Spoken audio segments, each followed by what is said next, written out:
Greetings and welcome to Unveiling Reality. How's everybody doing this evening? Hope you are all living well. Well, tonight on Unveiling Reality, we're going to watch the South Carolina Trump rally almost live. And we are going to, excuse me, and yeah, we're going to do that and a few other things. Yeah, just kind of a chill night here. We're going to watch along. I'm going to give a lot of commentary. And yeah, away we go. Wolfram, let's wipes his paws, lips in, and howls. Hello, Daisy. How you doing? Daisy, you are in charge over there on Rumble tonight. I think Shelly is still sleeping. Hey, Cool Gamer, how you doing? Welcome.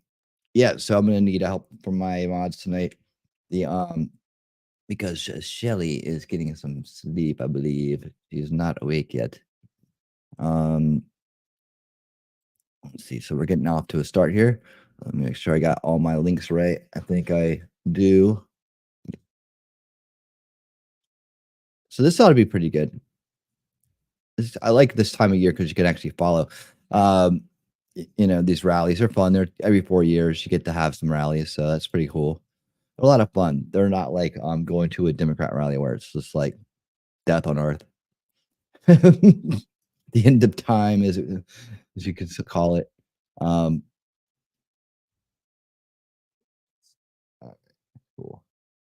We're getting things straight and rolling in. People are rolling in. All right. Let me get these links out in the chat too for the full streams on other platforms, the free speech platforms we all know and love. All right, that's good. Let's go back to this. Wait, cancel save. All right. How's everybody doing this evening? Let's talk for a minute before we get started. Let's chit chat. What's the haps, y'all? Yeah, I wouldn't go howl in her ear, Wolfram. That's not the right thing to do to wake Shelly up. You might end up at a bad spot if you do that. And she needs about 15 to 20 minutes to wake up. So you don't want that. You might get hurt if you howl in her ear while she's sleeping. Yeah, guys. So I'm gonna be pulling up the stream here, the watch along here pretty soon. We're just a little bit behind in this rally, but I didn't want to start earlier. So I figured, hey, you know, this way we could stop, chat. I'll make some comments on this. We could start, you know, I can stop and make comments and whatnot, and we can chit chat about things. Let's see. Yeah, here we go. I'm getting the link already. Let's put it down here like this. You guys know it's coming up. All right, there it is. All right, cool. So how's everybody's day going? How is your Valentine's Day going? And happy Valentine's Day to everybody out there. You guys can all be my Valentines. But you know, I do have one Valentine's Day, so that's nice. That's nice. But everybody's Valentine's here, so hand out your little Valentines to everybody. Rally around the family, pocket full of shells. Nice. That's a Rage Against the Machine reference, who's now raging for the machine, which is sad. Very sad. Considering they inspired so much raging against it in the early days. Now they're kind of a joke, which is really sad. Really, really sad. Let's see. Make sure I got everything's up. Okay, up and running. We are off and going. So, what was I saying? Oh yeah, well the rallies are fun. They only come around once every 4 years, and they've been great for the last couple of runs because you got Trump. I mean, he knows how to throw a rally. So we got three different runs of Trump rallies, which is nice. You got the 2016, 2020, and now the 2024. And guess what's going to happen in 2028? We'll have the Vivek rallies. So yes. We'll have the Vivek rallies. I thought maybe Vivek would actually speak at this, but I guess he didn't. But you know, they're gearing up for the South Carolina run, and that's great because they know they got the state one, yet they're still showing up, still talking to the people, still showing them that they matter. When as the other side doesn't even do a rallies. What they do is they try to do these spots, right, with Biden. They'll have them like with a couple of people in a restaurant or got cringe episode like cringe event where he was sitting down eating cookout with a black family. Somebody made a joke meme out of that this week that was going around. People were commenting on, but it was more like, you know, if he was being honest, kind of thing. But yeah, it's pretty cringe. I can't believe people actually sit down with their children with that man. That just shows me a tremendous amount of ignorance on their part because they don't seem to get that. You know, all he wants to do is snip their hair. All he wants to do is get a little touch in, right? How's everybody doing over there on Rumble? Hey, Rumble, how you doing? Make sure you guys are hitting that thumbs up for me. I appreciate Daisy Girl's holding down Rumble for us tonight. She's one of our mods over there. So she will be taking care of business. All right. And then we got let's see. Let me see here. Wolfram, you are a member. And so you need that. There you go. Now you have a wrench, Wolfram. Thank you for being part of the winner's circle. Yay. All right. So we got some mods in the house. We're good to go. I don't know how long this is going to go for, his speech, but we're going to let him roll with it. Let's see. I guess we got everybody in here that's going to be here for the start of it. And let's go ahead and get rolling. But again, I hope you're having a great Valentine's Day. Let me change the banners up here. And let's say, there we go. Let's use that one. All right. We're good to go. All right. Cool. And away we go. Let's get up and let's get into rally mode here. Ooh, I'm ready for some sharp lines tonight. Some good zingers. Leaps into a foxhole. Okay, guys, ready? Mr. President, take it away.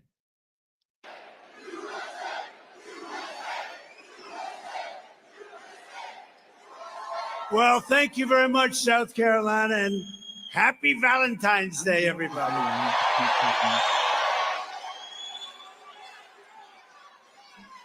Your great state is getting a lot of news lately. We're doing very well. We're up about 65 points. Is that enough?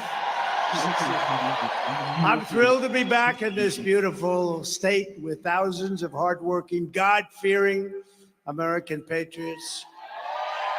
And thanks to proud citizens like you, last month we won Iowa by the largest margin in GOP history. That's a long time. And then we won New Hampshire with more votes, listen to this one, than any candidate has ever gotten in either party. Other than that, we didn't do very well there, right? We got more votes than any candidate. Think of that. What an honor. So many years it's been going on. What an honor. Last week, we won the Virgin Islands in a landslide, and then we won over 99% in the Nevada caucuses with more votes than anyone has ever gotten in the Nevada caucus. So there's something going on, and now we're going to win a gigantic victory in just a few days, if you think about it. Next week, sort of. I guess you could say sort of next week. In South Carolina. Thank you.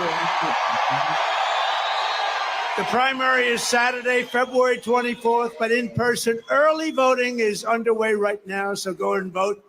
I think we're going to have a big victory. It's looking very good, looking very strong. In fact, a lot of people are saying, what the hell is she wasting her time for?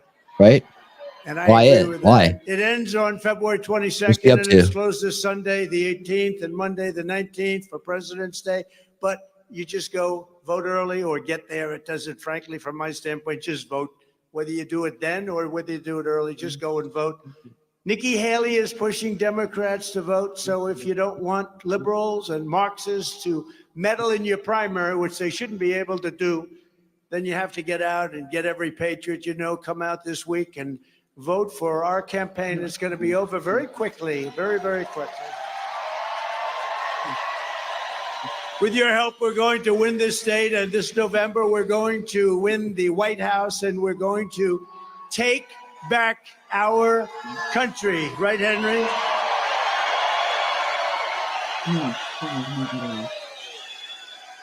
One of the most important issues in this race is which candidate can rescue the American economy and save the American dream. You don't hear about the American dream for quite a while. It's the American nightmare right now.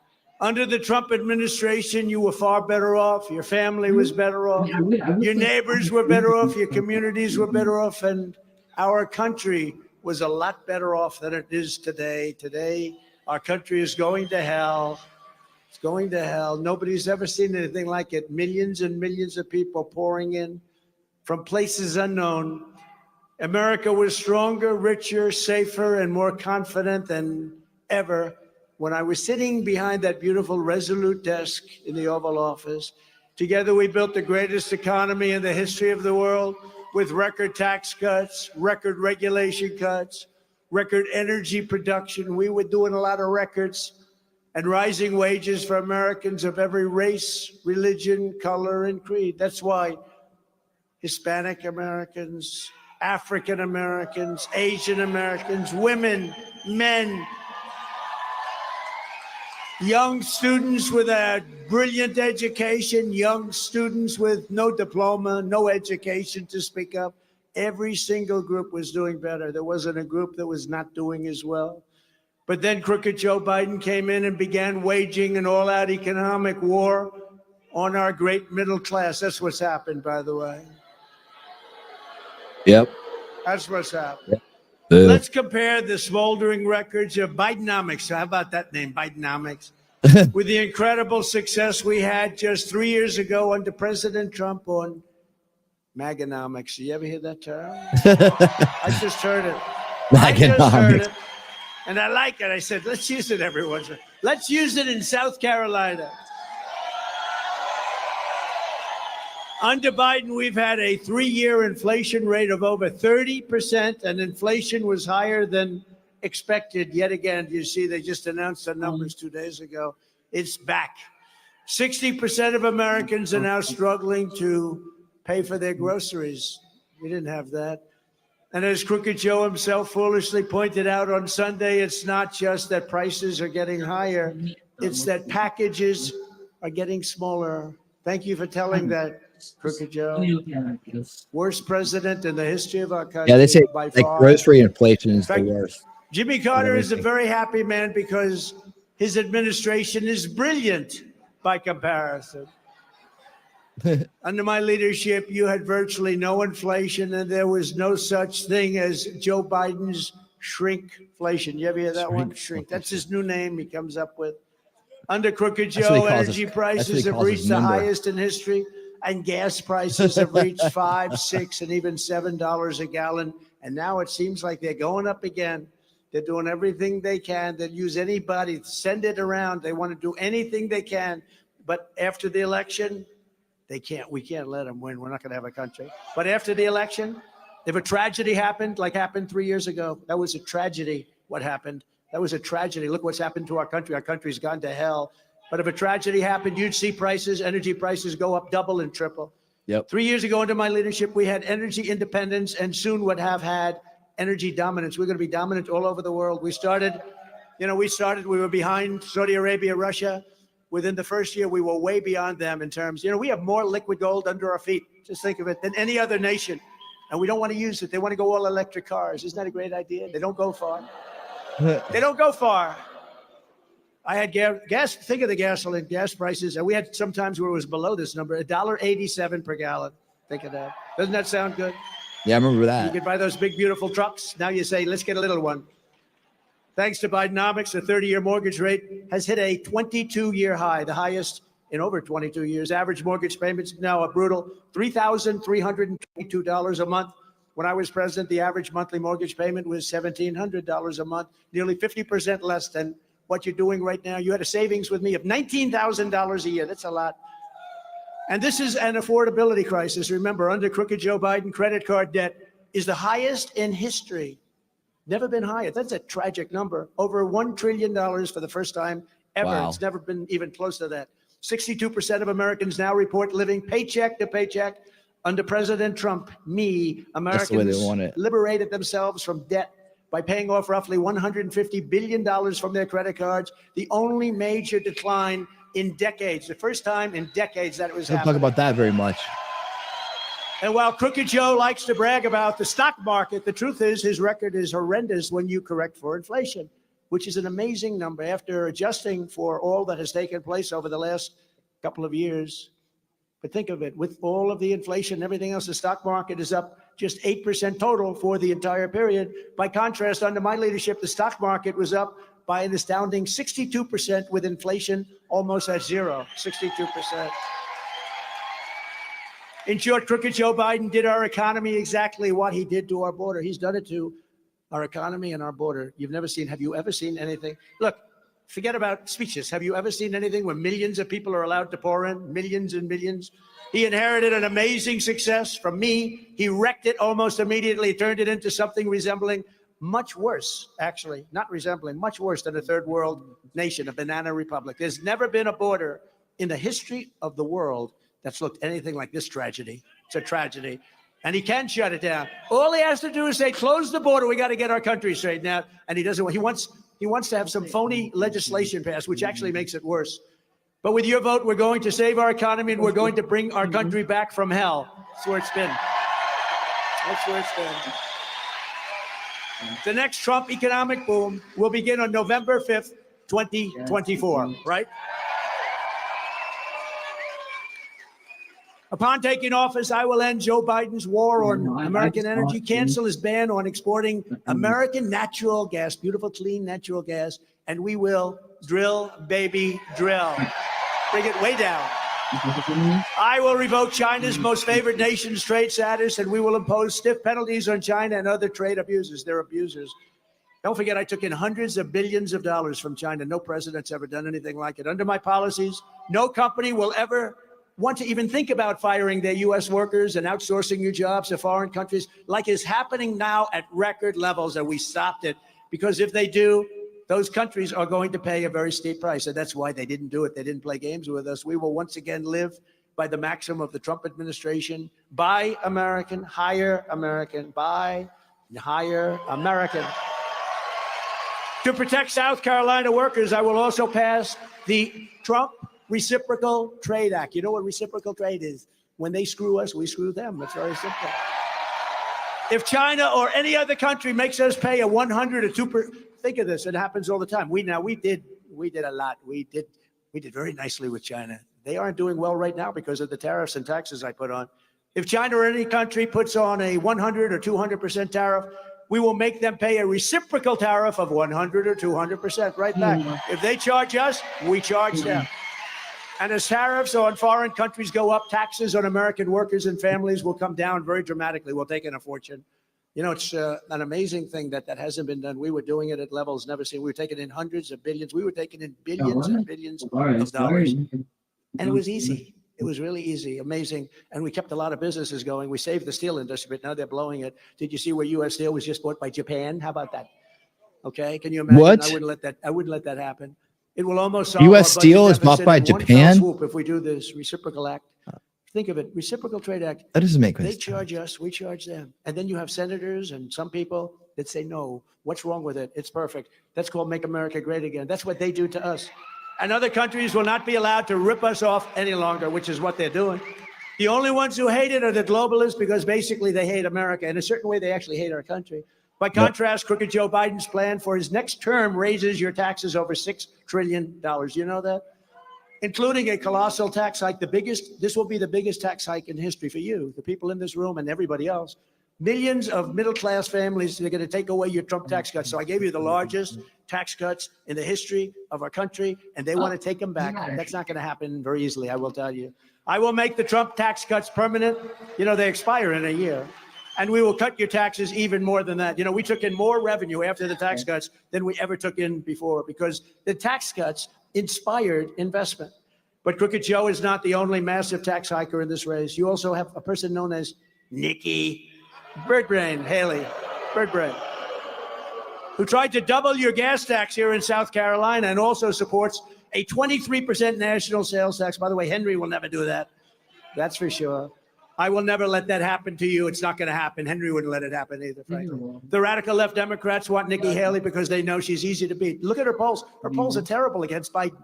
She wants to gut Medicare and Social Security and raise the retirement age by 10 years. Yes, how about Social Security? You have another year to go, and then you learn it's not a year. It's going to be 11 years to go. I don't know. Somehow some people aren't going to like that too much. That's what she wants to do. She's wanted to do that for a long time. She gave land away to China, but most importantly, I'm beating Biden in almost every poll by a lot, whereas she loses to Biden in virtually every poll. And her numbers, by the way, are tanking. Her numbers are going down. As she gets angrier, crazier, and suffers deeper scars from Trump derangement syndrome. She's got a terminal case, Trump derangement syndrome. Not a nice thing. There are many people afflicted with it. Most of them are gone. On the amnesty bill, Nikki sided with crooked Joe Biden. I sided with the American people. She sided with Biden. Nikki has gone so far left because of her Democrat donors. She's actually got very little money now because they all gave up because she's given, like, there was one poll that said she has no chance. That's pretty tough, 0. I give her a 1%. I don't really mean it, but I give her a 1%.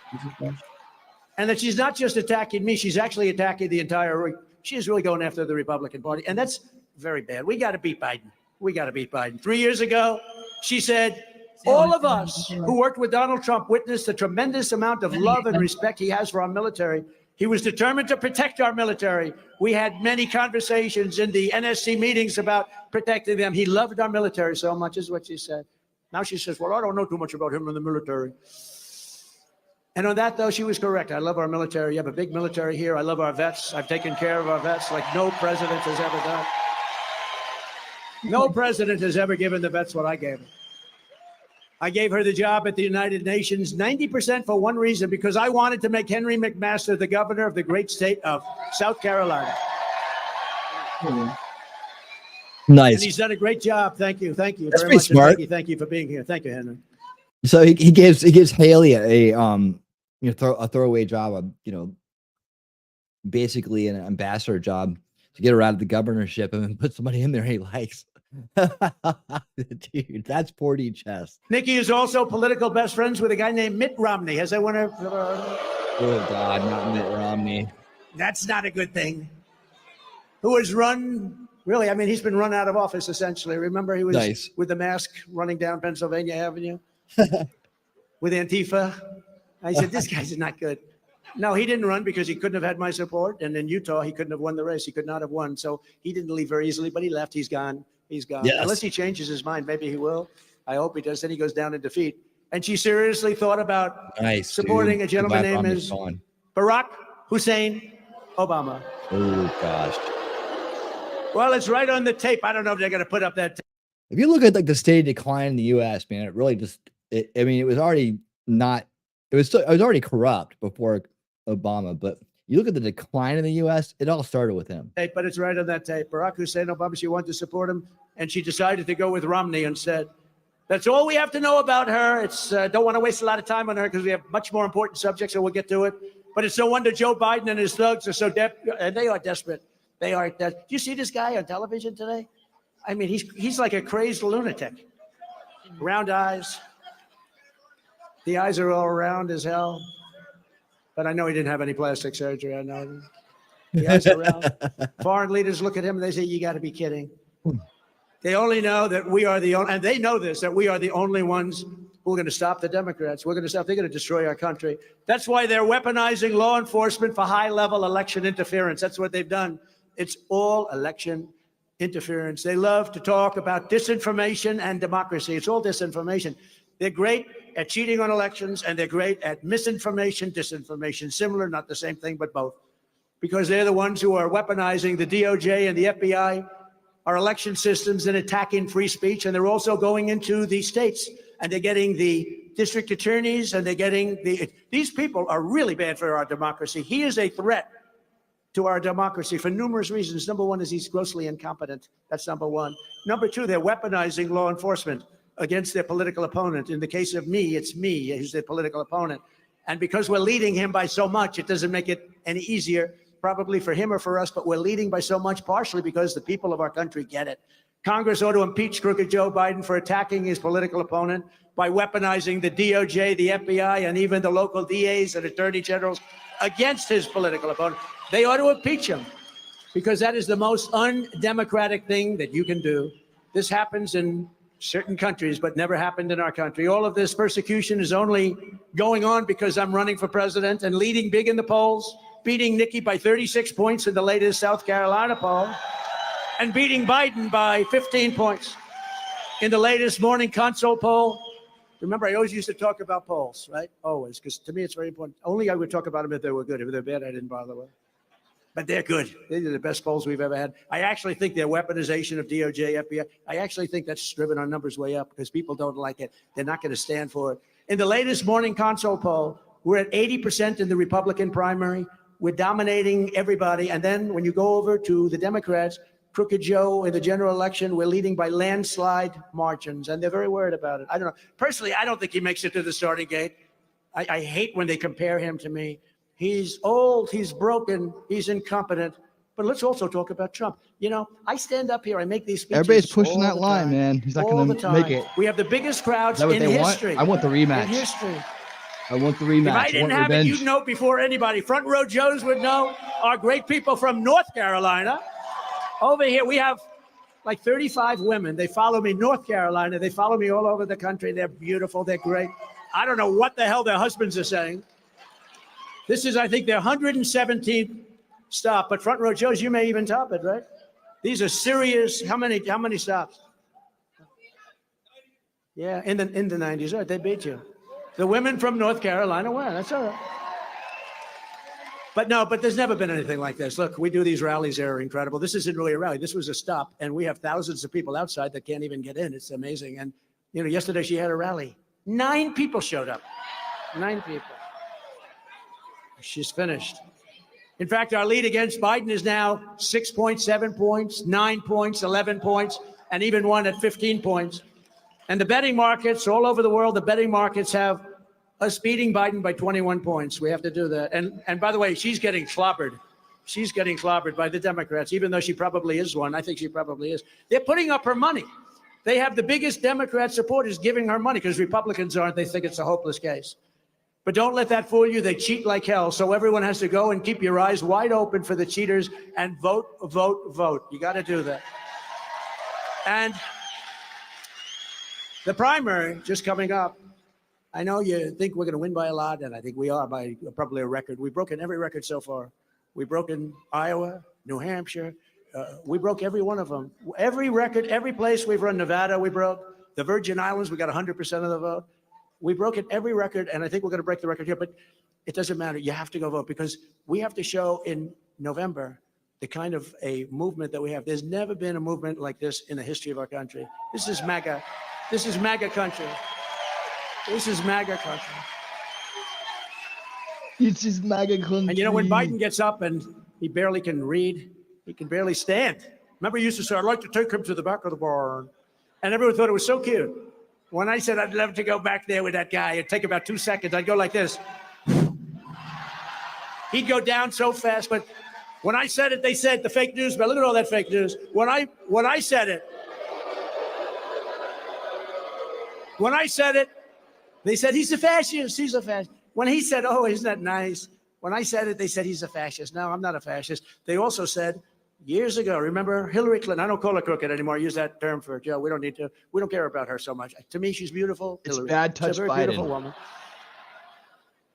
But when I was talking and speaking and all the things that we do so beautifully, so not, you know, it's very interesting. I've never had an empty seat, right? This place is packed to open. I never get credit for being a great speaker. I don't know if I'm a great speaker or not. Who the hell knows? I never get credit. I never get credit. I don't know. Henry thinks I'm a very good speaker. But you know, no, every rally, like this one, turns out they're all rallies because if we have 1,000 people, 10,000 people show up, they're all rallies. but they come by the thousands. We never have empty seats. We never have anything empty. We usually have to put screens like this outside so people can see. We did it in Nevada. We did it in New Hampshire. We were going to do it in Iowa, but it was 40 degrees below zero in Iowa. And by the way, the electric cars were not working too well. They don't work well in cold weather, and that was seriously cold. I had to walk from here to like the stairway that Joe Biden can't find. See the stairway over there? Can never find. Where's the stair? He always moves. Just go. And they're going to show it. Every time I show it, I get in trouble. You know why? Because these fake news people who are among the most corrupt people in the world. It's true. They say, look, Donald Trump could not find his way off the podium. So I imitate Biden, and in one case there was a wall, like that. A lot of times we have people back there. Do it. And these are the front row Joes. They've seen. But here's the risk. Whenever I do it on the newscast, Donald Trump had a hard time finding his way off a platform. There were 5 different stairways. 1, 2, 3, 4, 5.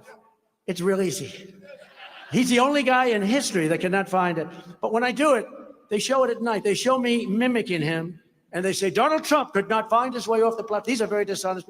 When I say, Barack Hussein Obama is the president of the United States, meaning there's a lot of control there because the one guy can't put 2 sentences together.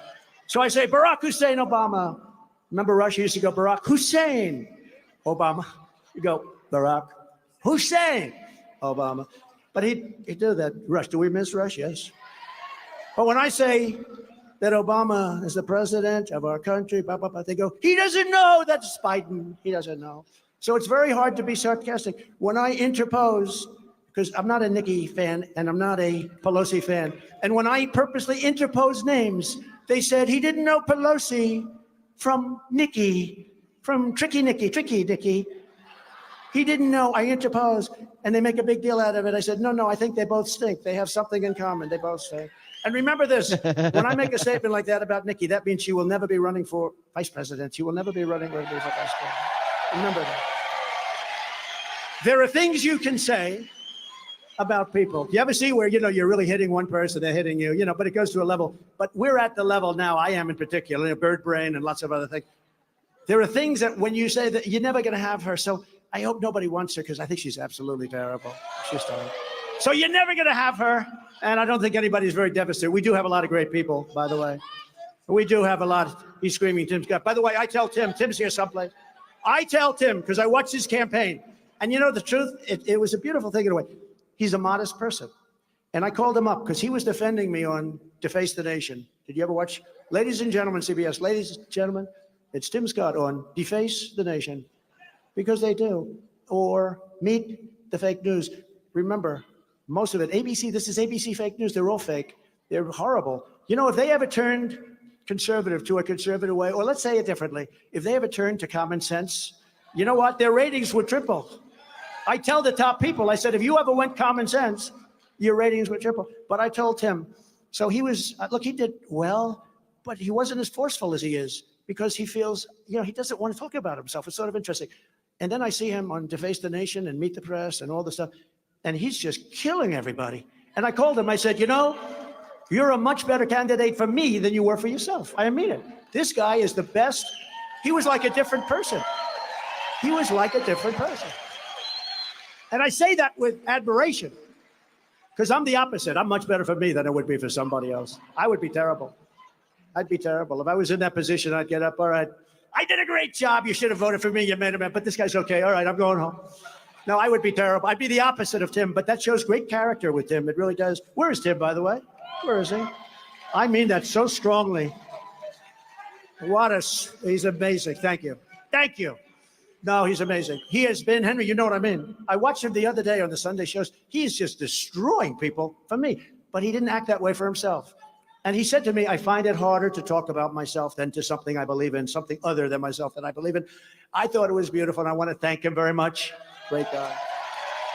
The radical left Democrats rigged the presidential election in 2020, and we're not going to allow them to rig the presidential election in 2024.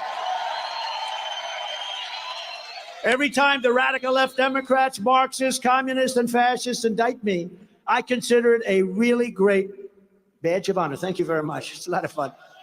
I'm being indicted for you, and never forget, our enemies want to take away my freedom because I will never let them take away your freedom. I won't let them take it. That's where they are. That's what they want. They want to silence me because I will never let them silence you. And in the end, they're not after me. They're after you. I just happen to be standing in their way. Yeah, it's a lot of fun, but I'm happy we're doing it. I'm delighted to be doing it. And I'm also delighted to be joined today by one of the greatest governors in the history of our country, in my opinion. I'm so proud of him because I did fight for him and First Lady Peggy to get in that position because I knew how good. You know, when I was running, I have a lot of friends in South Carolina, but when I was running, I dealt with Nikki for years. I gave her many contributions to the governor's, thing, and she's one of the governor's association deals of just a lot of money. And I said, I'm sure she's going to be for me. When I called her, I announced, and then I called her. I got no response. Then I called her again and again and again and again. And I said, she's not calling back. And I said, who's the lieutenant governor? Because I heard good things about him. It was a man named Henry McMaster. I said, I called him. Call me back. He said, you know what? I love what you stand for. I love everything about you, and I would be honored to support you. And she supported somebody else. I don't want to say who because, frankly, he's a friend of mine.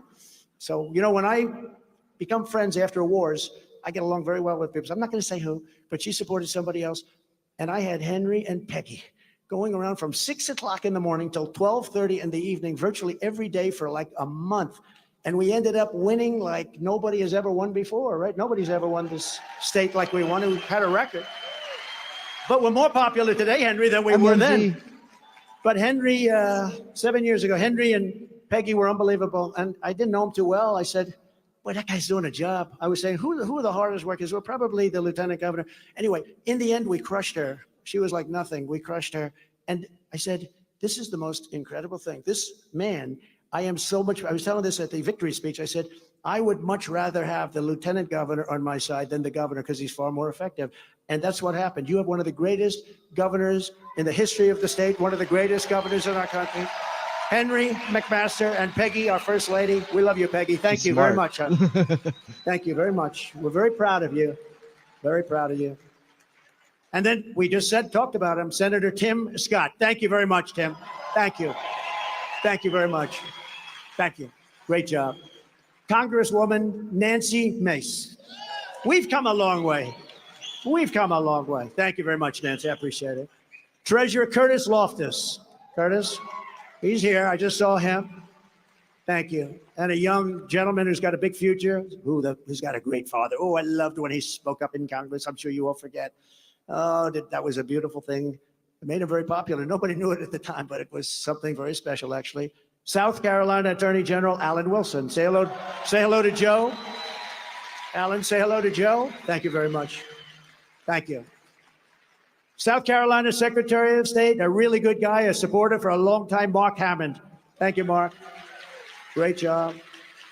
A man who's been incredible as a friend, but incredible as an ambassador, Ed McMullen. You did a great job, Ed. And you have a lot of representatives, a lot of people from Congress from different states, but I just have to say, State Representative Stuart Jones has been terrific. And thank you very much. Thank you, Stuart. Appreciate it. And a man who I met a long time ago, he was protecting me. He had more bicycles than any human being on earth. He formed a thing called Bikers for Trump. And I would go around, I'd see like sometimes 1,000, I've never seen anything like it. And I felt so safe. I'd go make speeches. They wouldn't even go into the speech. They were circling the arena or wherever I was. They said, we don't want to go in. We know what you're saying, but we want to make sure you're safe. He's unbelievable. His name is Chris Cox, and he's the head of Bikers for Trump. Where's Chris? Incredible. Thank you, Chris. Look at those arms. I want to expose my arms like that. It might be the end of my political career. If I walked up like that, I think that might be the end, but who knows? Hey, Chris, thank you very much. We appreciate it. Great guy. Great guy. From the very first day that we take back the White House from crooked Joe Biden, and he's the most crooked president we've ever had. He's the most incompetent president we've ever had. And he's the worst president we've ever had. Other than that, he's actually doing quite a good job. He's a disaster. And I never spoke about him this way. You know that. But when I got indicted the first time, it's all of these cases and all of these indictments are all him. It's him and his corrupt Department of Justice. But all of these indictments, when I got indicted, I said, I can't believe it. Nobody thought it was going to happen. The fake news always said, well, they'll never do that to an ex-president who was very popular. We got more votes than any sitting president in history. I mean, we were very popular. But when they did that, I said, well, I'm going to tell the truth. He is the most incompetent president we've ever had, the most corrupt, and he's the worst president we've ever had. What he's done just on the border, what he's done in Afghanistan, I was getting out, but we were going to get out with dignity and strength, and it would have been faster. But if had the election been not rigged, it would have been faster, much faster. But we got out, we looked like cowards. It looked like a surrender. It was the worst moment, I believe, the most embarrassing moment in the history of our country. And it gave Putin the idea of going in because there was no chance that he would ever go into Ukraine. There was zero chance. And he looked at that and he looked at the stupidity where they take the soldiers out first. They left $85 billion worth of military equipment behind. They left American people behind, and 13 soldiers were killed and 38 were literally obliterated with the arms, the legs, the face. What happened to those 38? And nobody talks about them. I talk about them all the time, all because of grossly incompetent people. When we win, I believe we're going to have the 4 greatest years in the history of our country. We're going to turn it around. We're going to turn it around fast. In our first term, we appointed over 300 federal judges and 3 great Supreme Court justices. Did a great job, a record. And for our great veterans, we passed VA accountability and VA choice, and nobody thought it was possible. And we had to get that through Congress. We had accountability, we had choice. You know, we had thousands of people, Henry, thousands and thousands of people in the VA who were sadists and who were thieves and who were bullies, and they were horrible to our vets who weren't in prime time for themselves. If they were, they wouldn't have been harassed like they were harassed. But we had 9,000 people, over 9,000 people. They couldn't get rid because of civil service statutes and requirements. And I got that knocked out in Congress, and they fired about 9,000 savage, horrible people. And then we got choice where, think of it, you had people waiting in line in the VA for days and weeks and months, sometimes with a very simple problem, simple ailment. And I said, I have an idea, a great idea. I told a group of experts, who were all sitting, about 20 guys, 20 people. And they're sitting in front of me and said, I have a great idea. Why don't we do this? If they can't get good service from the doctors in the VA, and by the way, they're great doctors. What they do is unbelievable. When you see them take a soldier who got just blown to pieces and frankly put them back together brilliantly, it's amazing. Couldn't have been done 5 years ago. But when you see the work they do, but you can't get to the doctors because of the administration and what they're doing. I said, you go out, you get a doctor, get a great doctor, get yourself fixed up, and we pay the bill. And nobody believed I got that through Congress. I got it through Congress, and we're saving thousands and thousands of people. Yeah, I remember that. Those two things, choice and accountability, were fantastic achievements. And we got a 92% approval rating in the VA. Nobody else has ever got more than 50%. People don't know that. So the vets definitely like me, and I like them too.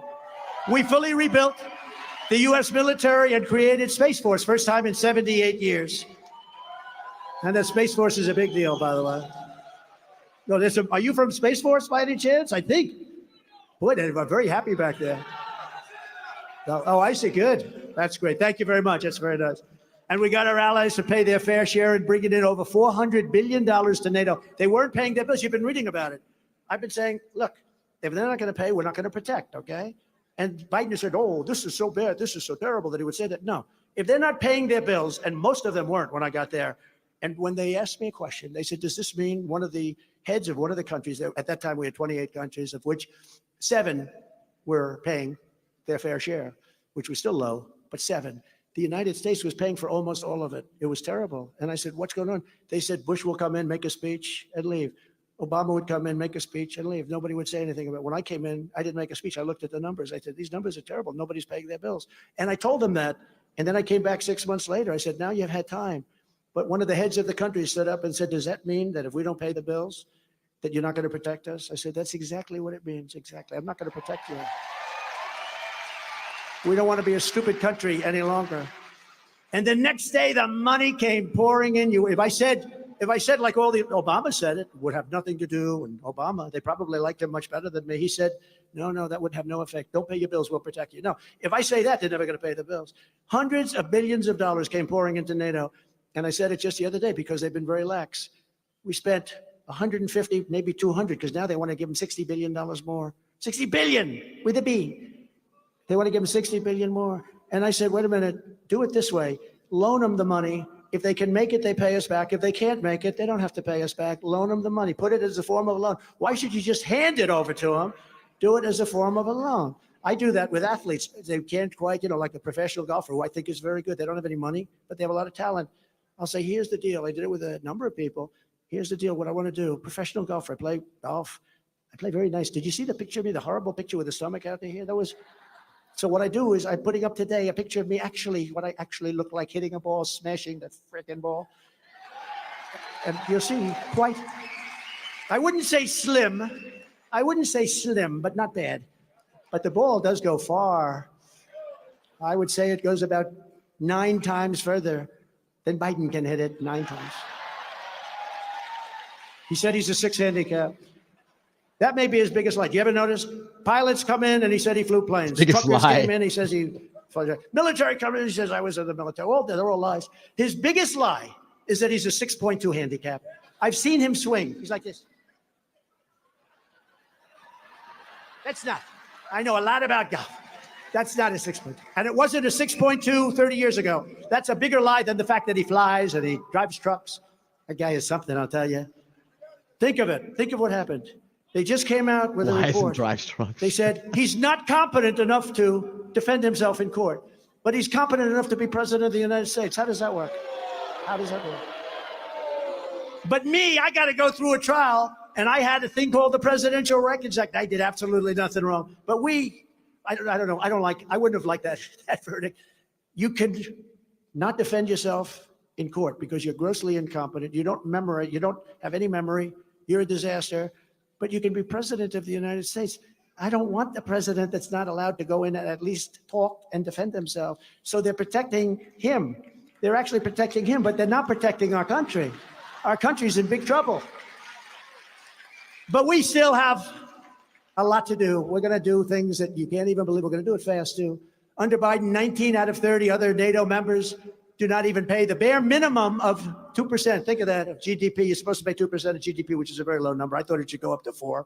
Meanwhile, we're sending colossal amounts of our own weaponry and ammunition to Ukraine and money, including over 760 tanks, fighting vehicles, and armored personnel carriers, 35,000 grenade launchers and small arms, and over 100,000 anti-armor missile systems.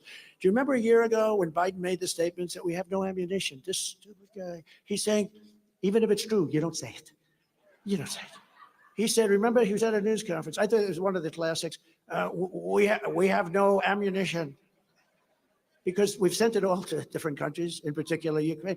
How do you say that? When I rebuilt the military, every warehouse was stocked. We had so much ammunition. We didn't have enough warehouses. We had the opposite problem. But he said, we have no ammunition. And I said, even if it was true, you just don't say that. Don't bring it up. That's a subject you don't want to, and you go get the ammunition fast. But what's happened to our military with the wokeness and everything else is a disgrace. It's only woke at the top, by the way. Our military, don't forget, I took out ISIS, and I took them out fast. And then we didn't go into wars. First time in 72 years, I took out ISIS, got rid of the worst savages in history. I got them out. I knocked them out. We knocked them out faster. They said it was going to take 4 years. It took me 3 months, less than 3 months. Our military is great. General Raisin Kane, our military is great. And our military is being dangerously drained and depleted while our own border remains wide open. So we're all over the place, everywhere but where we should be. We have to be on our border. And I built, in fact, it was today, they finally put it up. I built 571 miles of wall. That's a lot. That's much more than I said I was going to build. I then bought another 200 miles that would have taken approximately 3 weeks. It was all set to install.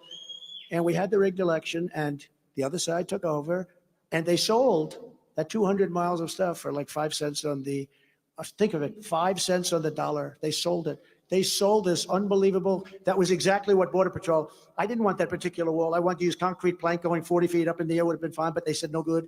Concrete's not strong. They needed a hardened steel, then they needed concrete inside, they needed rebar. It's very complicated stuff, but they needed the panel. It's called an anti-climb panel. I said, I don't like the way it looks. They say, the difference is they can climb over it. Without it, with it, you can't climb. We had Mount Everest climbers, and we had a lot of drug dealers, frankly. We said, give us your best climbers. And they couldn't get over the panel. We built five, I think it was 571 miles of wall.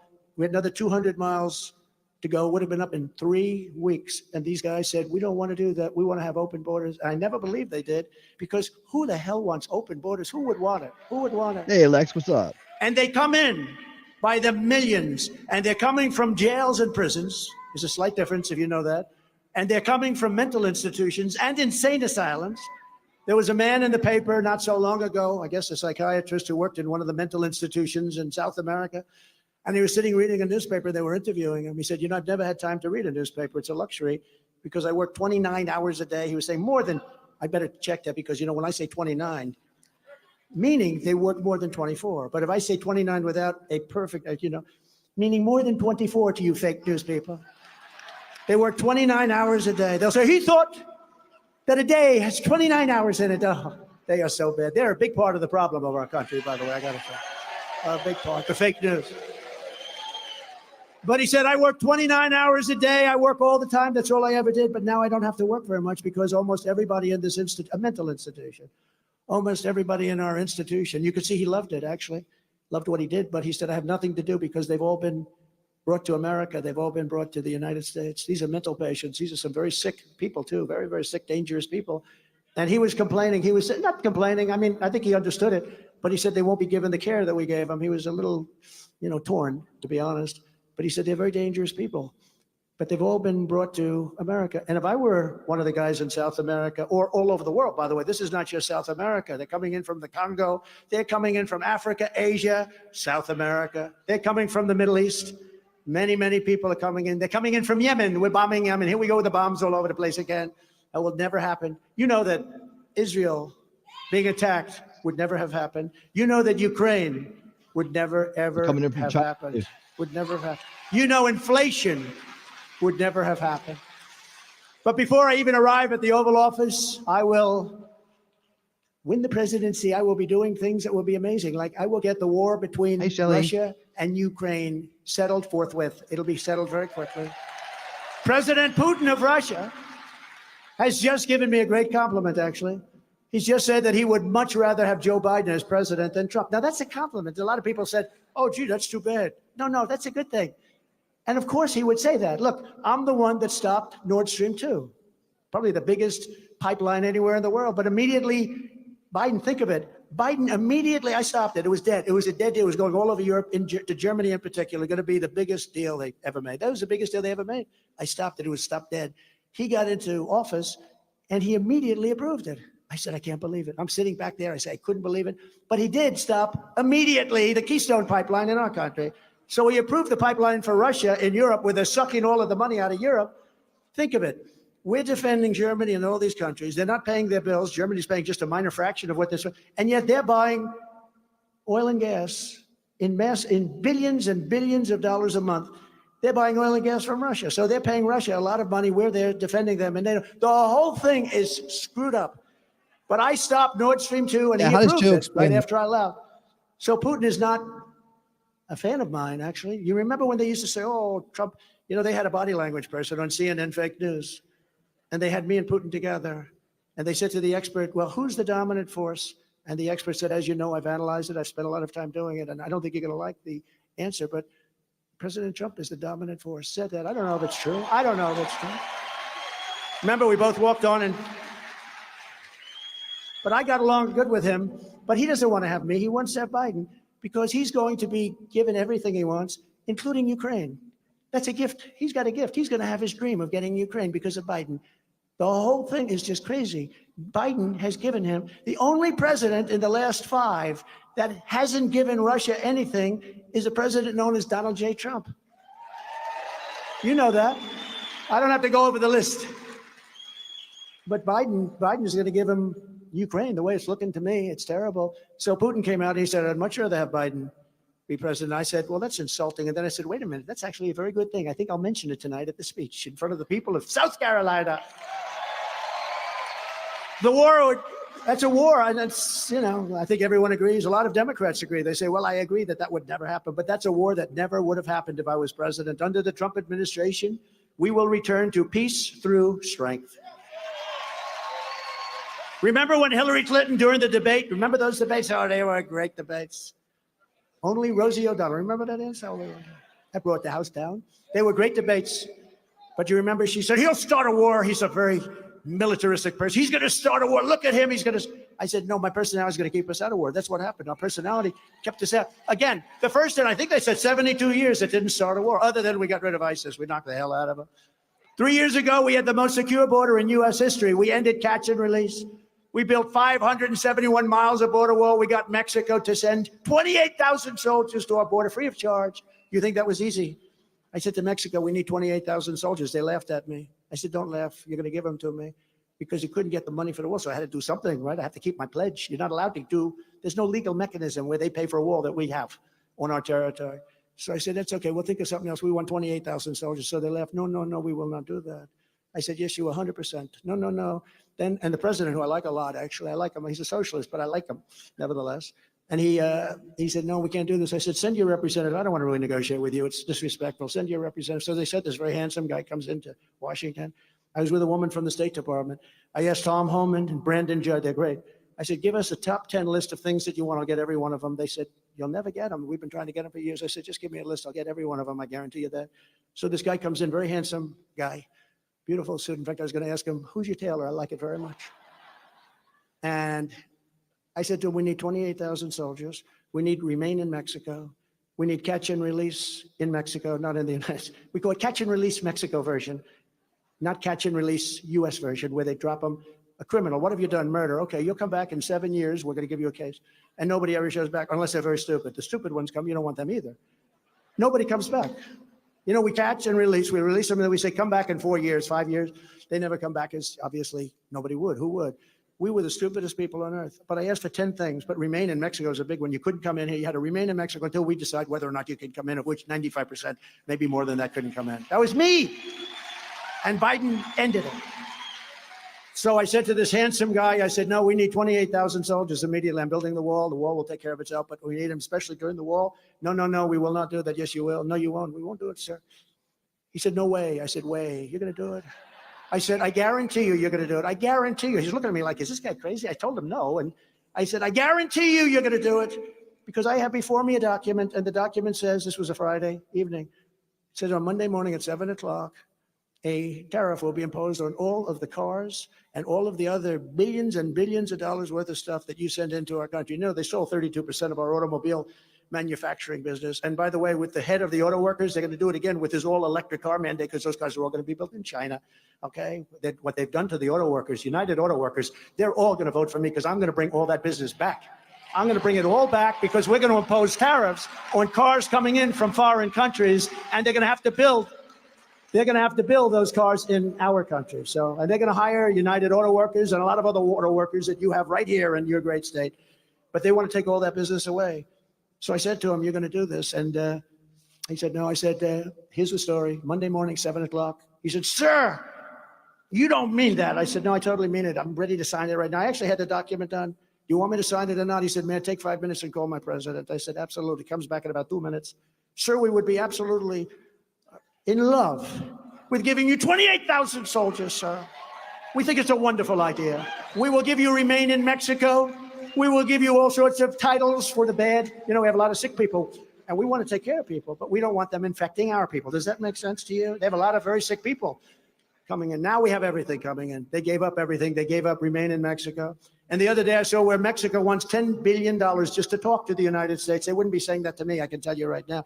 We have stupid people running our country. We've had for years, and we broke it up, and then we had a crooked election, but we're going to come back stronger, bigger, better. We're going to do a better job than anyone's ever seen before. Under Biden, we now have the worst border in the history of the world.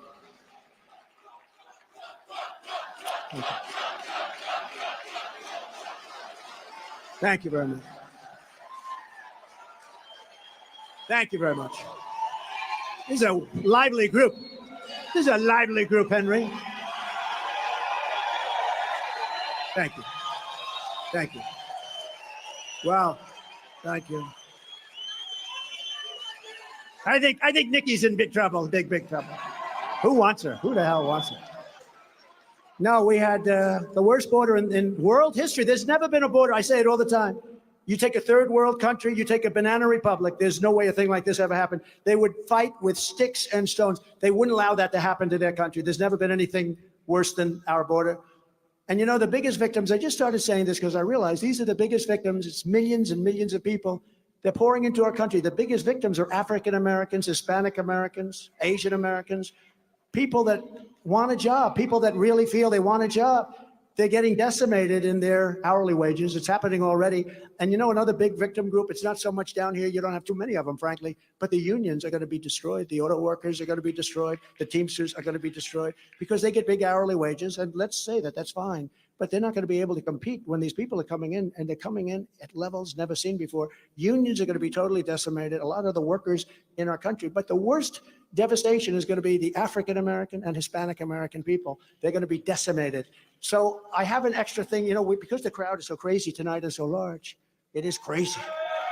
You got to see what's going on outside. If you want, you know, we do a thing called the snake. Does anybody want to hear it, or should we just get on with it? Yes? Yes? We'll do it? Oh. What the heck? It's a couple of more minutes. What's up, nerd? We got plenty of time, right? So are you ready? That's right. He said he's been here. He's been waiting all day. He'd like to hear it. They happen. This front row, I'll tell you, front row Joes, they become very famous people, actually. So you know what this is. This is a song that was written many years ago, and I changed it around a little bit and made it toward really immigration, because we're taking in so many dangerous people, and bad things happen when you do that. You take in dangerous people, it's going to end up biting you. On her way to work one morning, down the path along the lake, a tender-hearted woman saw a poor, half-frozen snake. His pretty colored skin had been all frosted with the dew. Poor thing, she cried, I'll take you in and I'll take care of you. Take me in, O tender woman, take me in for heaven's sake. Take me in, O tender woman, sighed the vicious snake. She wrapped him up all cozy in a comforter of silk and laid him by her fireside with some honey I hear you, and some milk.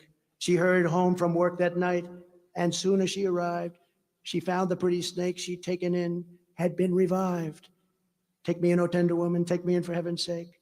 Take me in, O tender woman, sighed the vicious snake. She clutched him to her bosom. You're so beautiful, she cried. But if I hadn't brought you in by now, you truly would have died. She stroked his pretty skin again and kissed and held him tight. But instead of saying, thank you, ma'am, the snake gave her a vicious bite. Take me in, O tender woman, take me in for heaven's sake. Take me in, O tender woman, sighed the vicious snake. I saved you, cried the woman, and you've bitten me, but why? You know your bite is poisonous, and now I'm going to die. Shut up, silly woman, said the reptile with a grin. You knew damn well I was a snake before you took me in. That's what's happening to our country. That's what's happening to our country. That's exactly what it is. It couldn't be more accurate. It's sad. I hate doing it even, but people like hearing it. They've heard it 500 times. I only do it probably once every 10 times, but I gave you the option. But you know, it's very accurate, actually. That's exactly, we're waiting. We're sitting ducks. Terrorists are pouring into our country. Nobody's checking anything. Drug dealers pouring in. And you're never going to solve the drug problem unless you have a death penalty for drug dealers, because you're just kidding yourself.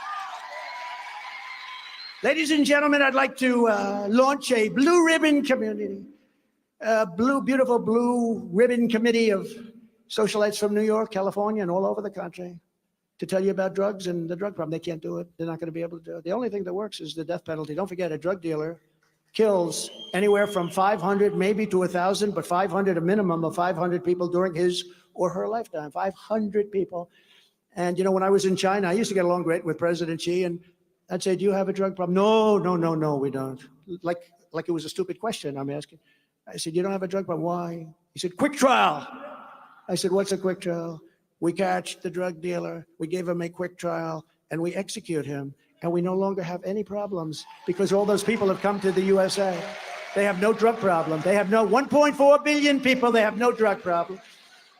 We have a drug problem with them because they send fentanyl in and they weren't going to do it anymore. We had a deal worked out. They weren't going to do it. They were going to give the maximum penalty for anybody making fentanyl, sending it into the United States. But when I got out and Biden, who can't put two sentences together, came back in, when he came in, it all died. We were all set to make that deal. And he had to make that deal or we were going to stop trading with him. We're going to stop trading because he's killing hundreds of thousands of our people, worse than a war. Hundreds of thousands of our people are dying each year with fentanyl, mostly made in China and coming through the southern border. Now it's pouring in at 15 times the pace that it was just 3 years ago. It's pouring into our country. It's cheaper to buy fentanyl than it is to, and other drugs, than it is to buy candy. Candy is more expensive. On day one, I will terminate every open borders policy of the Biden administration, and we will begin the largest domestic deportation operation in American history because we have no choice. We will restore law and order to our country, and I will direct a completely overhauled DOJ, which is right now corrupt, to investigate every radical, out-of-control prosecutor in America for their illegal, racist, and reverse enforcement of the law. And I am also going to indemnify all police officers and law enforcement officials throughout the United States to protect them from being destroyed by the radical left for taking strong action on crime. We have to let them immediately start working on crime. You saw today another group of wonderful people were killed in Washington, D.C. We're going to fix Washington, D.C. We're going to make it crime-free. We're going to take it over by the federal government. We're going to run it properly instead of these third-rate politicians that are destroying it. We're going to move the homeless out. We're going to make it beautiful again. We're going to get rid of the graffiti. We're going to redo the roads that are falling apart. We're going to get rid of the garbage on all the roads. It's a horrible place right now. It's a death trap for.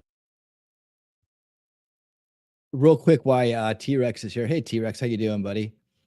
T-Rex has a special Valentine's Day for everybody he made. So he wanted me to show it when he showed up. So here it is. You may have seen it earlier today. But here's T-Rex wishing everyone a happy Valentine's Day.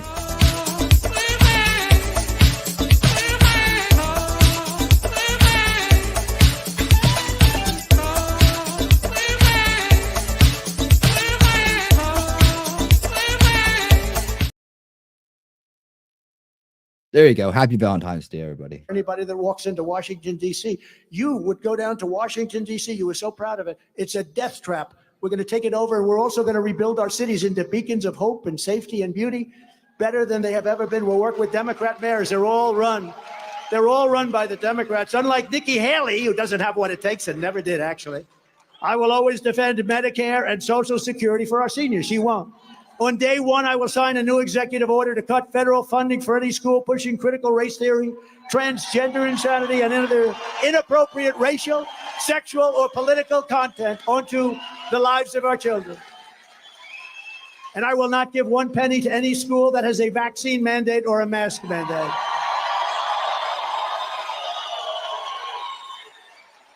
And I cannot believe I have to say this. It's embarrassing to even say it. 5 years, 10 years ago, I can't even imagine this, but I will keep men out of women's sports. Is that okay? Unbelievable. Unbelievable. And fully uphold our great Second Amendment. Nobody took care of our Second Amendment. During that 4-year period, nothing happened with our Second Amendment. We will protect innocent life and we will restore free speech. And I will secure our elections. Our goal will be one-day voting with paper ballots and voter ID. Very simple. But until then, Republicans must win.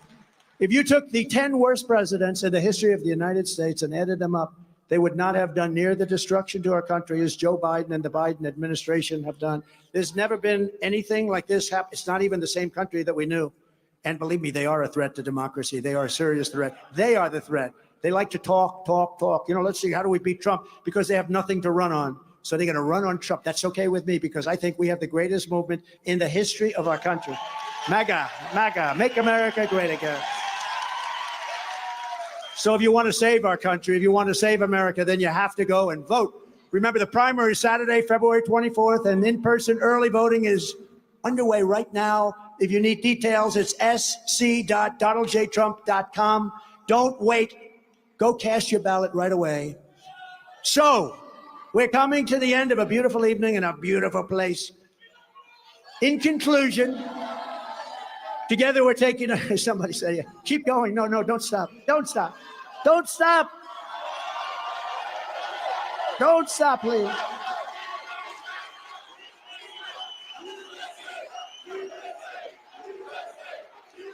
Don't stop, sir. Please keep going, please. Thank you. Thank you. Thank you very much. Well, it shows you're desperate to hear from somebody because this other guy never gets up and talks. If he talks for like a minute, he goes, it's like, it's crazy. You know, a friend of mine said, I saw a poll, you're up 9. He's not a politician. He's not into politics at all. I said, how come you're only up 9? And 9 is a lot for a Republican because they have a built-in vote. The lowest they can go is 39%. He's at 32. It's almost impossible. In other words, the lowest they can go is 39, and he's at 32. But he was saying, how come you're only up? I said, because they have different, we're not going to talk about it because I think a lot of those people are going to vote for us, actually, so I'm not going to talk about it. But they have a built-in constituency like you wouldn't believe. We don't. We have to run the entire East Coast. We have to run the Midwest. We have to get Texas. We love Texas. You know, we're leading bird brain in Texas by a number that's never been seen before. We're at 89-7 with a few undecided. 89-7. We love Texas. But together we're taking on some of the most menacing forces and vicious opponents our people have ever seen. But no matter how hateful and corrupt the communists and criminals we're fighting against may be, you must never forget this nation does not belong to them. This nation belongs to you. This is your home, this is your heritage, and our American liberty is your God-given right. It's your God-given right. From Columbia to Clemson, from Greenville to Garden City, from Lexington to Charleston, we stand on the shoulders of South Carolina heroes who crossed the ocean, settled the continent, tamed the wilderness, laid down the railroads, raised up those great skyscrapers, won 2 world wars, defeated fascism and communism, and made America the single greatest nation in the history of the world.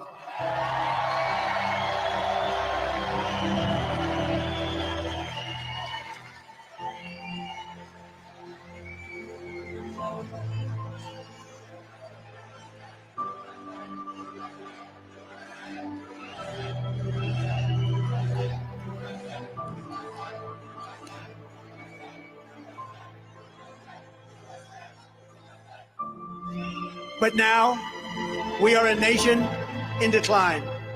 We are a failing nation. We are a nation that has the highest inflation in 50 years, where banks are collapsing and interest rates are skyrocketing. Likewise, we are a nation where energy costs have reached the highest levels in our history. We are no longer energy independent or energy dominant as we were just a few short years ago. We are a nation that is begging Venezuela and others for oil. Please, please, please help us, Joe Biden says. Yet we have more liquid gold under our feet than any other country anywhere in the world. We are a nation that just recently heard that Saudi Arabia and Russia will be reducing their oil production while at the same time substantially increasing the price. And we met that threat by announcing that we will no longer be drilling for oil in large areas of Alaska and elsewhere on our land.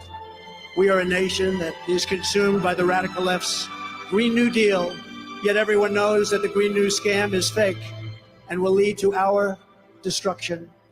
We are a nation whose leaders are demanding all electric cars despite the fact that they don't go far, cost too much, and whose batteries are produced in China with material only available in China when an unlimited amount of gasoline is available inexpensively in the United States, but it's not available in China. And now we are a nation that wants to make our revered and very powerful army tanks the best anywhere in the world, all electric, so that despite the fact that they are also not able to go far, fewer pollutants will be released into the air as we blast our way through enemy territory in an environmentally friendly way. And they also want to make our fighter jets with a green stamp of energy savings, though losing 15% efficiency, but allowing us to keep our enemy's atmosphere clean of emissions as we viciously and unceremoniously attack them at levels never seen before. Who are these people that would do this to us? Who are these fools? Who are these people who would ruin our country? We are a nation that ended oil exploration and production in the U.S. just as the price of oil reached an all-time high. What other country would do such a stupid thing? Who would ever be so self-destructive as this? Can we be energy independent and even dominant? Yes, oh yes, quickly, says President Donald J. Trump. We will be energy independent again very quickly. We are a nation that surrendered in Afghanistan, leaving dead soldiers, American citizens, and $85 billion worth of the finest military equipment in the world behind, and also abandoning Bagram, one of the biggest military bases in the world, and only 1 hour away from where China makes its nuclear weapons. And we are a nation that allowed Russia and Ukraine to fight, killing hundreds of thousands of people, and it will only get worse. It would never have happened with me as your president, and for 4 straight years, it didn't happen. Likewise, the horrifying attack on Israel would never have happened. They wouldn't even have thought of doing such a thing if President Trump was sitting in the Oval Office. Would never, ever have been thought of. Iran was broke under the Trump administration, totally broke. They didn't have the money to fund Hamas and Hezbollah and all of the other instruments of terror that they fund. But those sanctions were lifted by a corrupt Biden administration. And now Iran is a rich country again, with $200 billion and another $6 billion for hostages and $10 billion for electricity to Iraq. All compliments of the incompetent Joe Biden administration. And China, with Taiwan, is next. We are a nation that allows radical left terrorists to violently attack our cities, leaving behind massive destruction and death. And nothing happens to the criminals that do these terrible things. There is absolutely no punishment. But when people who love our country protest the January 6th, in Washington, D.C., they become hostages, unfairly imprisoned for long periods of time. We are a third world nation now that has weaponized its law enforcement against the opposing political party like never before. We've got a Federal Bureau of Investigation that won't allow bad election-changing facts to be presented to the public, and which offers $1 million to a writer of fiction about Donald J. Trump to lie and say it was fact, where Hunter Biden's laptop from hell was Russian disinformation, and the FBI knew it wasn't, but 51 intelligence agents said it was, and a Department of Justice that refuses to investigate egregious acts of voting irregularities and fraud. And we have a man who is totally corrupt and the worst president in the history of our country, who is cognitively impaired, in no condition to lead, and is now in charge of dealing with Russia and possible nuclear war, which would be World War III and far more devastating than any of the previous world wars because of the weaponry that no one even wants to think about. We are a nation that no longer has a free and fair press. Fake news is all you get, and they are indeed the enemy of the people. They refuse to discuss the Biden crime family, but enjoy covering the false indictments of Donald J. Trump, who has done nothing wrong except win an election that wasn't supposed to be won. We are a nation where free speech is no longer allowed and where crime is rampant and out of control like never before. We are a nation that is allowing Iran to build a massive nuclear weapon and China to use the trillions and trillions of dollars it has taken from us to build a military to rival our own. And less than 3 years ago, we had Iran, China, Russia, and North Korea in check. They respected us. They were afraid of us. They weren't going to do a thing against us, and everyone knows it. Now Russia and China are holding summits to carve up the world, and perhaps most importantly, we are a nation that is no longer admired, respected, or listened to on the world stage. We are a nation that in many ways has become a joke, and we are a nation that is hostile to liberty, freedom, faith, and even God. We are a nation whose economy is collapsing into a cesspool of ruin, whose supply chain is broken, whose stores are not stocked, whose deliveries are not coming, and whose educational system is ranked at the very bottom of every single list. We are a nation that sold a once great company, United States Steel, to Japan. We are a nation whose stock market's continued success is contingent on MAGA winning the next election. And we are a nation where large packs of sadistic criminals and thieves are allowed to go into stores and openly rob them, beat up and kill their workers and customers, and leave with arms of goods, but there'll be no retribution at all. Where the authority of our great police has been taken, where their families and pensions have been threatened, and their beautiful lives would be destroyed for the mere mention of the words law enforcement. We are a nation where fentanyl and other forms of illegal drugs are easier to get than groceries to feed our beautiful families. We have become a drug-infested, crime-ridden nation which is incapable of solving even the simplest of problems. We will institute the powerful death penalty for drug dealers, where each dealer is responsible for the death during their lives of more than 500 people or more. Mothers will never again be forced to watch their children overdosing and hopelessly dying in their arms, screaming, "What can I do? What can I do? My child, my child, my child." We are a nation whose once revered airports are a dirty, crowded mess. You sit and wait for hours and then are notified that the plane won't leave. They have no idea when it will. Where ticket prices have tripled, they don't have the pilots to fly the planes. They don't see qualified air traffic controllers anymore, and they just don't know what the hell they're doing. We are a nation that screens its citizens viciously at all ports, but if you're an illegal alien, you're allowed to float through our southern border totally unchecked. Dangerous as hell, but totally unchecked. Let them be free, let them be free, claims Joe Biden. We are a nation that has lost its confidence, willpower, and lost its strength. We are a nation that has quite simply lost its way. But we are not going to allow this horror to continue. 3 years ago, we were a great nation, and we will soon be a great nation again.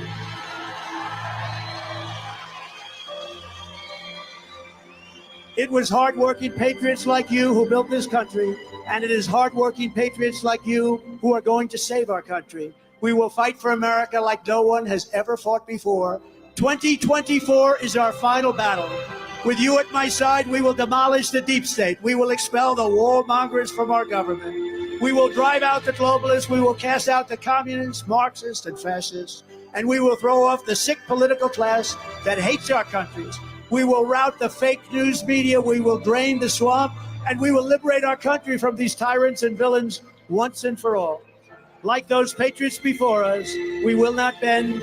We will not break. We will not yield. We will never give in. We will never give up. We will never, ever, ever back down. With your support, we will go on to victory, the likes of which no one has ever seen before.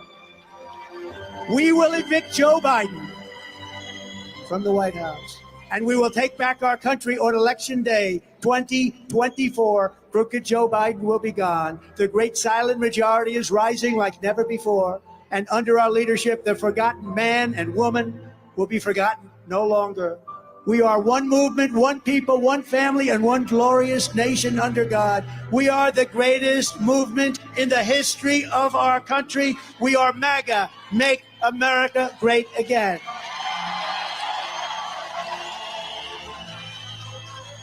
Together, we will make America powerful again.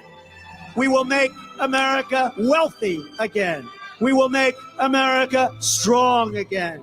We will make America proud again. We will make America safe again. And we will make America great again. Thank you, South Carolina. God bless you. Thank you. Thank you. God bless you all.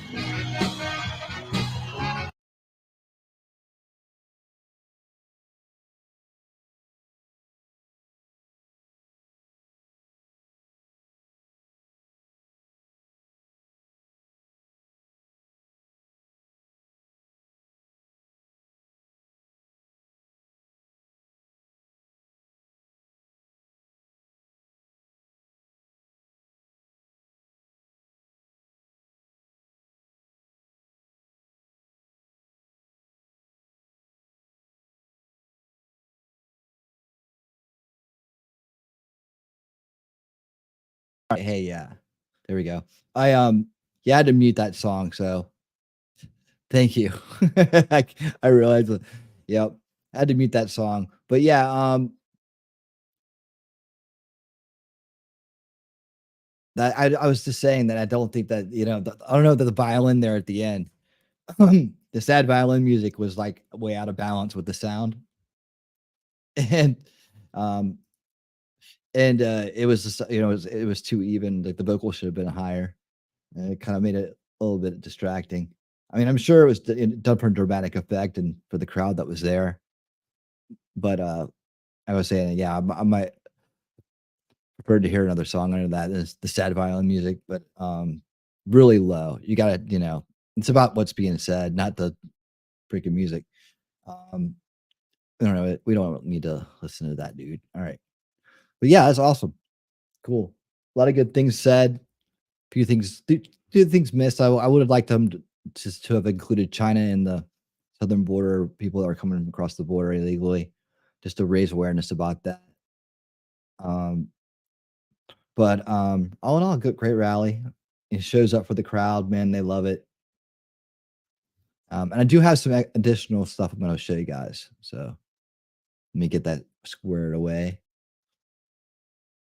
But yeah, he ought to take South Carolina without any issue. He used to say he got 100% of the vote in the Virgin Islands. Is that right?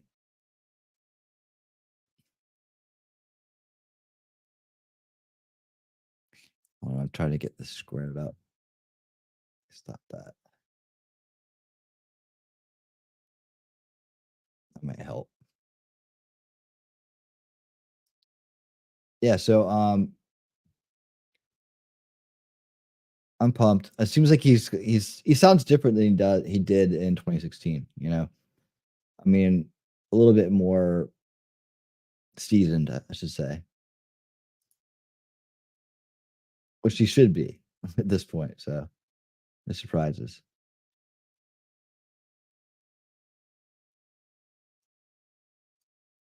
All right, so I have this clip. Black woman goes off about Trump and Democrats, just kind of like tailing off of the rally. Oh man, YouTube's running slow. Oh, there we go. And checking out some of the yeah, I got a variety of stuff here. Okay, here we go. So I thought this is pretty good. I wanted to share this with you guys. Check it out. This woman hits home, like has the whole crowd going here that's there. But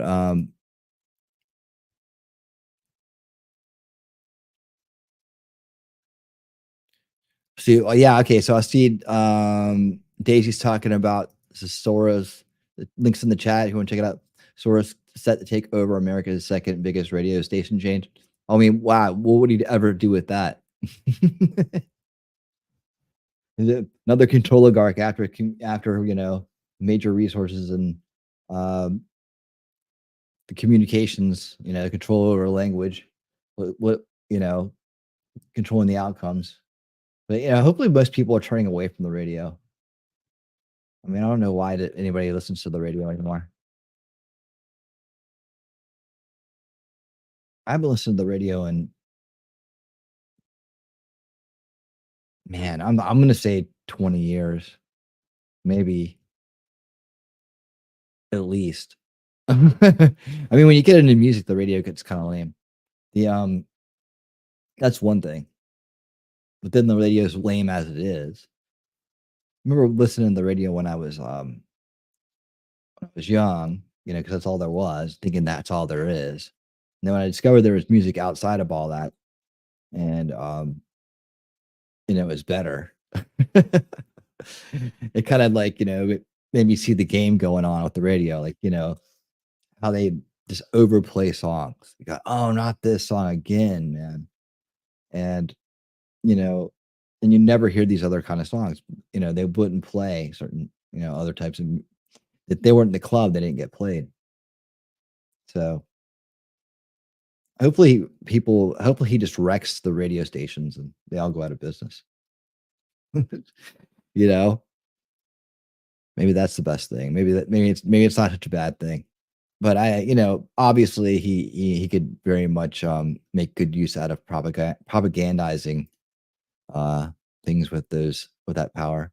If you get people to go along with it. I don't know the details if he's gonna like actively run it or just you know, money's coming in through a certain a portion of it. And I don't take you guys and check it out in the article.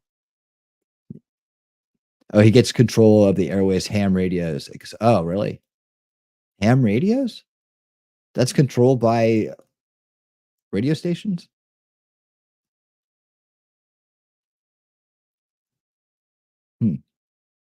All right, let's check this out. This lady rocks the house. They promote Black women, particularly if she's a lesbian. Yes. They promote Black women who are not even qualified. We have seen with the diversity, equity, and inclusion, which is really racism, which is really saying, well, Black people just, darn it, they're not smart enough, so we have to give them handouts. And you're pushing Black women who are not qualified. Dr. Claudine Gay of Harvard. Now the head of diversity at Harvard is also accused, if I have it correctly, of plagiarism. And we'll get to Fannie Willis, who was elected as a DA in Fulton County, Georgia, primarily because she's Black, in my opinion. And we've seen case after case. But the Black man, where is he? That's done deliberately. And it started really in the 60s, where the Democrats pushed policy, right, that said to women, particularly Black women, you don't need a man in the home. We'll give you more money if you're single. And I grew up in the 70s and I saw the effects. The broken home. Now it's more dysfunctional home where you have some women with 8 children by 5 different fathers. They don't know who their fathers are, in and out. It has almost destroyed the Black community, but they're doing it in a different way now. They're promoting Black women and want Black men to be down here. And I think Black men sense that, and they know that Trump relates to them. They relate to Trump very well. The evil Barack Obama. Barack Obama is a foot soldier. Oh yeah, for the globalists. Elite. Oh, absolutely. Globalists. Barack Obama was a plant. Yes. And now they want to put Michelle. Barack Obama was a plant. He did nothing for the Black community. Nobody even knows who he is. Did he ever come back to Chicago with as much crime to talk to young Black men? He doesn't give a damn. He doesn't. Barack Obama is a curse on this nation. So is Joe Biden. I think it's the Black. Yes. We provide the money for his Marxist socialist programs, pushing abortion in Africa and other things. He didn't care about us. No. He didn't care. That gave rise to Trump, because Trump actually listened to us. He actually cares. Many of us, I mean, it was bad. At least Bill Clinton BS and said, I feel your pain. But at least he said it. Barack Obama didn't give a damn. He should have never been elected. Before he was elected in 2000, he got elected in 2008, my mother sent, may God rest her soul, letters to Black churches, warning them about Barack Obama, saying he was so ungodly. I said, Mom, that's harsh. She wrote it anyway. And everything my mother said, may God rest her soul, was right. He hates this country, but he wants to live off the fat of the land. Like the founders of Black Lives Matter, they don't give a damn about Black people. They didn't have to spend one dime to help build a Black business. But these lesbians, they bought homes in predominantly white neighborhoods. See, they say they hate capitalism, but they love to use us and live off of capitalism while they spout an anti-God, anti-America rhetoric. So right. Not just they got you in a Black community. They put us in danger. No, not all Black people are drug dealers or this or that, but you're harming the average Black who lives in an area that is high crime. When you talk about defund the police, and we saw the other day in New York City, where you had illegals beating up NYPD officers. That went viral. But under Trump, something like that would have been dealt with immediately. He would have spoken out immediately. Alvin Bragg, from what I understand, helped them to get out. No bail. no. Yeah. They got their. No bail. There is a concern among Democrats that the vote for Trump is hardening within the Black community. It's solidifying. It's not just a passing fancy. And I think Democrats, both Black and white, liberals, they're panicking. Some of the reasons why Blacks, particularly Black men, are drawn to Trump is that he puts America first. He puts Americans first. We see that Joe Biden and his administration, they're now in this battle with the state of Texas to cut down the barbed wire. We, ladies and gentlemen, have essentially an invasion of our country going on. Great. Black people are waking up. All you have to do, I would recommend it. What's up, Jake? If you want verification. Go on YouTube, Black residents in Chicago. Type in Chicago, Black people, immigrants. They are fed up. Black people are now feeling the effects. Yeah. You know, when these liberal mayors, oh, we want to be a sanctuary city, New York, LA, even Newark, New Jersey. We want to be a sanctuary city. But you see, they don't put the illegals where Nancy Pelosi lives, where the elite live. They put them with us. And I'm not anti anything, but it must be done correctly and fairly. I mean, the hypocrisy of these leftists and liberals is stunning. That was gooder than chicken right there. Y'all may disagree, but the way she just tied all that together and then put the hypocrisy bow on top at the end, oh, I love it. God bless that woman. Just out here dropping nothing but facts and preaching the truth. And I think Donald Trump really needs to have her at every single rally and possibly even offer her a spot in his administration after he wins this 2024 election. It just gives me goosies and makes me feel all warm and fuzzy inside seeing wisdom mixed with common sense like that, because it's so rare that we get to see these traits anymore in this social climate that we got going on. We should just give this lady a microphone and a free ride to the nearest inner city and just let her get busy and do her thing and just teach folks what's really going on and continue to expose these divisive lies that the left is always promoting, because the white man is not oppressing and holding anyone down anymore. He does not have his foot on your neck. If you're not where you want to be, it's because of you and the people that raised you. Stop depending on the government and quit voting for these clowns and expecting positive changes to happen. That's insanity when you keep voting for the same people and expecting different results. It's not ever going to happen. Obama, Biden, and all these other radicals and their secular agenda have got to be stopped, which means we can't be silent. We have to continue to rebuke and expose the wickedness instead of just going along with this deceptive woke propaganda. Abortion, aka murder, is wrong. Anti-God values are wrong. And there's no need to sugarcoat it, y'all. These Democrats are trying to destroy this country. And so far, it looks like they're succeeding. And if we don't stand together and combat this inclusion and invasion garbage, it's only going to get worse. I don't care what you look like on the exterior. We're all part of the one race that God Almighty created. Human beings that bleed the same color red. And the only thing that separates us is good versus evil, righteousness versus lawlessness. And those come down to the lifestyle decisions that you make each and every day. God gave us all the free decision-making, free will ability to choose which path you go down. The narrow one that few people find, or the wide path that leads to destruction that many people go down. They follow what's popular and trendy in the culture. And I'm well aware that not everybody that watches my videos is a Christian, but I am. So on this channel, Lord willing, that's always the approach that you're going to get from me. And God's word, this Bible right here, it has a lot to say about how we're supposed to deal with evil. And silence ain't the answer, y'all. It never will be. We're not supposed to just curl up in the fetal position and curl up in a corner and just watch things get burned to the ground here in America. That's not how it's supposed to go. We are one nation under God. And Romans 12, verse 21 says, do not be overcome by evil, but overcome evil with good. Leviticus 5, verse 1 says, if a person sins in hearing the utterance of an oath and is a witness, whether he has seen or known of the matter, if he does not tell it, he bears guilt. Ephesians 5, verse 11 goes on to say, and have no fellowship with the unfruitful works of darkness, but rather expose them. That's God's word. That's the basic instructions before leaving earth. That's the most important manual instruction thing that you can apply to your life ever, period. From the beginning to the end, God is the same yesterday, today, and forever, the Alpha, the Omega. And if you're not abiding in his word, if you're not living by his guidelines and moral standard and your compass aligned with him, you're doing it all wrong. And it is all out spiritual warfare that we're faced with every single day, right now, in this very moment. And we're going to win. As long as we continue to stand firm in the truth and speak that with love,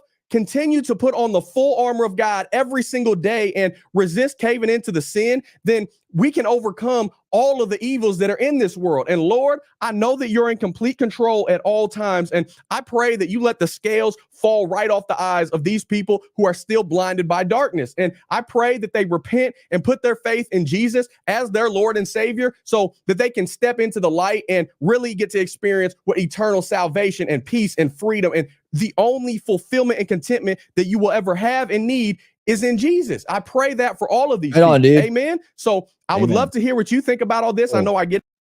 All right.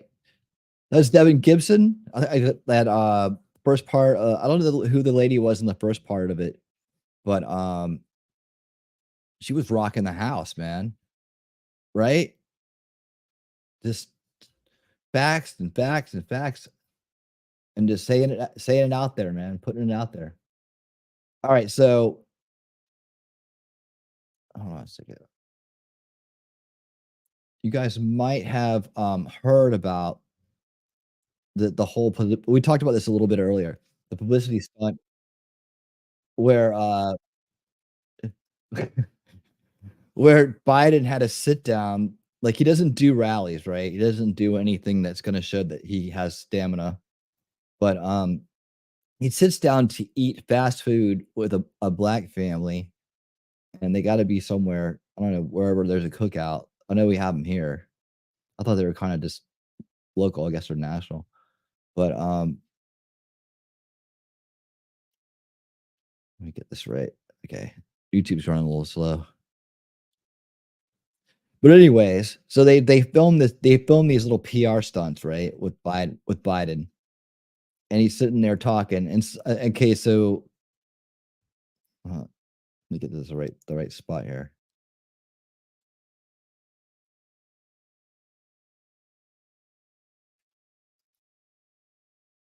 So we're gonna watch this with Brandon Tatum.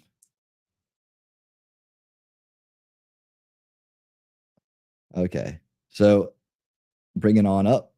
Here we go.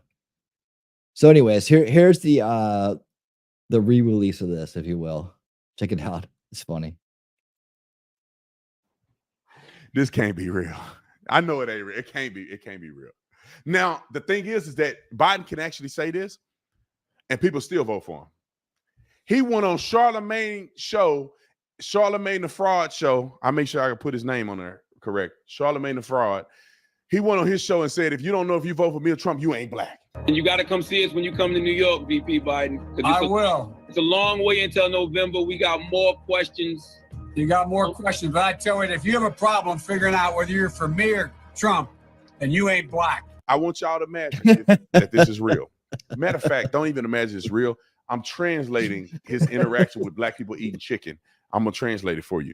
Now, the news made it sound like, or whatever the little clip made it sound like, he was talking to them about all this. This is what he really was saying in his mind. So I made sure you guys got your chicken, your orange soda, or Kool-Aid, if that's what you're into. Oh, I'm really sorry that Jill forgot the watermelon and hot sauce. Listen, I absolutely love the blacks, especially when you people vote for me and not Trump. So I'm now obviously that's deep fake in this AI. But let me play you the real clip so that YouTube don't think I'm trying to put a farce on there. Making sure I had the hamburger. So tell me about you guys. What you doing these days? Why don't you share about your passion in sports? I'm playing AAU basketball right now. Are you really? Are you guard? Yes, sir. Now, what grade are you in? 7th grade. 7th grade. Right now, I'm just basketball, playing guard on the JV team for my school. How about in school? How y'all doing in school? You should tell the president about the school. Favorite thing about it is the business academy I'm in. You get to like travel, so we've been to like NC State, Wake Tech, and when you're kidding me. Yeah, we went to this small. Are you kidding me? Black people are educated. That's what he's saying. You kidding me? Oh, I'm shocked. Small dry cleaning business, and it's cool. It's a great experience. I'm impressed. Is that a new program at the school? Yes, sir, it is. It just started just a couple of years ago. You know how much this guy loves you. You can just feel it, can't you? Yes, sir. Your dad jumped in front of a bull for you. By the way, we dads are hard to raise. Once you're a teenager, we're hard to raise. So you gotta be patient with us, you know what I mean? Yes, sir. A little patient. All right, enough of that pandering. You know, I honestly believe that Donald Trump sitting down with a family will be a lot less cringy. Donald Trump will probably have a genuine conversation. I think that he probably pooped his pants eating that chicken like that, and they had to escort him out, and they charaded around. The funny thing is, why are you going to black people's house like this? You ain't done nothing for black people. You don't have no plans in place to do anything for black people. Democrats ain't never done nothing for black people that's meaningful and productive, except 94 crime bill putting black people in prison, which Joe Biden bragged about, or him doing the eulogy of a former Klans member, Robert Byrd, Well, do I need to keep going? If you don't want to vote for me, you ain't black. White kids are just as, what did he say? Black kids are just as good as white kids. Or he said poor kids are just as good as white kids or something like that. Just putting his foot in his mouth every chance he get. Anyway, I just wanted y'all to hear that funny AI rendition, because that's what I saw. I didn't see the second video. I saw the rendition because that's what he really meant when he's sitting at the table with black people eating chicken. Come on, bro. I'll see y'all in the next one. All right. I thought that was pretty good.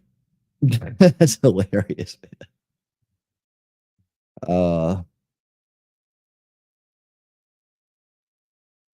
see. Okay, so I don't know if you guys heard about this or not, but this just broke. This is breaking news. And then I'm going to come back with some more entertainment news here. Well, actually, with some entertainment news. And then I got some science news for you. How about that? So, but they're all important things and probably some stuff you haven't seen yet. Let's see. Sorry, YouTube's running a little slow. So, how you guys doing out there? Put this on that.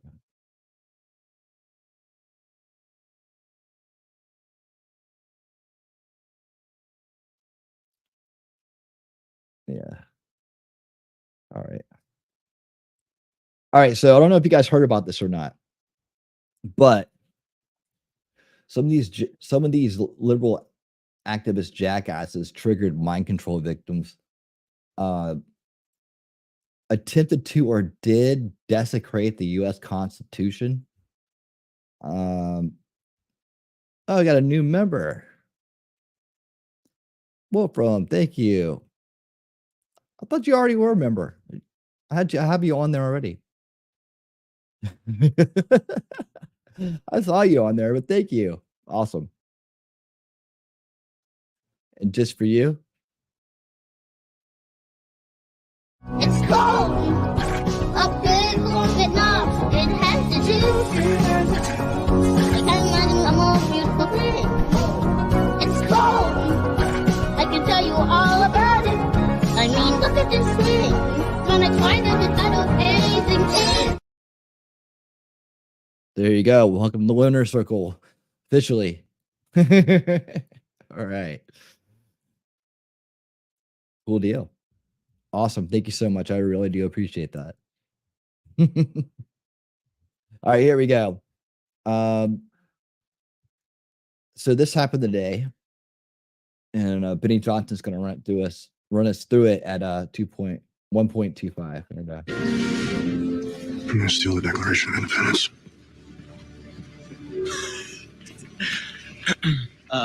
Then a few moments later.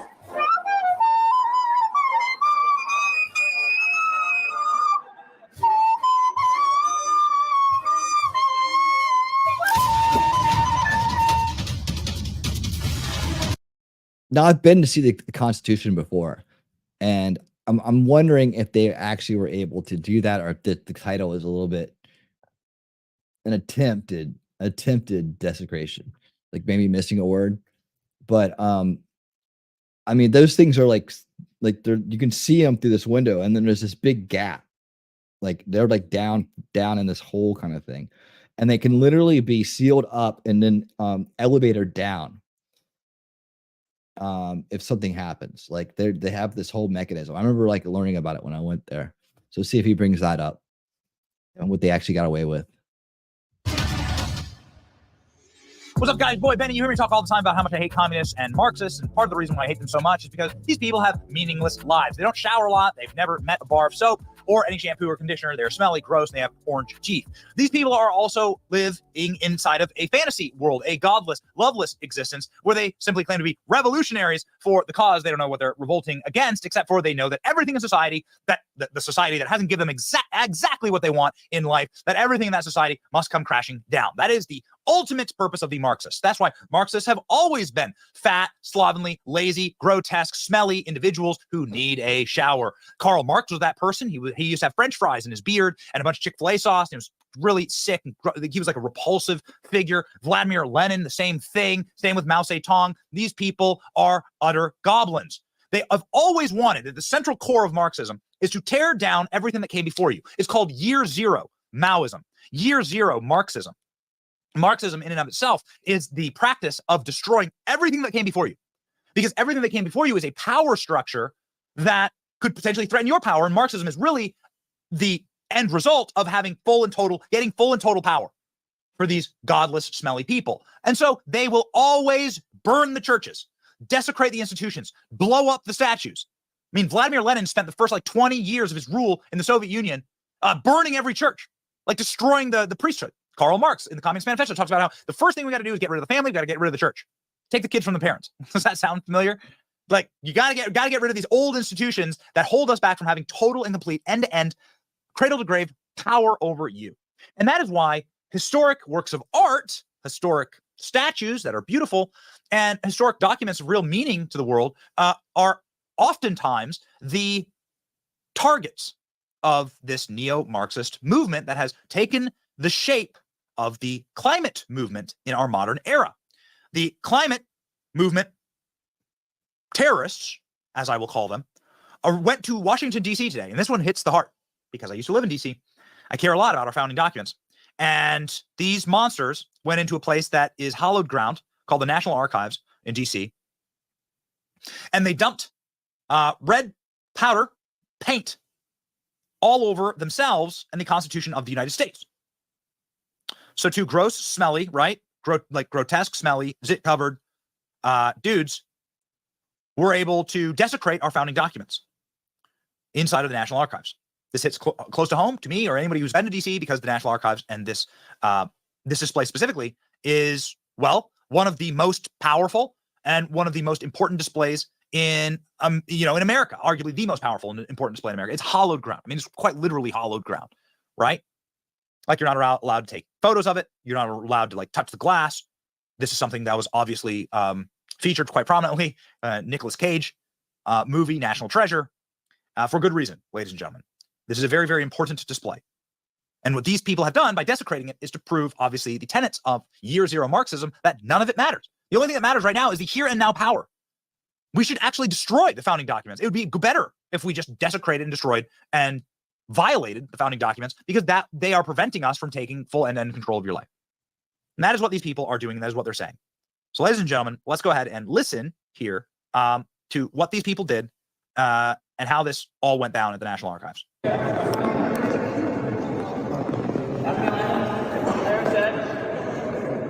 are determined to foment a rebellion. We will not be held accountable to laws in which we have no voice or representation. So there they are. This country is founded smearing their that all men are created for red paint. Endowed with the inalienable rights of life, liberty, and pursuit of happiness. We're calling for all people to have all these rights, not just wealthy white men. We all deserve clean air, water. The Birkenstocks, classic Birkenstocks, dude. She's not gonna date you, bro. Sorry, man. Listen to the mind control coming off this guy's tongue. Nothing like a self-loathing white man, soy-filled self-loathing white man in Birkenstocks, smearing themselves in paint. Moving towards real climate solutions. Just spewing it. Useful idiots. It's amazing. They treat these guys with kid gloves. Every J6er grandmother was treated far worse than this, obviously. Ashley Babbitt, of course. I mean, look, they got their hands in their pockets. Yeah, these are like climate controlled boxes. They didn't do anything except for ruin the display. They're just bringing it up. We need to declare a climate emergency. President Biden, please declare a climate emergency. America, please declare a climate emergency. Are they trolling for? Yeah. Pure they have soy. To be, they mean it, but look at this guy. He's into his job. Oh, we have to leave? He's like, I'm getting down to the ground. We have to leave. All the way. You can do it from the beginning. All the way. I don't care.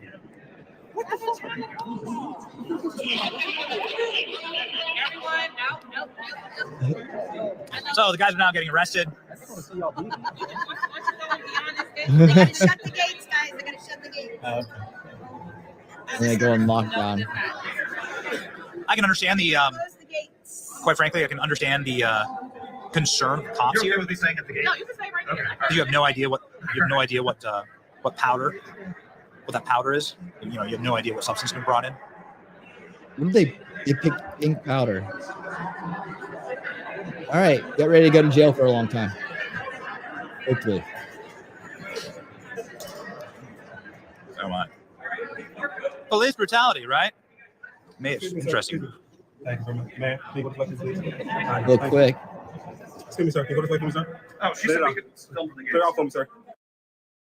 There we go. Stop finally. Real quick.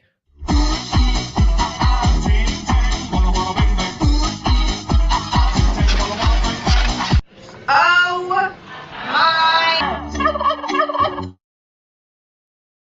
Thank you for the super chat, Shelly. Talking trash and truths.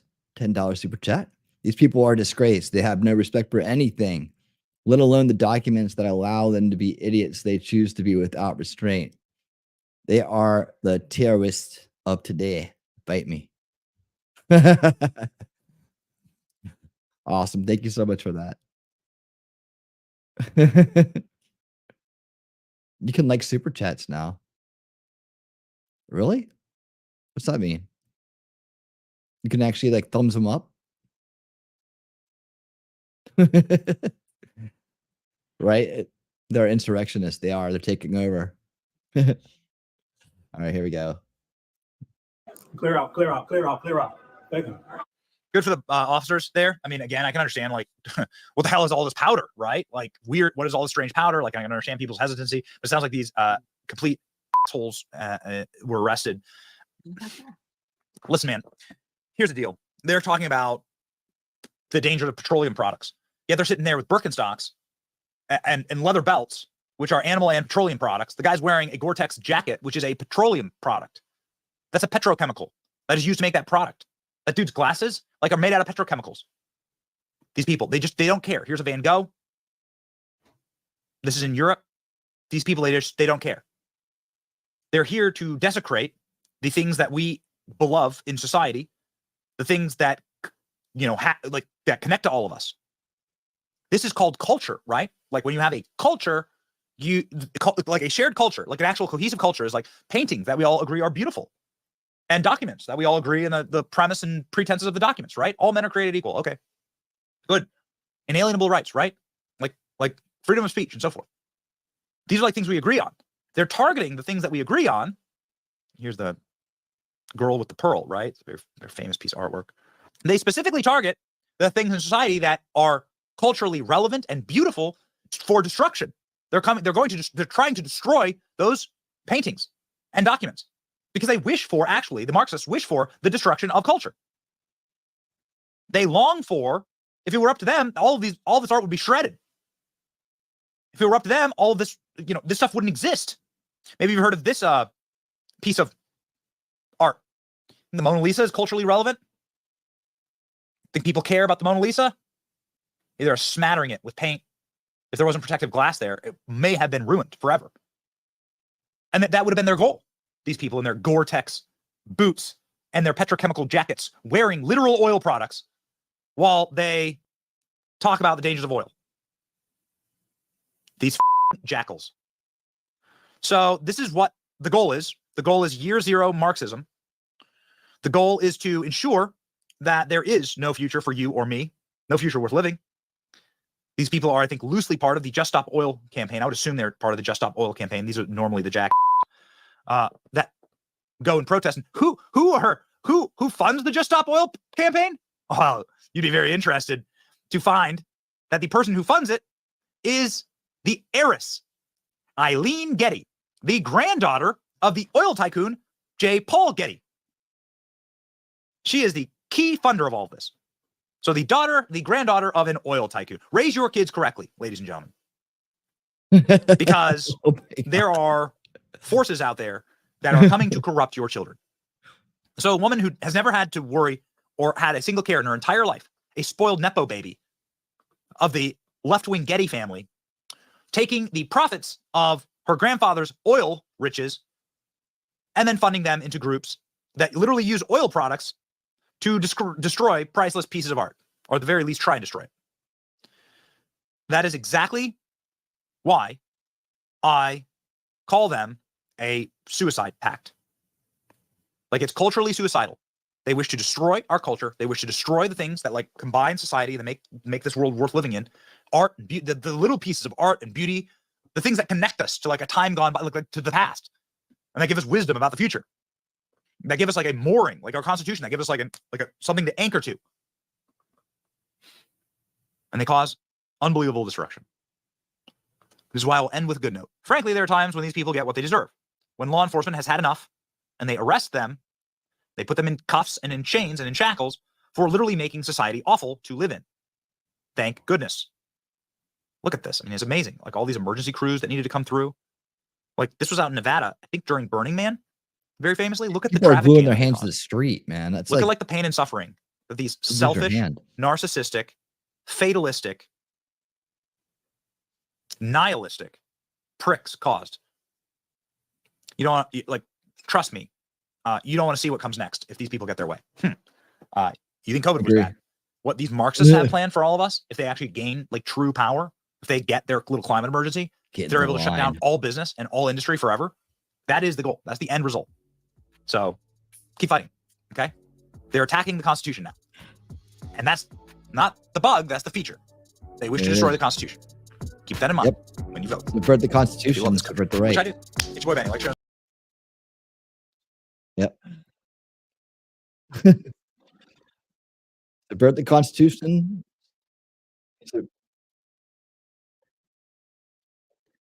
And you subvert the rights, man. All right, so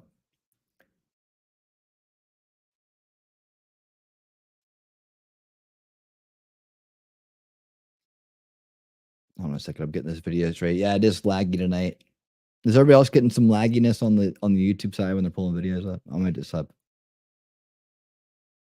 Might just be on my end. I don't know. But anyways, yeah. Going around and trying to erase history has been going on for a while now, right? That's why I got to make sure that we put the history back that they've been taken away. At least make sure it's not thrown down the black hole, you know. Sorry, I'm struggling with this to get this next video up here. Because it's just spinning and spinning. All right. Okay, it's queued up. All right. Thank you. Thank you. Thank you for that. So anyways, I hope those guys get the book thrown at them. It's just ridiculous. But you see the mind control in these people, man, when they're activated to go out and do these things. And then as Benny showed, like, you know, where the money for this particular set of actions is coming from. Again, it's just the funding of the cycle of abuse, man, spinning these people up, you know, informational abuse corrupts them. And then they are able to be triggered into actions to do stupid shit like that. Like they're gluing their hands to the street and gluing it to other stuff, man. You could really mess up yourself for life doing that. And for what? It's not even real. That's the sad part. That's the really sad part. So anyways, you know, and people just tend to not make good decisions. Like this guy. All right. You guys know who Sneeko is? Sneeko is I've never heard of him. But Sneeko is some kind of creator, I guess on multiple platforms, maybe just YouTube. But he thinks he's a tough guy. And I guess he's challenged people to boxing matches. I don't know what his background is, but he did something very stupid. He challenged Sean Strickland to a sparring match, right? And Sean Strickland's like, "Yeah, I'll kick your ass." But this is the stupidity of thinking, you know, where you get trapped in your mind. I kind of explain it as we go along, but dude, Sean Strickland is one of the top middleweights in UFC. I mean, he's been a champion, and he eats, sleeps, and breathes fighting. I mean, his mind and is trained up. Like he's seen all the punches and kicks come at him, all the different attempts to take him down over and over again, daily training, you know. And his punches are crisp. They're trained. They're, you know, his cardio is off the charts. You know, the average person has about 30 to 60 seconds of high exertion before they start getting gassed. I mean, like, because they're not, if the average person, you know, the average person not in good shape, you know, not in prime shape. This is an elite athlete in the prime of his career, are, you know, around that time.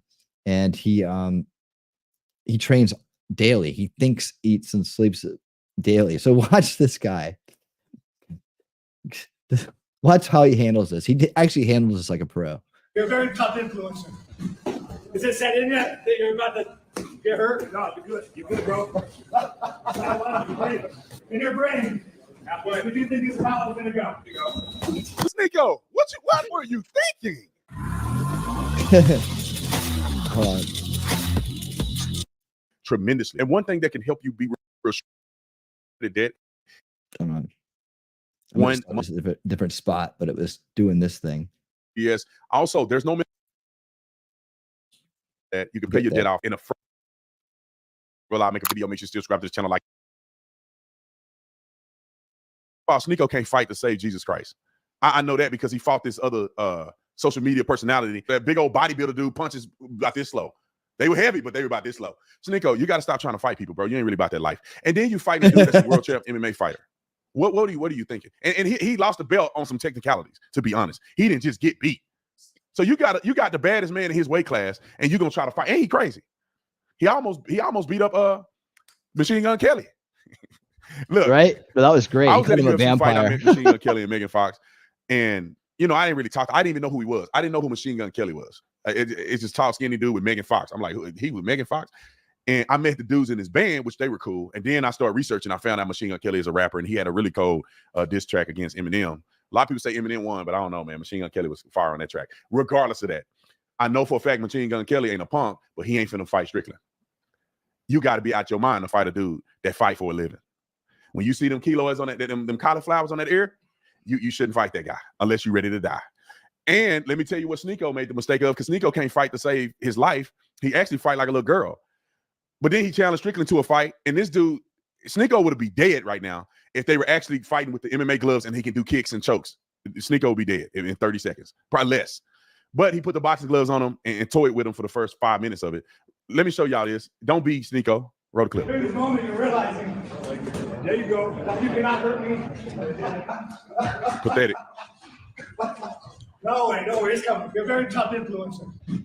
Is it set in yet that you're about to get hurt? No, you're good, bro. In your brain. Halfway. What do you think is how He's not even fighting him. Boop, boop. Nah, he ain't fighting.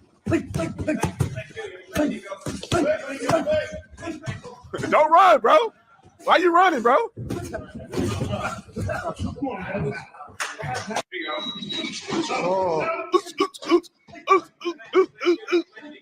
Sneeko, throw a punch, bro. Jesus Christ. Somebody call the name of Jesus.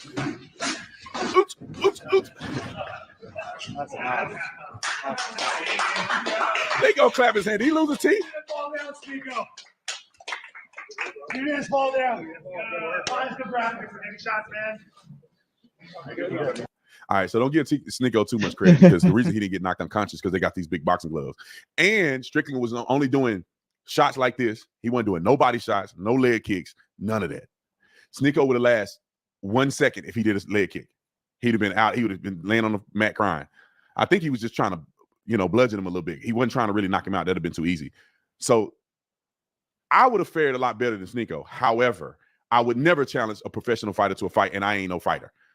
You know what I'm saying? On some street stuff, I had to protect my family. Man, I could whoop a lot of people. But you ain't finna whoop no person that's been fighting. Endurance alone is going to get you. These dudes ain't just showing up. It's like when you were a kid and you used to watch Spider-Man, and now you jump off the couch like you Spider-Man. You feel like you could climb up a wall or something. You're a kid. You're like, I'm Spider-Man now. That's my 3-year-old. Like, I'm Spider-Man. People be watching MMA fights and then they think they can fight. Bro, that stuff is not easy. You got technique. I mean, the biggest thing, like I said before, is endurance. If you're not in physical, if you don't have great endurance, you're gonna burn out in like the first 30 seconds. Especially if you're going hard and you fight 30 seconds, you're gone. How do you find that out, Brandon? In the police academy. I was in the police academy. We had a red man fight. 3 minutes. 3 minutes is a long time to fight. I was out in 20 seconds. I was winning. The homeboy came up, and we already know the scenario. You know what I'm saying? You at a convenience store, and you gotta arrest this guy, right? And he got a mask on and gloves. It's like, we finna fight. So I forget all that scenario stuff. So once I got the opportunity, you know, I said, sir, put your, and I boom, boom, boom. I was on top of him working. And then they like, Tatum, you gotta arrest him. I forgot about arresting. I'm fighting now. I ain't finna get beat up in here. So I go to arrest the guy, and he's an MMA fighter. I go to arrest the guy. I put my arm down. He hit my arm. He pinned it. He rolled over on top of me. This is the first 30 seconds, bro. Now he on top of my diaphragm. He's sitting on me and just working. Boom, boom, boom, boom. All I could do was block. For 2 minutes and 30 seconds, I was blocking. And he was hitting me. He was hitting the side of my head so much, I couldn't even open my mouth after the fight. My whole side of my head was swollen, and I couldn't open my mouth like this. I had a headache. I was all beat up. That was a street fight I lost. Well, he would have lost because I didn't knock him out the first couple punches. But if I didn't, and he rolled over and did that, it's over, bro. Out of a 3-minute fight, I was out first 30 seconds. So, and I was in good shape back at that time. So, Sneeko, y'all need to stop challenging these people. It's good for content for me, but bad for your brain. Homeboy gonna have CTE after this one fight. I'll see y'all in the next one. I'm out.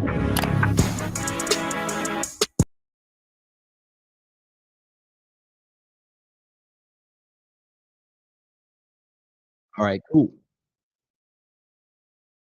So, hang on one second. Like how to get this right.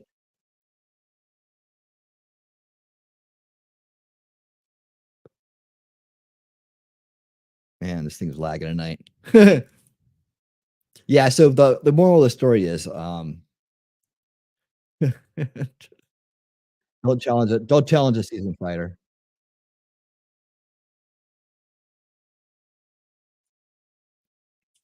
Know your limits.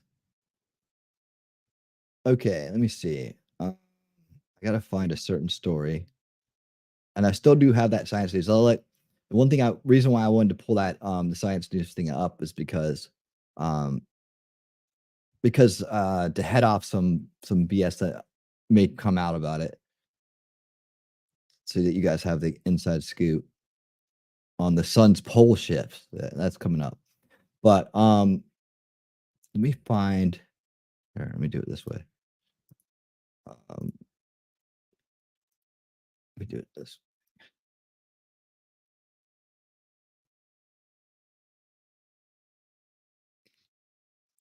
Yeah, endurance is a lot when it comes to winning a fight.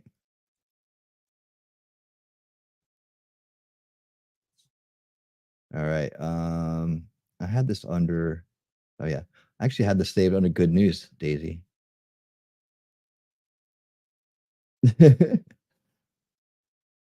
All right. Is it the one from 7 days ago?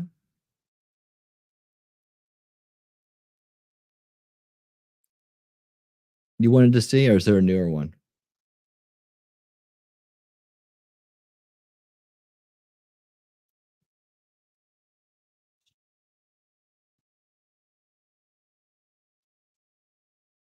Let's see. Okay. All right. I almost got it. All right. So, yeah, no, he didn't even break a sweat.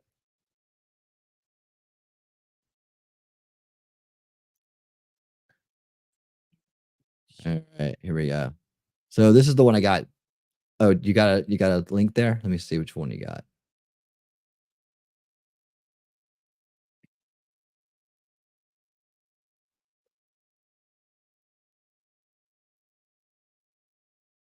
Eight minutes ago.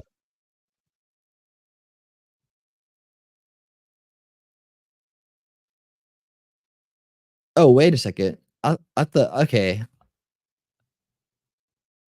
Wait a second here.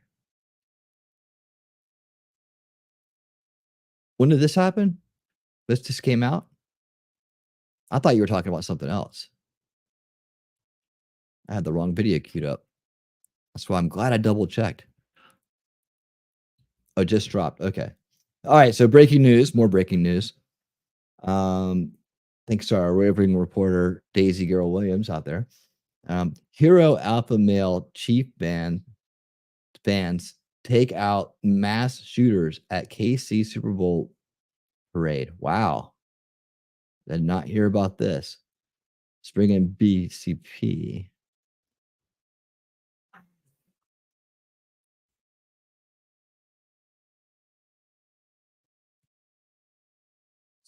In fact, this is so good. Such good news. We'll have to play the intro to good news for it.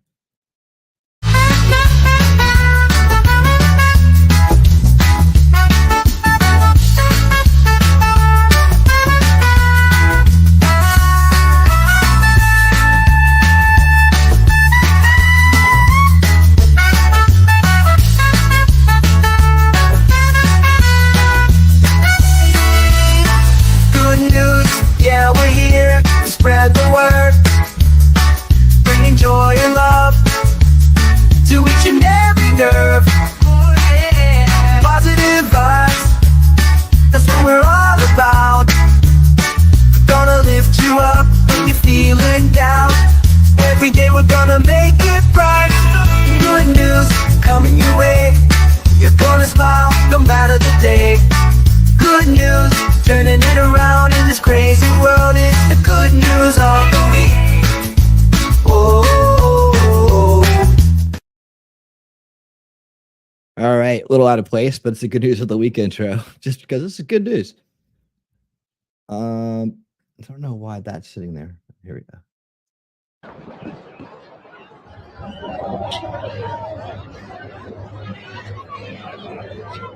One guy was hollering and saying, stop him, or catch him, tackle him, whatever. And he's just bailing running. And out of nowhere, I heard that guy hollering. So I'm just like, okay, well, I'm right here. And I didn't even think about it. It just a reaction. I didn't hesitate. It was just do it. So I went to go tackle him, and another gentleman did the same thing.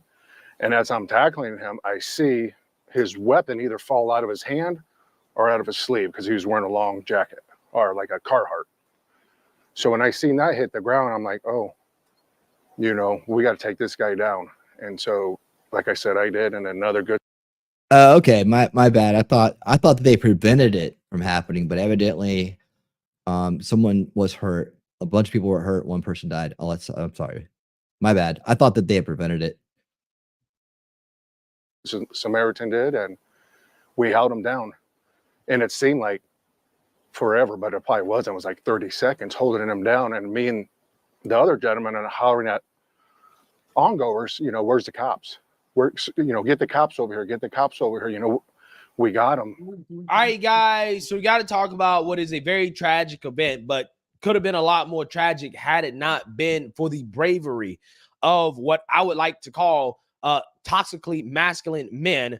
As we had a mass shooting at the Kansas City Super Bowl parade. Okay, there was a parade to celebrate the Kansas City Chiefs winning the Super Bowl, and a mass shooting broke out. Okay, there were Jacob, what's up? 2 or 3 people that opened fired at this Super Bowl parade, and you had some good Samaritans, some real men, okay, alpha males that decided to step up with no hesitation and to stop the gunman, okay, to tackle the gunman to the ground to stop the mass shooting. Now, unfortunately, one person has been reported as dead. There's been about 20 or so other people who have been shot. But you can imagine if it wasn't for these brave men, there would have been a lot more casualties, okay? This could have gotten a lot worse than it did had it not been for these brave men. And that's why I think it's important to highlight them, okay, and to talk about what they did, because I think that in a sane society, we should be honoring these men, okay? These men should be getting trips to the White House. They should be getting medals. They should be getting rewards. Hell, we should be building statues of these men, okay? In a country where we build statues of George Floyd, I'm not sure why we don't build statues of men who stop mass shooters, right? If you stop a mass shooter, you should be getting a statue. You should be getting honored. You should have to work another day in your life, okay? That's what we would do in a sane society. You talk about wanting to prevent mass shootings. Well, how about we start honoring people who step up to prevent them, who are patriots, okay, who put their lives on the line for other Americans. That's what we really should be doing. But we've gotten away from that in this country, where we're actually honoring criminals, okay, building statues of criminals instead of building statues of guys like Paul Contreras. All right, well, Nick, thank you very much. And out front now is Paul Contreras. Can you imagine this? This is the woman that was saying all this weird stuff the other night. Can you imagine like that they have like a giant park where it's just statues of people who have stopped mass shootings? That would be interesting. Contreras and his daughter, Alyssa Marsh Contreras, they witnessed the shooting and helped tackle someone to the ground who was taken into custody. And Paul and Alyssa, thank you so much for being with us. What a terrifying day. Paul, you were there, and there you shared video here of the moment that you helped tackle this person. What can you tell us about what happened in that moment? I just heard somebody yelling to stop this guy, tackle him, and he was coming in the opposite direction. So I just, you don't think about it. It's just a reaction. He got close to me. I got the right angle on him, and I hit him from behind.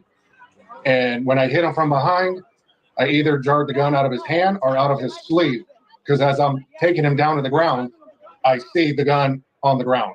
So I take him down, and I'm putting all my body weight on him. And then another good Samaritan comes over and is helping me, because I kind of got him high, and the other guy gets him around his waist, and we're just putting our weight on him, and he's just fighting to get up, but we're fighting to keep him down. And another Samaritan comes over and puts his weight on us, and we're waiting for the cops to show up. They finally, well, they get there, and the second cop gets there, the third cop gets there, then they pretty much take over. And I'm standing there for about a minute or two. You know, me and the cops didn't even have like one or two words, you know. Wow. Once they had him and got him cuffed, I sat there for 2 minutes with all my 3 daughters. And then we walked away. We headed toward our car. I mean, it's incredible. And you're there with your 3 daughters. I mean, obviously, Alyssa's with you now. Paul, can I just ask, when you say that the gun, you don't know whether it fell out of his hand or maybe out of his sleeve, right? And when he went down, then the gun goes on the ground. Did you see him fire the gun? No. I did not see him fire the gun. When I tackled him, I seen what I seen. Like I said, out of his hand or out of his sleeve. And I taking him down, I seen the gun.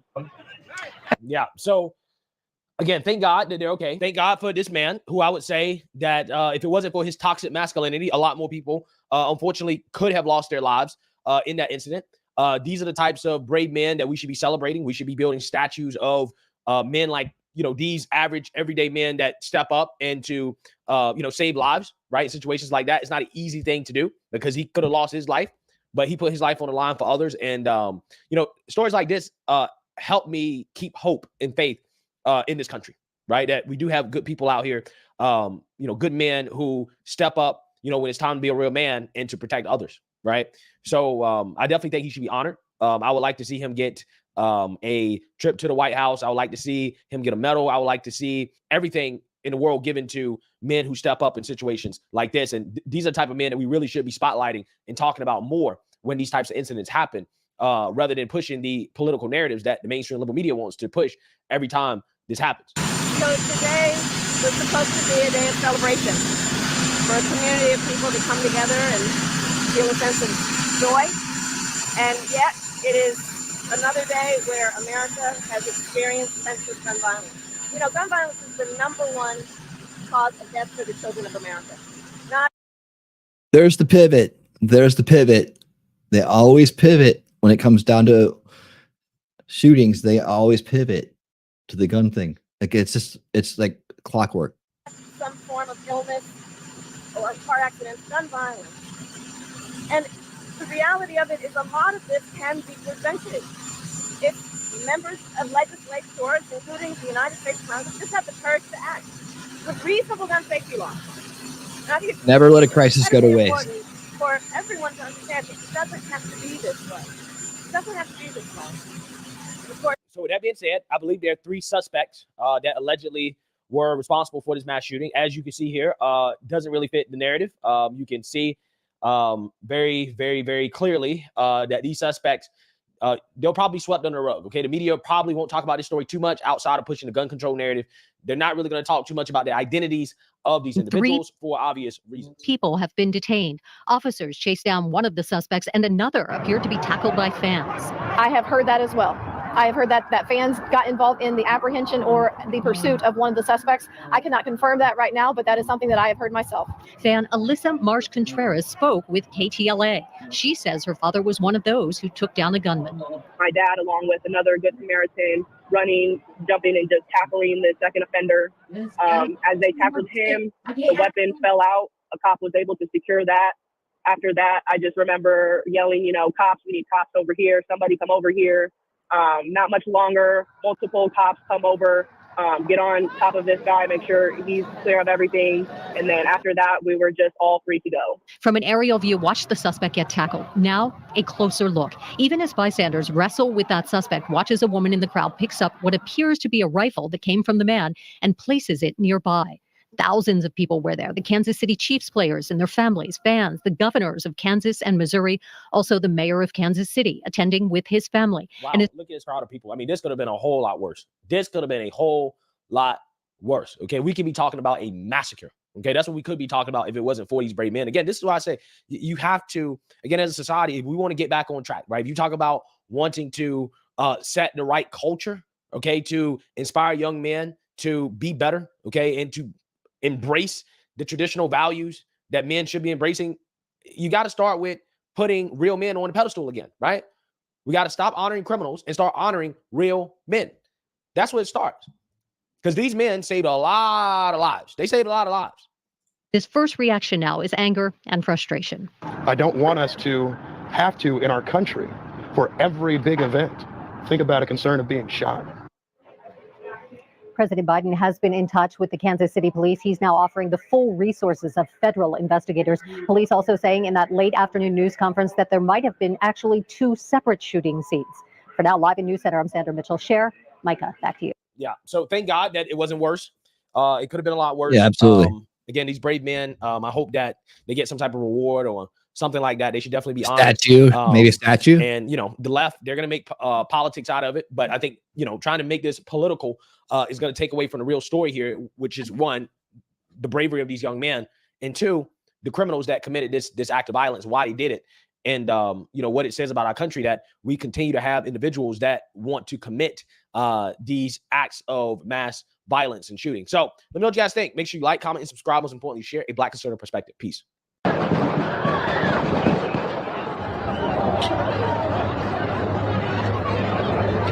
One guy was. Oh, yeah. That's what that was. I don't know why the loop thing turned on. It's because it's going so slow. Turn it off. There you go. All right. So there you have it. Brave people step up, deserve statue. And Craig was going off about statues, wasn't he? He was like, you know, I think we should build statues. All right. Thank you for that, Daisy. Appreciate the contribution. All right. So here's the one.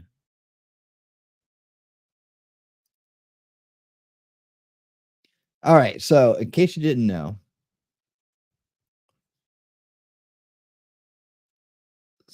the sun is going to have a polar shift coming up.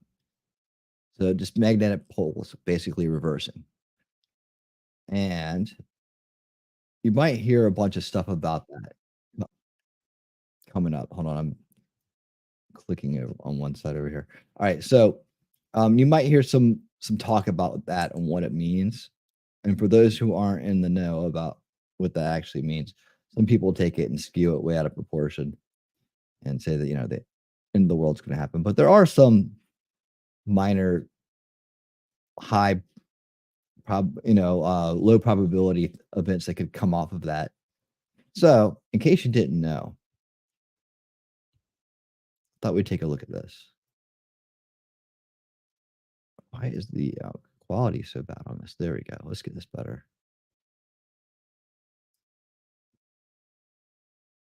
Much better. All right, here we go. On.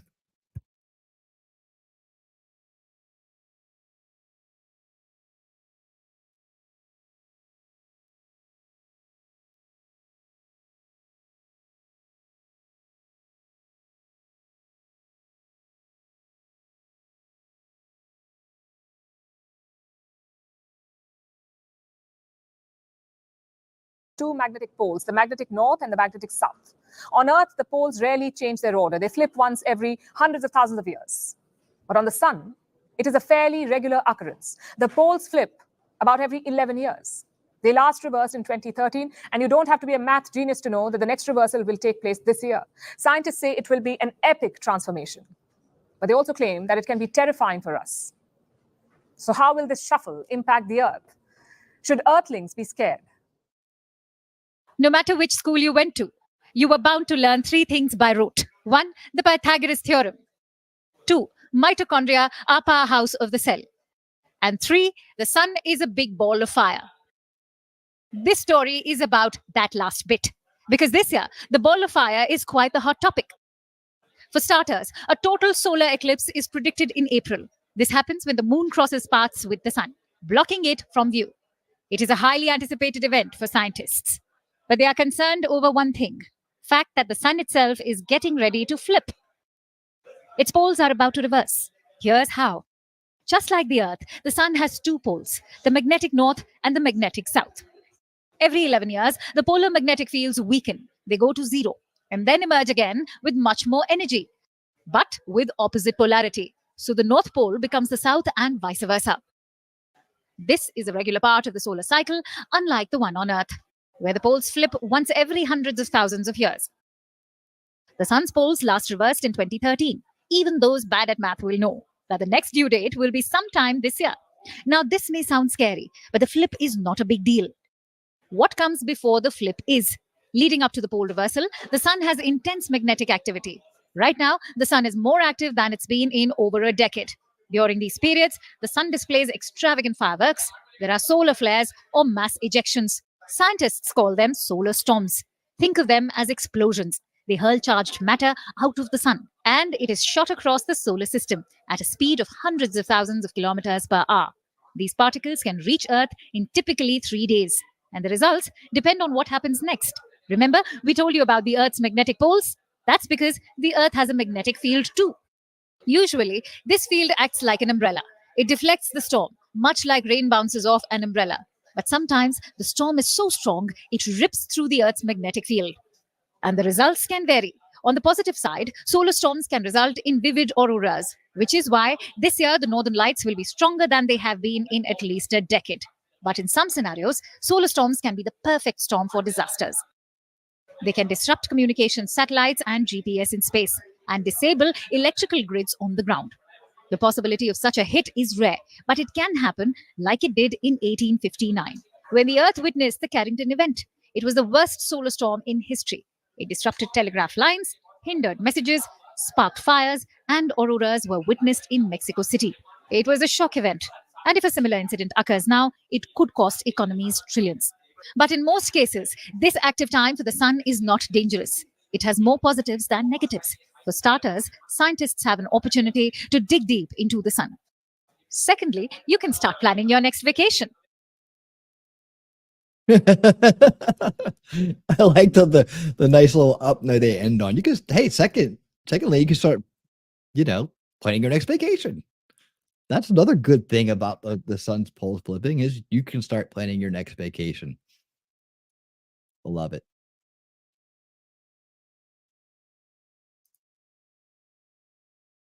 I love it. All right. As YouTube keeps grinding along slowly and lagging here on my second screen.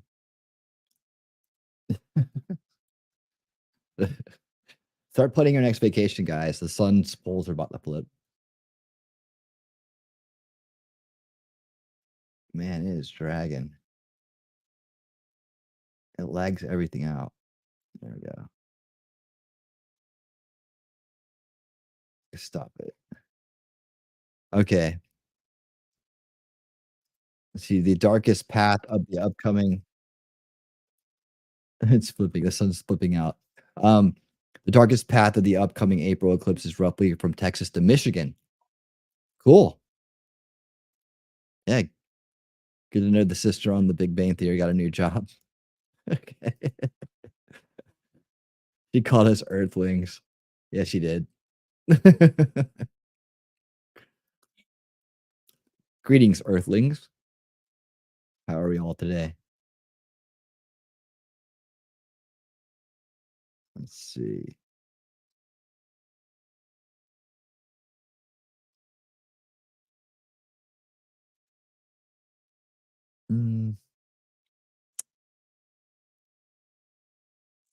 I have a great interview with Vivek and the Hodge twins. You guys want to watch that?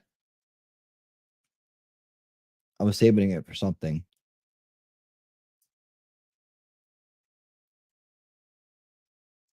I'll take us a little. Let's see, where's that? Is it Twin Pod?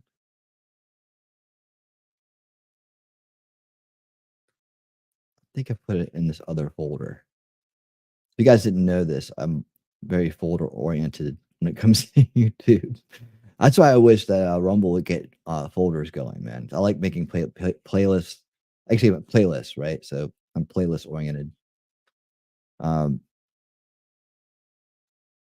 like that, Mimsy? All right. It's really great. It's a great interview. It's their, I think that's their first one. Let me go over here. I think I put it under this one.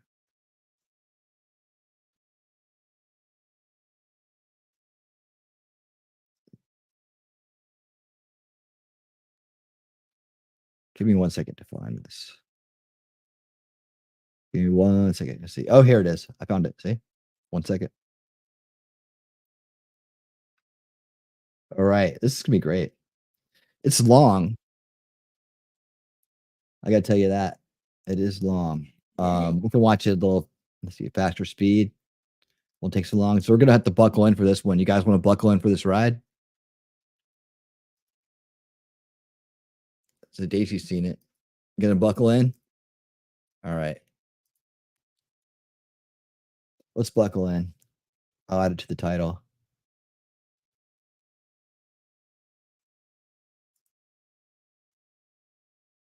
Making it happen on the fly tonight. Go for it. That's all I needed to hear. Tink. All right. Let's rock and roll. Starting something new. Welcome, Vivek Ramaswamy. Vivek like cake. I really like this guy. Most people still behave like sheep. There's part of inside of each of us who's a lion and part of inside of each of us who's a sheep. What's the future for you? I'm open to whatever allows me to have the biggest impact on the country. What is the deep state to you? Have you heard of the term ESG, or the ESG movement? Do you think Trump's going to take back the White House? I do. Yeah. Hodge twins here. We're starting something new. We're not going to stop our routine shows about current events and politics and stuff like that, but we want to start something new. And we started our own podcast, and we only start with the best guests. Yeah, the best ones. Yeah, the best ones. Only the best. Yeah. This guy's so good, he comes off like an AI system. Everything he says is perfect. He's like a supercomputer. Yeah. Welcome, Vivek Ramaswamy. I hope I do not have a malfunction today. Yeah. Good to see you guys. First of all, am I pronouncing your name correct? It's Vivek like cake. You got that? Vivek. Okay. Yep. And then Ramaswamy. Dude, okay. I've been practicing your last name all week. I appreciate it. Ramaswamy. Some people do the chicken shawarma thing in there a little bit, but just Ramaswamy. Yeah. Vivek Ramaswamy. Ramaswamy.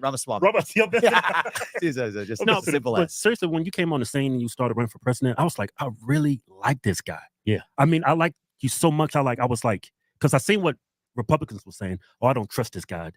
He sounds too much like Obama. And when I came out to my own fans saying I really like you, it was like, it felt like Where you heard that before? Coming out of the closet or something, like I was for the transgender movement or whatever. That's what it felt like. Yeah. And I've ran into so many people out in public, Vivek. Yeah. It's like, man, I said, what do you think about Vivek? He said, man, I don't trust him. I was like, why? He said, he sounds like Obama. And I said, oh, okay. All brown people think alike. Huh? You know, I think that was probably the top obstacle to my success this time. Is I think we had the right ideas where most of the people of this country are. It's my vision for the country as well. But at the end of the process, I think it was the bridge of somebody who's just a little too new to trust. And I don't feel, I mean, part of me feels irritated and angry at that. The first reaction, oh, well, why don't you trust me? And I can make up a million reasons why. But at a certain sense, if I was in somebody else's shoes and we've been lied to as much as we have for the last 10 years, I get it. And I understand that. The thing that a lot of people didn't realize when you first came on the scene, most people knew that when I not only started running for president, but maybe 3 months in, they view that as me coming on the scene. If you actually go back a few years, for me, my journey actually started a little while longer than that ago. And so for people who have been following along I mean, we're talking not millions of people, but maybe thousands of people have read my books or whatever, starting 3 years ago when I left business. I think it makes a little bit more sense, and it's been a journey to get to where I am. But either way, I'm in this for the country, and my goal was to be the president. That's why it's a good reason to run for president, to be president. Right. You know what? I'm gonna call out the Republicans' bullshit for a second. Yeah. Oh, here we go. Because we got liberal we got a Keith lot on the of show. them. No, I'm gonna call them out He's because gonna turn liberal on us. no, because Republicans, conservatives, we criticize Joe Biden because he can't put a sentence together. Here you come out, the most eloquent person running for president, and they use it against you. That's bullshit. Yeah, I agree with that. I've never heard a politician sound and speak like you. Matter of fact, I've never heard you say anything that I did not like. I haven't heard you say anything that Trump wouldn't say himself. Yeah. So Yeah, that's how we get along. You know, I mean, he and I have known each other since my first book, and so we've synced. But I think for a lot of the public, the way I look at it is this: is a lot of people have been very frustrated, myself included, with the Republican Party in our MAGA movement and beyond. But it's kind of sad that when somebody comes along and finally says the things that I think the Republican Party has not allowed itself to say, but that need to be said, the reaction among many at least wasn't finally the Republican Party or a Republican leader is saying the things that need to be said, but instead, well, why is he actually saying it? I'm suspicious. There's some other agenda. Yeah. And you know what? People take the Obama thing. I mean, one of the things that I say in many of my campaign speeches, and it's one of the ones that they got me on this one, e pluribus unum, from many one. It's not about black versus white, is what I say about Obama. There's no black America or white America. Apparently he said that 20 years ago. Do we want the left to have a monopoly on that message of national unity? If national unity becomes a left-wing ideal, then we're done. Yeah. But I think that we have to reclaim one nation under God. What does it mean to be a citizen of this nation? And if that says, the funny thing is actually, it just reminded me. So, what is it? 2 days ago, I was on with Breakfast Club with Charlemagne the God. Why did you go there? I go everywhere. I'll go. He's got to try. So it's like coming to a brick wall. Well, we made some progress there. I don't think you did. It came out today. We made a dent, actually. And so, anyway, one of the things he was hitting me with was, but Trump's comment about vermin, he's literally quoting Hitler, and you're supporting a guy who's quoting Hitler. And the thing I said is, you know what? Read me exactly what Donald Trump said. And they said, oh, wait, well, he might have said that he didn't know that Hitler says, no. We're just going to do this right now. Read me exactly word for word what Donald Trump said that was quoting Hitler. And it was just some basic policies about the border. But one word is the same word in an English translation of Mein Kampf, which is Hitler's manifesto. Yeah. So just because one guy said a thing that one sounds like a different guy, this is what the left tries to do to Donald Trump, is to say, oh, he said a thing that Adolf Hitler once said in a 100-page manual, and we got Donald Trump for that. Let's not act like the other side. So, yes, I say it in every speech. I'm going to keep saying it in every speech. E pluribus unum means from many one. We've forgotten that in this country. Oh, Barack Obama said it. Shut up. On the money. Get over it and actually reclaim our own message. Do you think Republicans are a little hard on you because you're not white? I would say the harder one was actually because of my religion, which is Hindu. And I'm not the whole victimhood game or anything else. Yeah, we're not either. Yeah, I know. But we'll speak the truth as we see it. Right. This is not an interpretation, right? This is a hard fact that a number of people in Iowa, I think my vote share in Iowa this time around would have been significantly higher than it was if I were a traditional Christian, or even like many politicians claim to be a traditional Christian. And so for me, the move would have been shorten your name. Vivek, maybe call me Vicky. Pretend to be a Christian. And apparently that works on some people. It works. It works a lot. I don't really know where you might get a Vicky sounding Indian American politician that makes it work. But just that one's okay because it actually opened up real conversations about faith. That for me, my whole goal is I'll tell you who I am and what I stand for. And if you want to vote for me, great. And if not, I'll still put my head on the pillow at night and know that I did my part. But I think that doesn't work in like a 6-month cycle. Right. That's a long cycle of really getting to know somebody. And for a lot of people in Iowa, I got 8%, whatever. We started 0.0. We ended at 8. I'm proud of what we did. But for a lot of people, it was a difficult decision to say, this is a nation founded on Judeo-Christian values. I am an earnest Christian. I have a responsibility to select who the next president of our broken nation is. How can I vote for a man who does not abide by the same faith that's most important to me? Right. Yeah. And I think a lot of people grew comfortable with that, thinking, okay, but I'm not voting for a pastor. I'm voting for a president. I understand. And I'm a student of history. One of the things that we shared, which takes a lot of people by surprise, is Thomas Jefferson was not a traditional Christian, actually. And the left likes to cancel a lot of his legacy because he was a slaveholder. But we can't cancel or reinvent our own history either. Right. He was a deist. And so we ended up having deep conversations in rooms like this with evangelical Christians in Northwest Iowa who would have never imagined themselves voting for somebody who was a Hindu. I still believe in one true God. I believe he put us here for a purpose, same values, but a different faith. And I think some beautiful things happened as a consequence of that too. And so I think it was just a matter of time, in 6 months. I think I what wasn't gonna be really able to convince many more people. Yeah, I think what really hurts you is how Trump is being persecuted. If he wasn't being persecuted at the length he's Nobody being hates persecuted, I think he Hindus. would get a lot better in the polls. But I don't really trust those polls. How's Nikki Haley polling better than you? Yeah, it ends up being the influence of these super PACs, actually. Mhm. I mean, the inner part of us, most people still behave like sheep. Yeah. I mean, maybe each of us does on a given day too. There's a part of inside of each of us who's a lion and a part of inside of each of us who's a sheep. And I think what happens is your natural tendency is to still behave like the sheep. And so if you have a bunch of donors buying up mass numbers of just television ads, even if you think, those television ads bore me, but you're just seeing the same thing. It's 30 seconds and it's a carbon copy and you've been used for 25 years for consuming that. You end up behaving like somebody who's actually acting like an automaton, actually acting like the robot. And so it turns out of the subset of people who actually ever came to an event, I mean, that's like maybe 1% of the total voting population ever actually comes to a detailed political event, understands, engages in conversation, or even listens to a podcast amongst the Republican primary electorate that goes deep to spend an hour or two understanding who somebody is. That's a totally different race. But the problem is that's a tiny fraction of the total where most people still are consuming, most Republican primary voters are older. They're consuming, they're not going to see this. A lot of people can see what we're talking about, I'm sure. But it's, as a percentage of the Republican primary electorate is actually still a pretty small portion who are just by creatures of being habit are getting what they are from cable news, and the 30-second ads on cable news make a big difference. Yeah. And then I think if you have an entire establishment, not just amongst the donors buying the ads, but even amongst that media itself, the very media from whom they're buying those ads, deciding they're going to crown one person as the favorite. Initially it was Ron DeSantis, and it worked. And then as soon as they drop him like he's hot, boom, he's gone. But the next puppet still is able to be trotted up to just pick up where he left off. And so, I'm not complaining about that. It's just a fact of how the game works. And it's why I'm running. I'm Yep, kind of exactly. Actually, I'm getting They've more. been pulling that game for a I'm kind long of time. disappointed on how conservatives see the candidates. Like some of the criticisms I heard about you, I didn't hear about Nikki Haley. It's like they were being tougher and harder on you. And I was like, I didn't really get it. And they keep, every time I spoke to somebody, they always compare you to Obama. You sound nothing like Obama. Yeah, I really don't. If you listen to the content of what what we're saying. You're both brown. Yeah, and maybe the depth of voice sounds similar or whatever, but that's about it. You sound I nothing. mean, You I sound don't nothing. think so. You sound nothing like that Negro. Nothing. He's not somebody who I share a lot with. I would say we would butt heads. I've never really met the guy, but if I did, I'm sure we'd have a lot to argue over. But I'm not.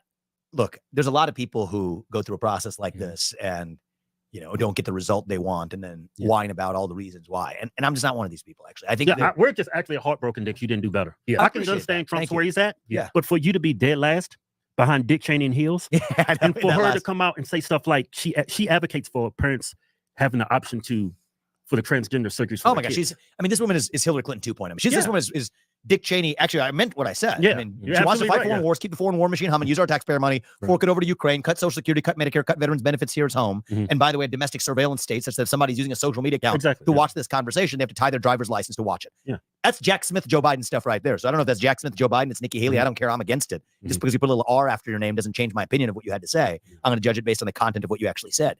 All that being said, for me, if you look over the last year, though, you had former vice president of the United States, you had multiple U.S. senators and governors, et cetera, who people knew. For me, people are laughing at the idea of a 38-year-old guy who has zero political history running for U.S. president. You know what? I ended up getting fourth in a process where, in the beginning, people wouldn't have even included me in the top list of 20 people who were running for U.S. president. So I think it's a testament less to me and more to still the openness of this country. Right? I mean, my parents came here 40 years ago with no money. They would have been happy. They would have been over the moon if I became a doctor and had a steady career. Right. Yeah. I founded multi-billion-dollar companies at the age of 38, be able to run for U.S. president without an iota of political history, beating out by handily former vice presidents to U.S. senators to current sitting governors.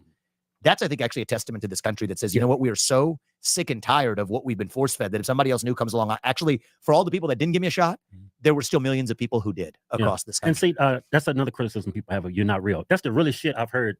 Because I'm over here trying to victimize you. You didn't get the votes because you're brown. But you still have that mindset that this is a great country. It's just a longer process for you. I don't think the brown actually had, I would tell you if I thought it had something to do with it. I don't think the brown had anything to do with it. The Hindu has a little bit to do with it, but it's more the religious. That's what, if I had to pick between the two, that's definitely the one. Right. But it's more the total package of, I'm different in a lot of ways, right?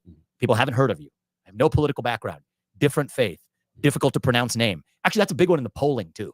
Because the way a lot of the polls work, so one of the things you saw in our campaign is people who figure out who do the online polls. Now, those are also biased towards people who consume digital content. We tend to do better in those than the ones where the people actually have to respond back and say my name. because even the people asking the polling questions often can't pronounce my name. So there's just a lot of, I mean, everybody's unique and everybody's different. And there's a fake way to do this, which is to say, okay, sanitize all of that, make your name more pronounceable, you know, pretend to be Christian. We don't need to do any of that. All we need is some honesty in this country. And I'm not going anywhere. We wanted, I expect to be the Let's be president. honest for a second. Do you think diversity is a weakness of the Republican Party? You mean just like normal kind of diversity? Yeah. I Like don't more think people so like right you, now. more black people. I mean, like you take a look at like the Ben Carsons to the Byron Donaldses of the world to now people like myself in this. I mean, even Nikki Haley, say what you will. I mean, the only thing you could say about her that's true in this conversation is she wears it on her sleeve all the time, is a woman of color. So yeah, but she looks white. Yeah, so a person of color like a black guy, she looks white. It's really funny that she would say she was, you know, the way she was growing up in South Carolina. I don't believe that anybody actually would actually mistake. You never tell them for them to be able to treat you any differently. I think the deeper problem in the Republican Party is an ideological one, where it's kind of just become a label that doesn't mean anything. So if you have people in the same party, take the most important questions we face right now. Should we or should we not be marching our way to take the risk of World War III, to arm Ukraine to the teeth, using our own military and money to do it? That's one of the most important questions of our time. You have most of the Republican Party agreeing with most of the Democratic Party on that question. Take the question of whether or not you believe that the FBI or the CIA or the NSA should be allowed to spy on most Americans in the name of national security. Again, you have most Republicans that push come to shove agree with most Democrats on this issue. So I think the real problem with the Republican Party is we just got to define who we are and what we actually stand for. Like this word doesn't mean anything. I don't have a ton of interest in Republican Party politics. It's meaningless, right? It's just an amalgam of people who have put a little R after their name versus saying, okay, this is who we are and what we actually stand for.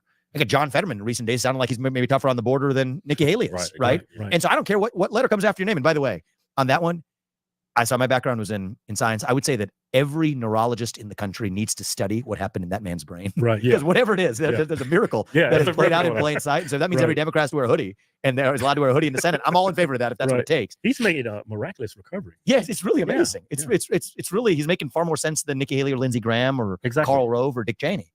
And so I don't care for, I mean, the same way I don't care too much for black or white or man or woman or, you know, gay or straight.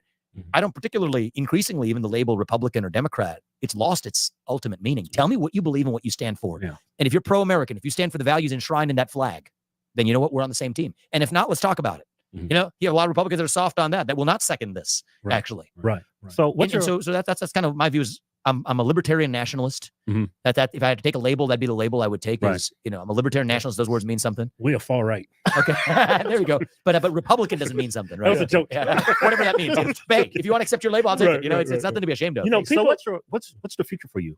We're figuring that out, man. It's only been about a week. Maybe vice president or I'm open to whatever allows me to have the biggest impact on the country. Well, that's what what he did be vice president. Well, Trump almost got his other vice president hung on January 6th. Trump, I would say that they was in front of them. I would they hope was that, hang Mike Pence. I think that this goes to a deeper point, though. People selection matters. If you're building a company, so I come from the world of building companies, the people you pick make all the difference. And so I think this was one of the learnings. I don't want to speak for, but I believe he would tell you the same thing if he were here.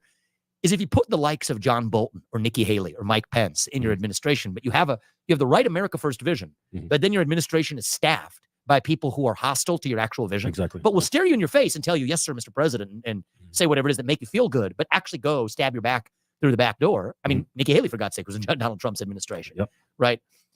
I think that hopefully is one of the great learnings of that first term. You know, for me, I mean, he just nails it right here, doesn't he? I mean, I've been saying that the whole time too.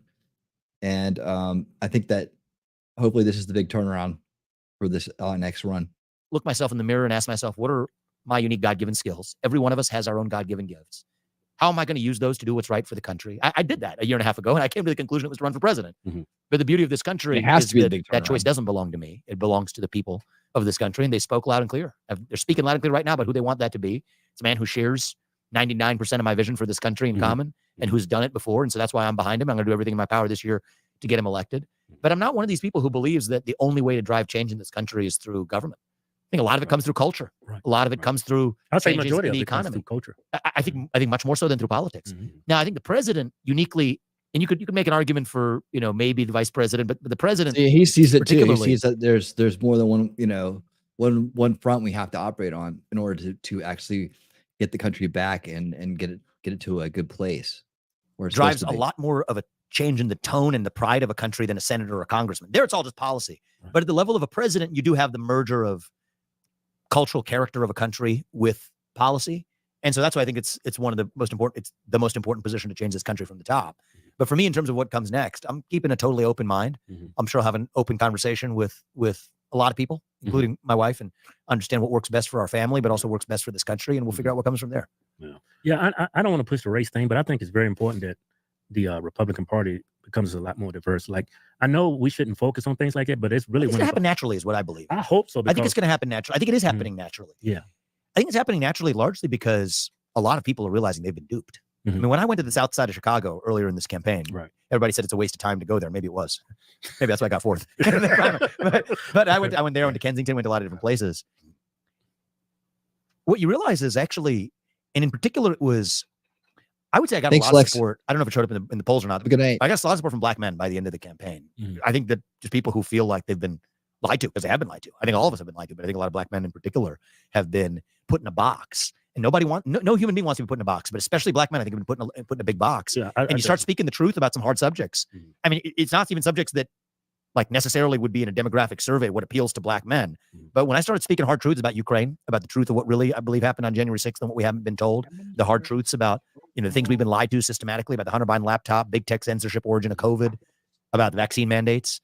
I think we've actually seen a lot of people come out of the woodwork. You talk about some of my pro-family policies. A lot of Hispanics love that. They really love that stuff. And I don't care if they're Democrat, but you're actually paying single mothers more money not to have a man in the house than to have a man in the house. And you have a breakdown of the nuclear family. I think that speaks to immigrants of many different stripes. And I think a lot of black Americans too. It's them the most. So I think it's going to happen naturally. But the thing that's stopping it from happening is you have to have a coherent message, right? So if a party doesn't have a message, and I think the Republican Party basically today doesn't, and I've done my part to try to change that, Biden bad is not an agenda, right? What do we stand for? Then people can say, okay, I believe in that or not. And the ideals that I think we should stand for, the ideals of 1776, the ideals in our Constitution, merit, free speech, open debate, the rule of law, the importance of family. I think these go far beyond black or white boundaries, that you're going to see natural diversity. The floodgates are going to open in the Republican Party. But when you don't have an ideology, right, and it's just a party, then it becomes what it looks like. So you have a bunch of people in suits, Paul Ryan or Mitt Romney or whoever, they all look the same. Then yes, naturally that doesn't draw a lot of minorities in. But I think the right answer to that is not to bring more suits that look like Paul Ryan or Mitt Romney, but they have a different shade of melanin and a different gender. I don't think that actually solves the problem. It's not authentic. Versus saying that old vision of the Republican Party that wasn't really based on a real ideology anyway, that's not attracting minorities, because then it's just like, okay, well, a bunch of people look like that don't make any sense to me. It's the total package. Versus Well, yeah, because that was the heel, man. That was their heel outfit, man. That was the gimmick. That was very generic, very easy to identify, to archetype, and very exclusive, right? They were designed to be that way. No. They're saying things that compel me and speak to my heart and speak to the same value set by which I live my life and raise my family.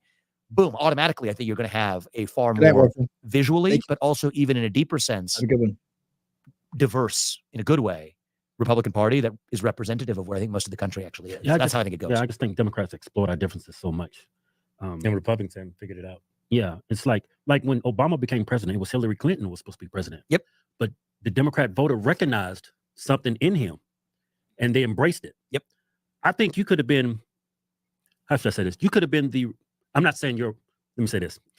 I think you could have been the Barack Obama for the Republican Party. Not saying you're anything like him, but that could have helped the Republican Party so much as far as diversity wise, because you're the Democrats. I'm not going anywhere. Don't worry, man. I'm not going anywhere. We're just getting started. Yeah, exactly. So I appreciate that. I take that as encouragement, actually. Yeah, it's like in a good way. I see you as like the kryptonite for Democrats. You know what I mean? You could have been the weapon that destroyed all that nonsense about race, because we're Uncle Toms because we're Republican. Democrats exploit our differences so much.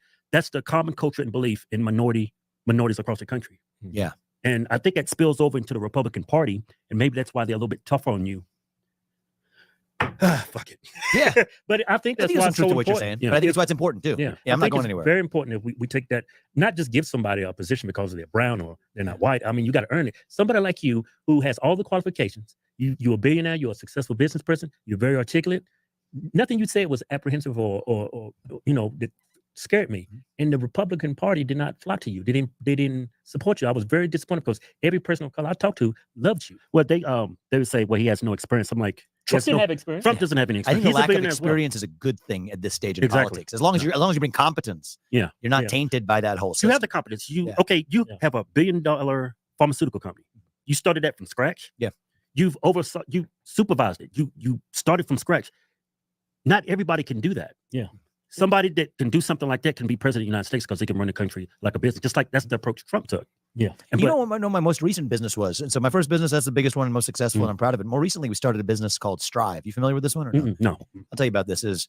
So are you guys familiar? Have you heard of the term ESG or the ESG movement? Yeah. Okay. Yeah. So that's basically where a bunch of asset managers like BlackRock and State Street and Vanguard, they're using the money of everyday citizens to vote. So they buy up shares in America's public companies in your 401k account or your pension fund or whatever. And then they vote for these environmental and social and governance policies in those boardrooms that did not advance your financial interests, but are just about pushing a lot of the left-wing policies in corporate America. That's where a lot of woke capitalism came from.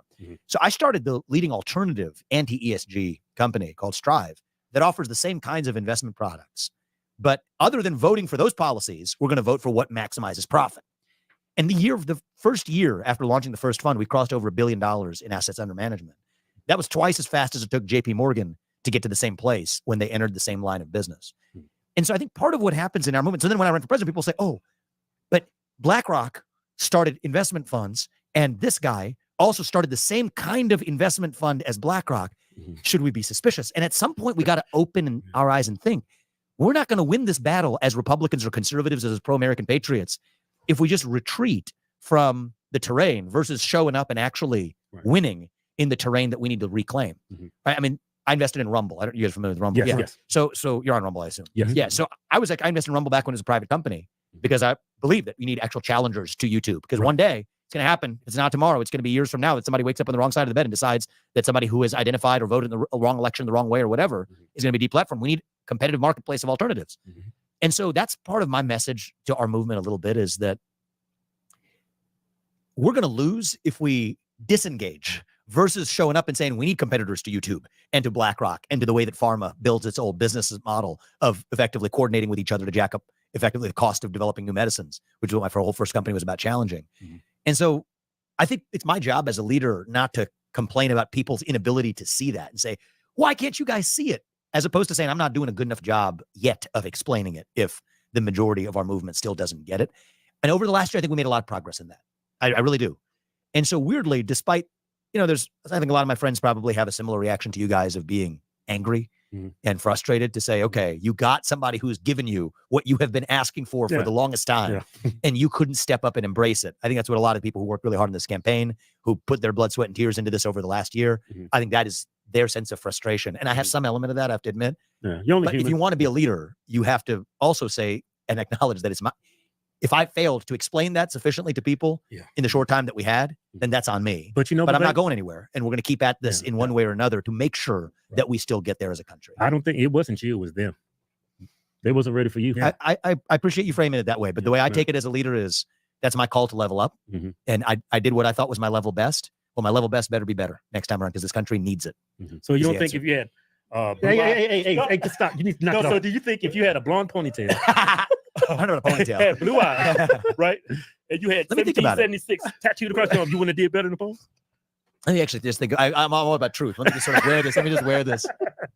I don't know. Can we like make it because the ponytail could throw some people off. But blonde hair, blue eyes, 1776 tattoos, and claim to be Christian. Also, I probably would have done better in the polls. Yeah, probably would have done. I don't think it would have changed the outcome, but my gut instinct is, there would have been an increment of people. I'm just thinking about even the people on the ground in Iowa who I love, but what the limitations were. I think it would have made a small difference. I don't think it would have changed the outcome. Now, if they had gotten to know me and knew me like they knew people who have been showing up in their living rooms on television for 10 years over the course of 10 years, that would have made a much bigger difference, I think, actually. So I think of the things of all the factors, there's probably a lot of them, but it's hard to get to know somebody at a level of depth in a year, especially when also, here's the other thing. Most of the people who like me are the ones who like Trump, and most people who like Trump are the ones who like me. Right. Yeah. And so here's the encouraging part of this is even in Iowa and across the country, if you look at who is the second choice to Trump, then I'm beating the pants off the other guys, actually, especially by late in the race. Like some of those late Iowa polls. If you weren't voting for Trump, who are you voting for? It wouldn't have even been close relative to Ron DeSantis and Nikki Haley. And so I think that's also part of what was going on is there's a guy who, and I'm behind him. I can see you are. Yeah, right? I'm behind him. Right. But I think it was the fact that here is somebody we know and trust and has done this for us once. And so in the face of that, I'm going to go with what's tried and true right now. And I don't know this guy, or I feel like I've gotten to know him some, but it's early in my process of getting to know him. And even when Trump came around, he was known for a long time, by the way. But even still, people were very skeptical of him in the conservative base back in 2015. But they didn't have another alternative that was saying the same things. This time around, they had 8 years in of really getting to know Trump and probably 30 plus years of getting to know him, at least as a business leader. And so I think that was probably the bigger factor than, you know, the hair or skin color or even how Trump's been persecuted has really galvanized his base, and other people hasn't really actually voted for him. They're going to get behind that. But I still am so discouraged that you didn't do better. Don't be discouraged. Don't be discouraged. I would say that's I'll level it up, and we're actually going to make sure that it's the job of a leader to lead, not to follow. We need to storm the Capitol. You just got this podcast banned. Go get the truck. Go get the truck. I'm gonna bring the flag. You just got the podcast banned, right? YouTube is coming down. I'm on high. Right. So that's cool. You're open to being a vice president? I'm open to anything for the country, as long as I believe it's going to put my best. I think each of us has our own skills, right? And I have mine, and you have yours, and every American, every person, every human being has theirs. If I'm able to use those God-given gifts to do what's right for this country in the biggest possible way, whatever that is, that's going to be the next step. And so I think it would require Trump and myself to both be aligned, to get on the same page. I mean, I think we see eye to eye on policy. I think in recent weeks, I've discovered that I really like my dynamic with him recently. I mean, he's been very receptive to a lot of policy ideas. You know, the media gives one portrayal to say that this is a man who's hard-headed and stubborn. That's not what I found, actually. Somebody's able to clearly state what's right for the country and why. Right. And even the discussion we had about central bank digital currencies the other night in New Hampshire, that translated into being part of his policy plank now. And I respect that. I give him credit for that sooner than I give myself credit. It takes a leader who's actually willing to listen. And so, you know, I think that we haven't had that conversation, but I'm ready to do whatever's right for the country, either inside or outside of government. I'm going to take a little bit of time to think about that for myself. You have to be a part of our government. So, I mean, absolutely, because before he says why he thinks, I'll say that, you know, he bridges the gap. Like if he can communicate clearly, he's got a little bit more depth of understanding about some things, or maybe some more urgency, and definitely more connected to the younger generations. You know, he can get his ideas in, you know, like that's ultimate, you know. And then you have all the support going into, after 4 years of success, you have all the support you need to go into to run for president, and all the experience and all the staffs and all the support. And I mean, dude, it just works out great. So if we can already be there now to help put in the newer ideas and get things on the radar that maybe aren't on there, you know, higher priority, man, that's rocking. That's a dream team going on. But you'd be on the outside looking at it, it's just stupid. Well, there's a lot of ways, as you said about culture, though, to drive change in the country too. So we're gonna keep totally open mind. It's not about me. I think the true satisfaction for me, even before my limited career now in politics, is when you're guided by an actual purpose, right? That's external to yourself, but then you can actually use your own skills to achieve that purpose. That's true satisfaction. That's true meaning. And so for me, whatever comes next, it's going to have to be something that, you know, it sounds silly to say this, but that I'm having fun. Right. And that it's going to have big impact. Right. And so those are the two criteria that matter. Grateful to God and grateful to this country that there's not a third one on that list for me, which is, you know, what allows us to make a living or put food on the dinner table. We've done that. You know, I didn't grow up in wealth. My dad faced layoffs at the GE plant in Evendale, Ohio. And I know growing up that my parents didn't always have the luxury of philosophizing about what gives me purpose and what allows me to have fun. Yeah, exactly. They were just happy to be here. They were. I mean, it was about fighting for your kids, being able to make sure that they didn't have to fend for themselves in the same way that my parents did when they came to this country. So that's a lucky thing for me to be able to say. But I'm at a stage of life that what I want to do is I want to do what's right for the country and have fun while I'm doing it. How old are you? Whatever that is, we're going to figure that out. I'm 38. 38. Yeah. How old are you guys? Fuck, I'm getting old. How old are you guys? I'm gonna be 50 this year. You'll be 50? Yeah. That's good. I got to get into that personal fitness thing between now and 52. Yeah. That'd be good. It's funny, like you hear about both parties. We need to get somebody younger, not these idiots. You guys are 50? Yeah. And here you are, 38 years old. And good. Everybody's like, oh, he's too young. Yeah. Oh, I mean, he talks too nice. He's like, it's like he knows everything. Hey, now Trump's had some criticism of you. He was talking a lot of shit about you. It's a competition, man. Bluntly. Yeah. It's a competition. So we will, and I'm a fighter too. So we don't go down easy. Right now, and we always had the same vision, but we're competing. We're going to compete like hell. I think you handled yourself well. I know when you competing against Trump, he's going to talk some shit. Oh yeah, absolutely. So it's part of the sport. How's your relationship with him? Is it good? Good, very good. I would say actually. So I really y'all respect that so about each y'all other. wasn't fucking fighting. Oh, it's just part of the sport, right? You got two guys in a ring. You're gonna if you know what you're going in to do, you shake hands before. You throw the punches. You get off. You shake hands after. If I was you, I would say, man, say that shit to my face. Yeah, that's right. The thing is, I think that I actually didn't attack him personally at all in the race. Right, If there's yeah. contrast to draw, we'll draw the contrast. Yeah, right. I think that there was a lot of pressure around him probably to come after me. Right. But you know what? What he said? He said this the other night. He was cracking up. Actually, I was side by side with him on this. Was this one I was side by side? I was side by side with him on the stage. Right. Let me come off. He says, I give Vivek credit. He was very gracious. He said, I'll give him full credit for the CBDC policy. He's like, I didn't like him when he was running against me. It's funny how that works when you're competing against somebody, but I like him now. Right. And you know what? That's competition. He So, respects you, I think. yeah, I think we have mutual respect for each other, actually. And he's tough too. And I wouldn't respect somebody who was a wilting flower either. Right. Yeah. That's what you teach your kids, right? You don't want. I will never teach my kids to be a bully, right? You don't go around finding people to bully, but if somebody hits you, you hit them back 10 times harder. But Trump's That's a the way bully. to run the country. Well, not with me, right? It doesn't. I mean, the bully relationship only works. If it only works if you choose to be bullied, right? Right. And so, I'm not one to roll over, but I'm a different person than Trump. Yeah, we're not the same person. We have a similar vision for the country. I think we have like a deeply similar vision for the country, and we're both businessmen. We come from the outside, but I'm not the same person. We're different people, and I think that's good. And I think a lot of people fall into the trap of trying to act like someone they're not, where instead, actually, what you need to be is be your own man. Trump is his own man. I'm my own man. And I think that's why we respect each other. Yeah, I think that's why a lot of people gravitate to him, because he just tired of those same old politician. When they see Trump, they see something different. They see something genuine. Yeah, absolutely. And you know what? For me, 8 years after being in there, I mean, I haven't been in there for 8 years, but probably at a certain point, you got to eventually get out, which is why our constitutional framers of the later amendments in our Constitution said that there's term limits for the U.S. president. I think we need term limits for Congress and the Senate too, by the way. Because I think a lot of the politicians, when they get in there, and I've noticed this, many of them actually, they're not, when they're there when they're going in for the first time, that's many times for these congressmen and these senators, that's when they're at their best, actually. Because they're going in with idealistic principles. They're going in with some public service mindedness. Not all of them, but many of them do. Some of them are just out of pure ambition. But even the ones that go in with the right earnest purpose, after 3 or 4 terms, that becomes a career. You make enough compromises on your own principles, the sausage making of legislation or whatever. They become like ghosts. They're like hollowed out husks of what they were when they went in. And so I do think term limits are going to be, you already have them for the presidency, but I think everybody in Washington, D.C., almost everybody basically needs a term limit. A bureaucrat, a senator, a congressman. Who votes for that? Congress? So that's never fucking happens. Exactly. That's the problem. So there's 2 kinds of term limits, though. So one is most people in Washington, D.C. aren't congressmen or senators. They're bureaucrats, people who were never elected to their position in the first place. So if I were the president, I said I would do this, and I would support Trump doing this too. I haven't talked to him about this particular idea, but maybe I should, is many of those federal bureaucrats, if you're reporting to the president, and the president is limited to 8 years, why should those bureaucrats be there for more than 8 years either? That's something the president can implement, and they don't get a say in. So at least you can get term limits for the bureaucracy. Now, for Congress, I got a trick for you on how to do this. Okay. So here's the things that need to happen in Congress. They should not be allowed to trade stocks. I don't know where you are on this, but I don't think they should be. They should. I mean, it doesn't make any sense. How's it in the interest of the public? They shouldn't be lobbying the government for at least 10 years after they leave, and they need term limits. 3 terms for Congress, 2 terms for the Senate. Now, that's against their own interest, so why would they vote for it? Here's the answer to that question. It's how I would have done it as president. I think it would work like a charm. You negotiate exactly, this is what the package looks like, and then a bunch of them aren't voting for it. And then you say, okay, one final carrot. It doesn't apply to you. Well, grandfather you in. If you're already sitting there, all of these rules with respect to lobbying and insider trading and term limits, this is the right thing for the country. They're wildly popular amongst Democrats and Republicans alike. People agree on this, but it's okay. And as the final little carrot, and you can't be that naked about it because then they look terrible, but as a transitional matter, it begins on a date certain, pick 2030 or whatever.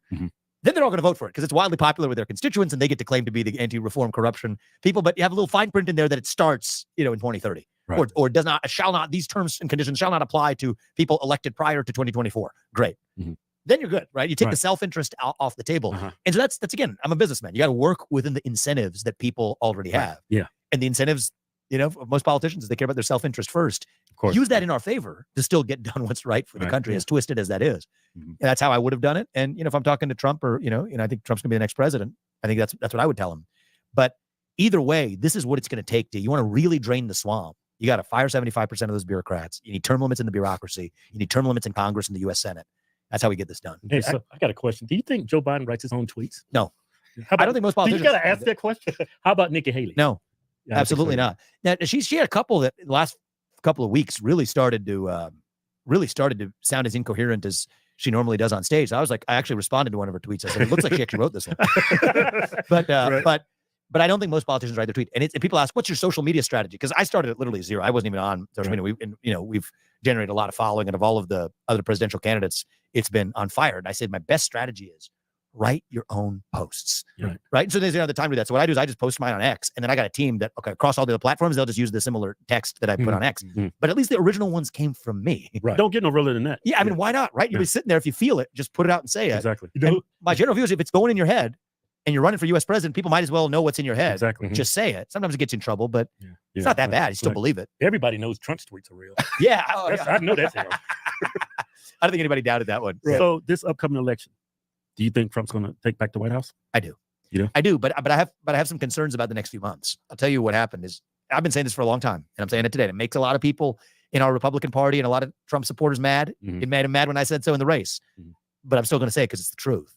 And I'm not going to say it, oh, I was right, now you can see it kind of thing, but got to open your eyes. It's a warning. Yeah. What's happening? Nikki Haley, she has no path to be the nominee. Zero. To defeat Donald Trump through the front door. In fact, if you look at that New Hampshire primary, and I said this, I was there last night before I came here. The New Hampshire for the victory party last night, slept in my bed in Ohio, woke up, saw my kids, and I'm here with you guys in Nevada. But last night, let's talk about what happened. The electorate in New Hampshire, in the GOP primary, for the first time in history, there were more Democrats and independents who voted in the GOP primary than Republicans alone. So that's like a general election test match, and Trump still won by double digits. And by the way, they played a little trick there. Nikki came on stage right when there was like a tiny fraction. They said it was 7%. That was a double-digit win for Trump. But she still doesn't drop out. Why? There's no path to beat Trump through the front door.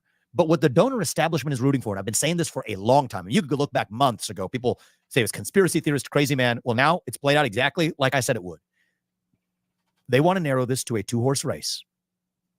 They want to eliminate Trump from the ballot one way or another, and they want to trot their puppet into the White House. Okay, so I was actually, so when I said this, I've been saying this for a long time, first people on the left and MSNBC and New York Times say increasingly conspiratorial language from Vivek Ramaswamy. So they were pissed about it. Yeah. But then it started to look like it's gradually moving in that direction. Right. And I think for a lot of America First patriots, people like us, it still hit a little too close to home, and they started attacking me. They said, oh, Vivek is saying this out of self-interest or convenience. No, actually, I want to make a clear point. The reason I dropped out after Iowa, I got 8% in Iowa. I was about to get 8% in New Hampshire. I wanted to drop out after Iowa because I wanted my 8% to go to Trump so that he could have an even more decisive victory over Nikki. That's why I dropped out after Iowa. But it doesn't change the truth of what I'm saying right here is the system still is doing by hell or high water everything in its power to have narrowed this down to a two-horse race, eliminate Trump one way or another, and prop Nikki Haley up. So I'm just going to take this out because I saw this last night after I got home from the New Hampshire rally, right? So back from conspiracy theory to, let me just pull this up, Wall Street Journal editorial board, all right? I'm going to read you exact quotes that's coming from the Wall Street Journal editorial board, which has been, Nikki Haley's cheerleading squad for the better part of the last several months. And so I'm not making this up. So they're laying out why Nikki Haley needs to stay in the race after she just lost by double digits in New Hampshire, where is actually driven by independents and Democrats that outnumber the Republicans in the Republican primary. After getting trounced across the board in Iowa, here's what they say. So let's see here. Let's pull this up. I think here we go. So yeah, don't take it from me. I'm going to give you direct quotes from the Wall Street Journal. If she can remain competitive, there's an argument for Ms. Haley to stay in the race through the July convention, the RNC convention.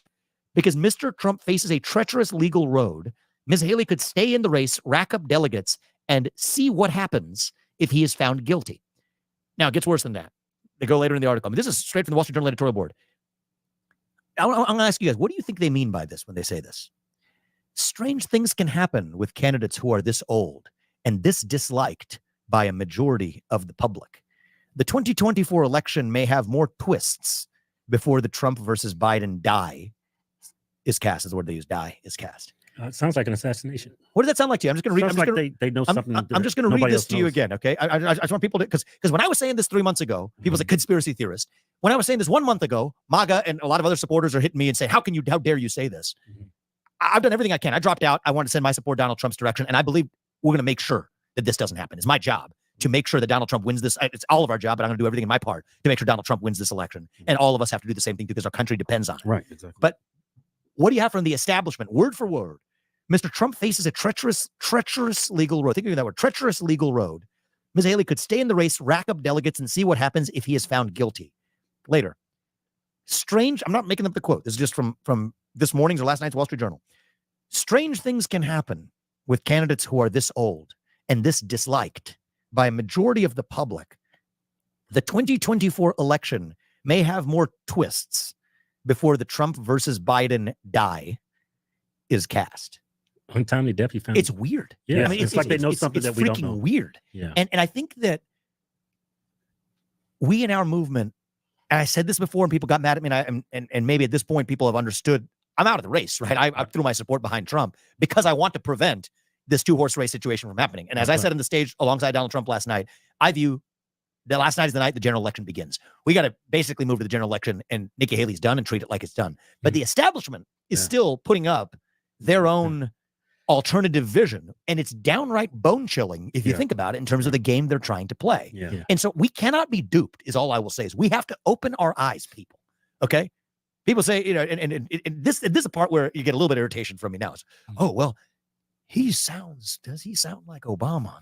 Versus you got the real plot hiding in plain sight, people. Right. Open your eyes. And they keep saying that Republicans, conservatives, we the biggest threat to democracy. When they've been trying to remove him from the ballot from the very literally. I mean, first it's the protest, then it's the civil suits, then it's prosecution at the state level, then it's federal prosecution number 1, then it's federal prosecution number 2. Then forget the prosecutions, they're not working. Forget the judicial system, just remove them from the ballot directly through the court system in Colorado. That doesn't work. Forget the court system. Just have a Secretary of State do it. And that's all just last year. And now you're hearing in January the kind of stuff I'm just reading to you coming from straight from the mouth of the Republican establishment. And so think about what that means for this system. These people will stop at nothing. Yeah, and to your point, it's like Biden is a horrible candidate. I can't believe the Democrats are like trying to remove him for somebody else that gets more votes because he sucks. He sucks, but there's something more devious going on, right? So I think the puppet masters of Biden have realized he's not even a good puppet anymore. Like the puppet isn't like functioning. The puppet is having a malfunction, right? And then they've got this Kamala Harris problem because if they get him out of the way, you can't just put somebody else in or then you're going to be racist and misogynistic unless you go with Kamala. Is Kamala Harris black or is she...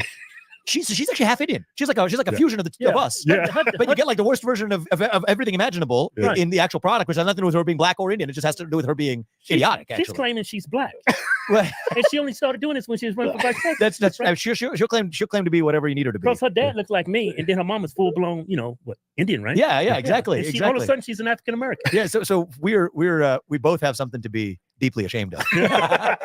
but they've got the Kamala problem. So they don't want to get Biden out of the way. Because then they're saddled with this Kamala problem. So they figured out there's a whole better way to do this, guys. Just do it within the Republican Party itself, right? So the very people who are paying to keep Donald Trump off the ballot, like Reid Hoffman, he's the founder of LinkedIn, one of the social media networks that try to censor me, by the way. But the founder of LinkedIn, Reid Hoffman, who's paying for the lawsuits against Donald Trump, is also one of the biggest super PAC puppet master donors to Nikki Haley, who is adopting the policies that sound a lot like Joe Biden's, except it's in the Republican brand. And so that allows the Uniparty to claim like they're not even left-wing, right? Oh, no, we're supporting Republicans. But actually, it's a much better way to accomplish the objective. And so that's why these people are pumping. They're going to pump more money than God behind Nikki Haley's failed effort right now. And if you take them at their word, I mean, some of that stuff, now that I said it, they're going to be very careful not to print that kind of stuff again. But saying the quiet part out loud, it's pretty ugly in terms of what the plot is. And so in that scenario, we got to make sure that, I mean, God forbid that's in it. The right answer to is we just got to make sure Donald Trump wins by such a decisive margin that there are no questions left on the table and that this man needs to be protected and to the full extent of getting all the way through the White House and leading for the next 4 years. And I just think that needs to be the focus because God forbid if there's even an opening in a different direction, you see how they're going to go. And so as far as I view it, last night, double-digit victory in New Hampshire, that ended the primary. That's the answer. And that's the only choice we have left. And I'm going to do everything in my power, and I'm asking every other patriot in this country who cares about this country to do the same thing to make sure he wins not only the primary's over, but wins the general election in a landslide, like Reagan did in 1980. We do that this time around. He's got 4 more years, do that, drop the mic, and then we've got a whole movement that's going to live beyond Donald Trump. Do you think for another 250 years? Do you think the mail-in ballots, you think there's any room for like whatever happened in the last election? My point is, why do we need to do this at all? Yeah, you can do everything digitally online. I would say I would go the other direction. Let's do it very traditional. Just show up single day voting on election day make it a national holiday. Make it a national holiday. It's a common sense approach, but paper ballots, government issued ID to match the voter file. And then I also think that English should be the only language on a ballot. I don't think we need to have multiple different languages on a ballot. If you're in the United States of America, Vivek, we should if have you don't common know language. English, you should not be voting. I agree with that, right? That's and just common sense. I personally also think that if you don't know what branch of government the U.S. president leads, it leads the executive branch of the government. You should know that before you're voting for the president. So I think every high school senior who graduates from high school should have to pass the same civics test that every immigrant has to pass to become a voting citizen of the country. Every immigrant has to pass a test to become a voting citizen of the country. I think every high school senior should know the same minimums too. So this is what I believe. But regardless, single day voting on election day is a national holiday, I think it would unite the country. There's one day where we each take a moment to think, okay, we're American. It's up to us. I have a national holiday. I don't have to go to work. It's a day of almost a national one-day Sabbath, a civic Sabbath. That's what I would call it. And that's actually something that allows us to collect ourselves once a year as a country. And we have elections that we can trust and believe in rather than all the questions around election integrity. But I'm convinced that sounds great. But common sense will hurt Democrats in an election. I don't think they want to unite this country. I don't think many of them they exploit our differences, and that all that stuff you said is common sense. It should be in effect, but it'll never happen. He's got more of them wearing hoodies and study John Fetterman's brain and do whatever they did to him. Yeah, it's because some people just want to get reelected. They don't care about the country. They just want to maintain the power. And that's the Republicans who, for the most part, want to help the country. But it's the left. They don't want any of that, what you just said. They call that, what you said, racist. Yeah, they do. I mean, Coca-Cola said that about the voting law in Georgia that would require IDs. Delta and Coca-Cola called it racist. But just like the right isn't one thing, really, right? I mean, some people say Nikki Haley and Donald Trump and myself are all counted as the right. That word doesn't mean anything. Yeah, exactly. Well, I think right now, I don't think the left is really one thing now either. And so I think if we take off that goggle a little bit of red versus blue or Republican versus Democrat or even left versus right and sort of remix things a little bit, reshuffle things a little bit, I think what you are going to find is a lot of maybe a lot more John Fetterman conversions out there, right? And I'm not saying I'm not wishing everybody else to go through a stroke or anything else of what he went through. I'm not mean to make light of that, but whatever it was that transformed this man, beautiful thing to watch, even if it's short term and not long lasting. And I think America First means more to me than the term Republican does, because it means two basic things. The people who we elect to run the government should be the ones who actually run the government, not the bureaucrats, the deep state. And the moral duty of our elected leaders is to the citizens of this country, not another one. Now, say it that way, I think most average, not like people in the hardcore Washington, D.C. left, but most people who cast a vote for Joe Biden or whatever, or even some of the people who would have cast a vote for Hillary Clinton or Barack Obama, you show up on a given day, ask them, do you believe the people who we elect to run the government should be the ones who run the government rather than elected bureaucrats? And do you believe that the moral duty of U.S. leaders should be to the citizens of this country, not some kleptocrat in Ukraine or whatever? I think most people would say yes to both of those questions. All right, so we have a starting point. We got a baseline here. And do you believe a nation should have borders? Hell yeah. I think a nation without borders is not a nation. I just drove past the Mexican border. I said, holy shit. How can it be such a stark difference between the soil right here in the United States on the other side? Yeah. I was like, looking, I was like, what are they doing over there? It's unbelievable. Because it's not like our land in the United States is magic, right? Like, what the fuck are these people doing over there? And I'm like, that's like, holy shit, people actually live over there. You see the houses on the hills, and they're like the cardboard boxes. And I'm like, you look to the left and you see all these. It's a golf course in the past. The reason why we have borders because we have different ideas. And the reason people want to come this way because of ideas is because of that what that vision creates. Those ideas create a country where you're able to live the American dream like people like us have been able to.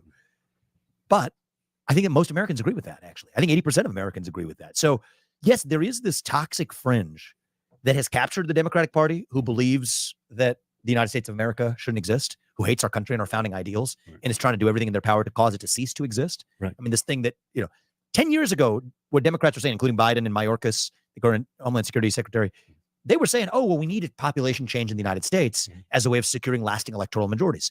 Today, if a conservative says that's what's happening, somehow that's a conspiracy theory, by the way. That's how they label everything. That's right. But literally, Democrats were stating that as an electoral strategy 10 years ago, and that was an accepted strategy. So I won't use the label, right? There's a label for this theory. Forget the theory. Forget the label for the theory, because then people lose their minds. Let's just talk about, is it or is it not true that the Democrats for the last part of the 10 to 20 years were engineering open border strategies that would change the composition of the electorate and easing voting rules to allow those illegals to participate in elections to change electoral outcomes? The answer is yes. How do you know? They said they were going to do it, and then they did it, and then it happened. So it's not that complicated. That's a white conspiracy. Yeah, but that's a conspiracy theory. That's a conspiracy theory today. So I think that what we need to do ourselves is not fall into the trap of either applying our own labels or the labels that the left will give us, but just to talk about the actual truth. Is that what's happened in this country? And was that a state of strategy? Yes. And I think there's a lot of people. I was in New York City a couple of days ago and got together with, I would say something. I was in Manhattan a couple of days ago, visited my in-laws and saw some friends and family we haven't seen in a long time. I was supposed to be in New Hampshire, but I ended up dropping out of the race. We had some spare time. So we said, let's go see some friends and family. It was not the same New York City even that it was, 8 years ago. And I don't mean in terms of just the crime and everything that's much worse. It is. And the illegal mass migration is much worse. But it's changed the mindset of a lot of people there, right? We were in the Upper West Side. This was a liberal bastion.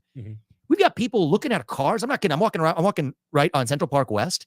People are coming out of cars. They got people sticking their heads out of their cars while they're driving and saying, "We love you. I'm with you." I had doormen coming up to me saying, "You know what? I'm with Trump, but I love you, but don't tell people I'm with Trump, but I'm with Trump this time. Other people come to, I would have been with you. Now I'm with Trump. And what I wanted to tell all of them, a bunch of them were even doormen to the different buildings we were visited would say, hush, hush, but don't tell anybody. Yeah. I was like, about 30 other people already told me that today. So you all can just say it out loud to each other. Yeah. It's different than what it was even 10 years ago. I lived in New York, even back in 10 years ago when I lived in New York, the political environment is different as a consequence of people seeing with their own eyes what those policies have done to their own cities. You got to learn the hard way. You go to learn the hard way. Go to the south side of Chicago. I said, I went earlier. People agree with me more on the border policies and on Ukraine than even many Republicans like Nikki Haley. And so this is an opportunity right now this year. I think this November, we could have the good, I gave you the what I see as a dark, insidious plot playing out. As long as we stop that from happening, I think this could be a landslide for the country. And, you know, a landslide minus some shenanigans is still a win. Right. But I think that's going to be an event that could reunite our country like we haven't seen since 9/11. Oh, man, you get my hopes up. I believe that could happen this year. I really believe that is what's going to happen. I'm going to do everything in my power to make sure that is what happens. I'll give you my word on that. And I can't tell you which position or how or whatever, but whatever it is, I'm going to do everything in my power to make sure this next 6 months culminating in November is a unifying event for this country like we haven't seen in 25 years. I hope so. Vivek, what do you think? I'm looking at the touch on the border crisis a little bit. I'm seeing all this mass migration of, I don't really understand. They say what we're saying is a conspiracy theory, but they're actually overstepping our federal immigration laws. What are the Democrats' policies? Because these people that they're letting come to our country, I don't really understand the process of immigration here, but I don't get why you let people come in. They're unvetted. They're not coming through the front door. They're coming through the country legally. What kind of documentation? How are we vetting these people? Do they even come back? And if they do come back, what's the percentage of people that show up for their court dates? So we don't even have good answers to that question because those court dates are still like 5 years out. Yeah, right? And so I think the percentage who come back for their court dates are going to be minuscule. 5 years? Oh, yeah.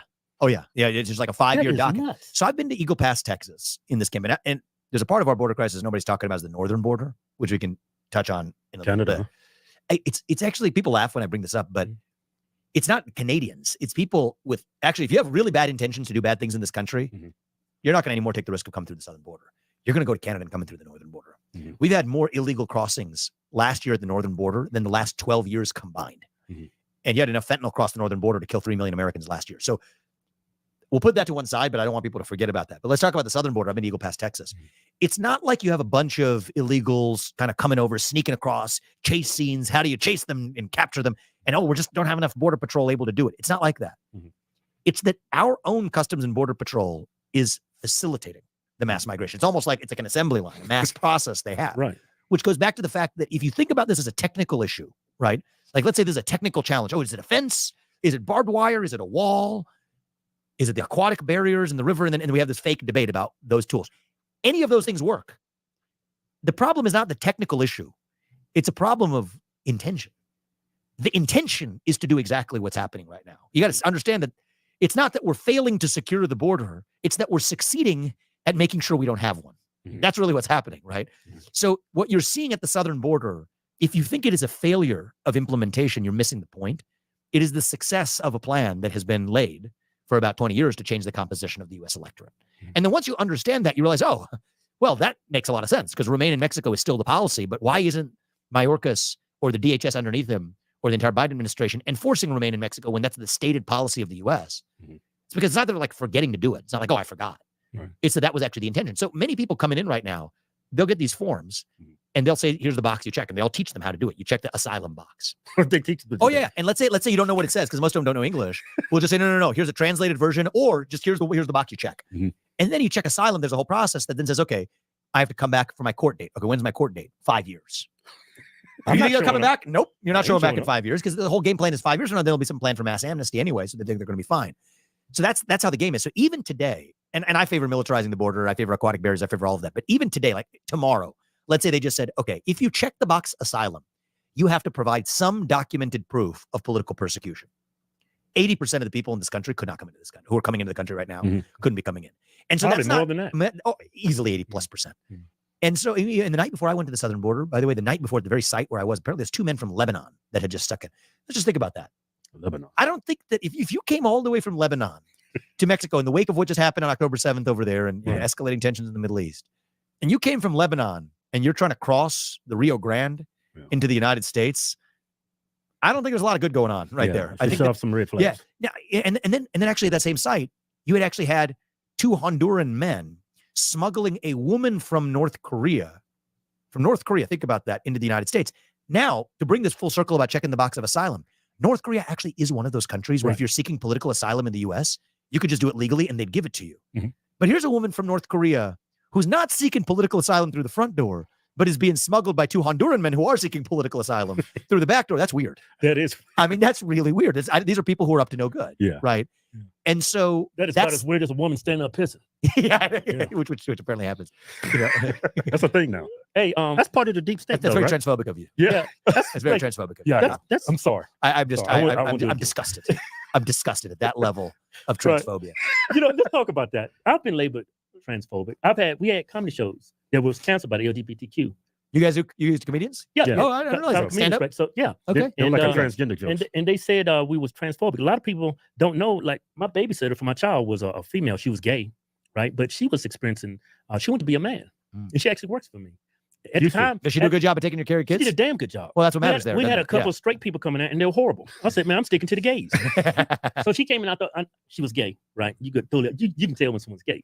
I thought she's gay, but she's cool. Yeah, right. She's good gay. She's good. Right? Good at her job is a question. Yeah. So she about a year after working for us. It's hard to find a good nanny. Also. Yeah. It's very hard. After about a year working for us, she sat us down and said, "Hey, I got to talk to y'all." I said, "Okay." Oh man, she's gonna give her 2 weeks. That's what I'm thinking. She said, "Well, I'm going to be transitioning the next 2 weeks."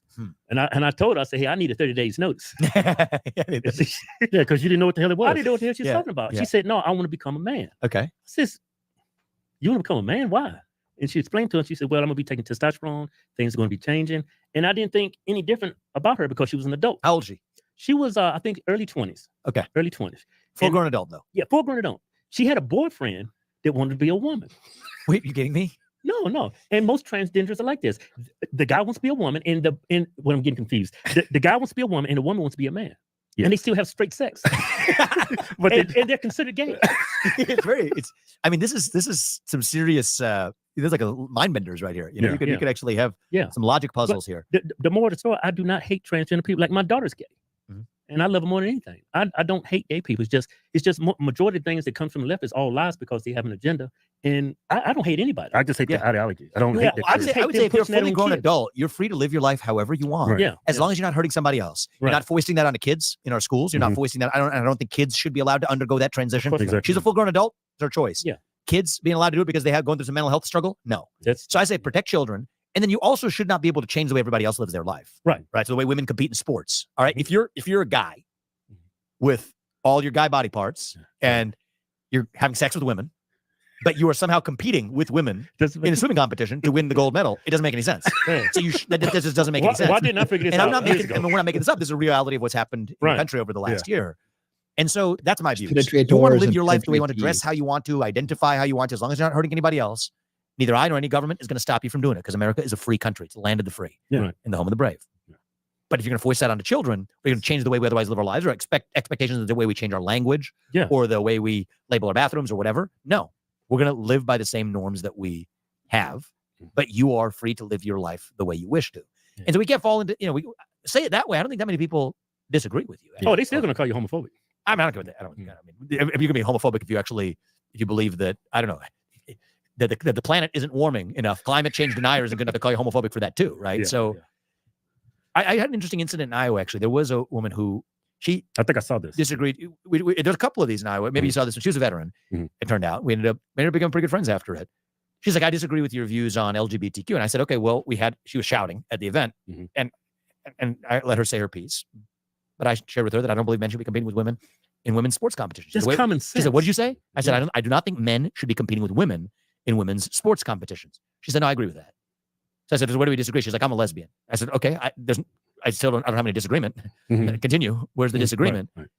And it turns out she was like, well, do you think that we should be doing a better job to take care of our veterans? I said, yes, I do. She said, I'm a veteran. That's great. Gave her a high five. We actually ended up, having a pretty friendly interaction after that.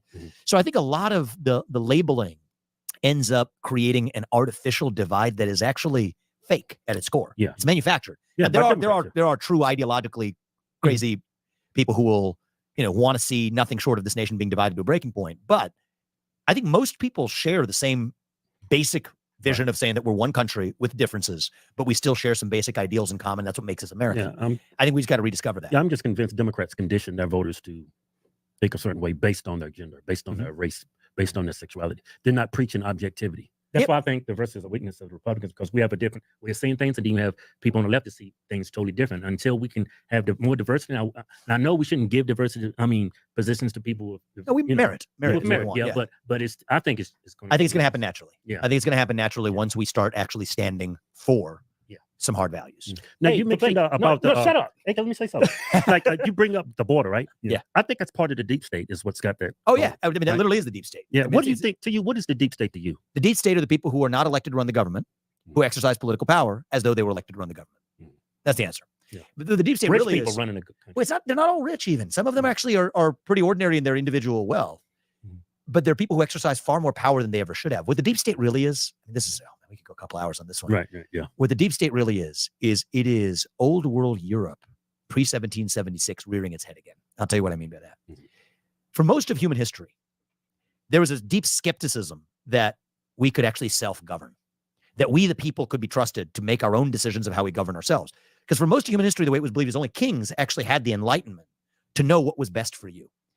And so the people who are the proponents of the deep state, they actually operate according to what they view as benevolence, that they know what's right for you, that you can't possibly know what's right for yourself. So even though we tell you get to vote for president and vote for your congressman and vote for your senator, that's dangerous because you might elect the wrong person, right? You might elect a person who still doesn't do what's right for you. And so that's why it takes somebody in the deep state who was never elected to say, here's why you can't burn carbon out of your car and you need an electric vehicle. Here's why you need racial quota systems to ensure justice. Here's why you need to make sure that you stop drilling so that climate change in the planet doesn't continue to burn itself out of existence. It's for your own good.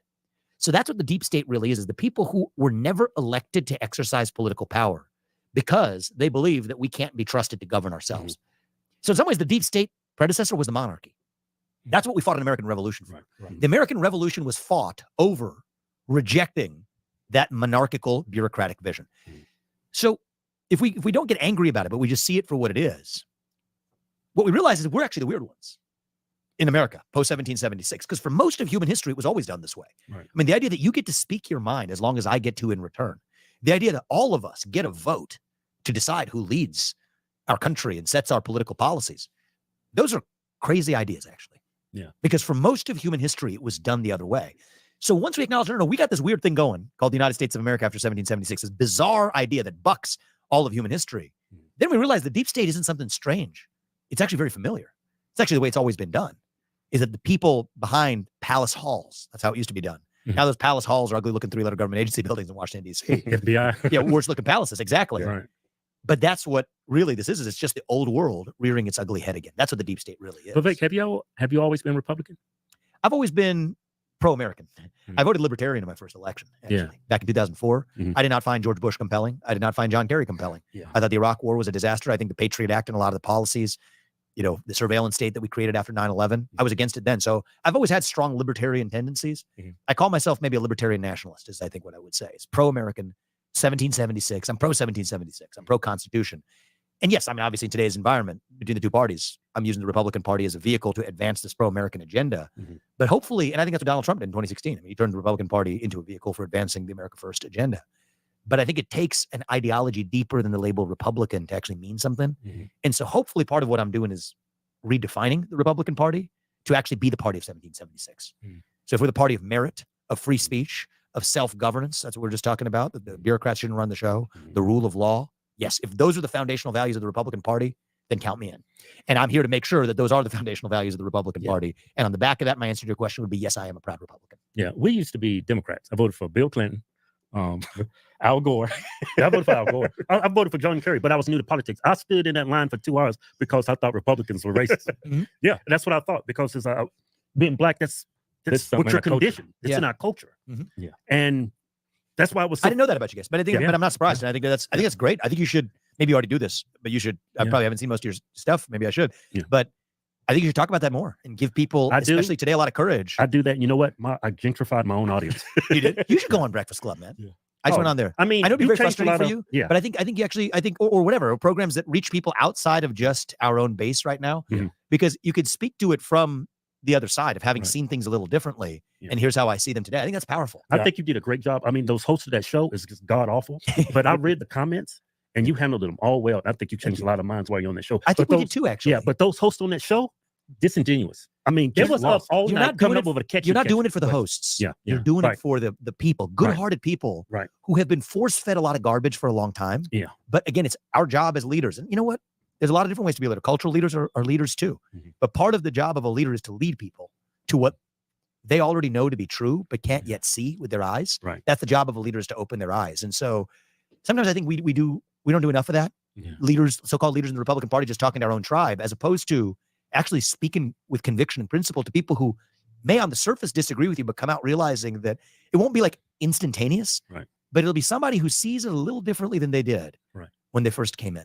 And if we do that, then I think our country's best days are still ahead of us. And I'm not saying this to brag, because I think everybody has their role to play, but that's something that I think I have been able to do even in the last year, that I hope more people in our party and our movement also step up to do too, to say, wasn't that scary, right? Because all the political consultants will tell me don't do it. Right? I mean, that's the classical advice, because there's going to be some viral moment of somebody making a fool of you. Actually, I don't even think that happened once. And maybe if it happened once, so be it. No, I didn't. I didn't think it did, actually. Everybody warned, but I say eyes wide open. If somebody wants to make a fool of me and some gotcha question that I didn't know the answer to, fine, I'll take that risk. It's no big deal, because embarrassment is a choice, by the way. People forget that. Nobody can embarrass you.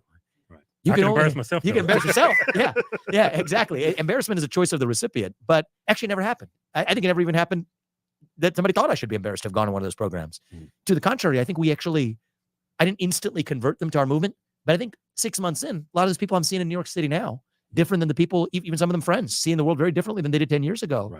That's how we actually lead and reunite, dare I say, reunite this country, not by compromising on what we stand for, but by actually having enough self-confidence to stand for it, even in the face of people who think they disagree with us, but in their heart of heart may not. And so anyway, when I hear you tell your story that you voted for John Kerry, that's a cool thing to say. Thank you. Or Al Gore or Bill Clinton. It gets worse. I voted for Obama. Yeah. That's my red pill moment. No, once. I'm not that stupid. I was like George Bush. Fool me once, shame on me. Fool me, you can't fool me again. So after I voted for Obama, I voted for actually Mitt Romney. He's probably twice as worse. Yeah. I mean, he wasn't any better. I sat that one out, to be honest with you. And that's the first time I sat that out. voted for a Republican. Mitt Romney. Is that right? Yeah. He disappoints me, man. I mean, we don't need to go into that. We're probably wasting airtime. We could talk about other things. He's a waste of time. But that's my point, is forget the R versus D label. I voted Libertarian my first election. I came around, I mean, I believe Donald Trump actually reinvented the Republican Party. Yeah, he did. He saved it, actually. But we got to take it to the next level. Yes, we can't just stop there. I mean, this is what do our founding fathers say if they were alive right now, is they would say, great, Donald Trump revived a lot of those 1776 ideals, but it didn't start in 2016. Yeah. It started in 1776. Right. And you all still have another 250 years and then some still left in you. And so the next 4 of those years are going to be led by Donald Trump. But it's up to us to continually define what are the principles of America first. It's bigger than one man. It's bigger than me. It's bigger than Trump. I'm telling you, Trump needs you as vice president. I'm going to do whatever is required for the country. I would be very disappointed if he don't choose you. Is that right? Hey, man, who are you? There's a lot of there's I'm good a people. Black American. If he doesn't pick it, that's so disappointing, because there's a lot of the Republican Party started off with the first 12 black senators. What happened to that? Yeah, I don't see that anymore. You see, you have studied your history. Yeah. Maybe the parties did switch. Yeah. Just joking. Yeah. Just joking. They transition. Yeah. So, there's been a lot of talking news about what happened on January 6th. Yeah. And there's been a lot of people being persecuted for just being there. Well, it's not that you feel. That's absolutely what's happening. They're literally in prison, people, for just being there peacefully on the grounds. That's actually accurate. Yeah. I've seen people in jail, and we just had a close friend that got arrested, and he was just there. Yeah. He didn't do anything. He got arrested. He was there peacefully protesting. I mean, he was screaming, let's take our country back, but he didn't do nothing physically. Or didn't harm anybody. Didn't hurt anybody. Yeah. Freedom of speech. Yeah, that's the beauty of our country. Yeah. So I will tell you that if you had told me 3 years ago that January 6th was the product of government entrapment, I would have said that's crazy talk.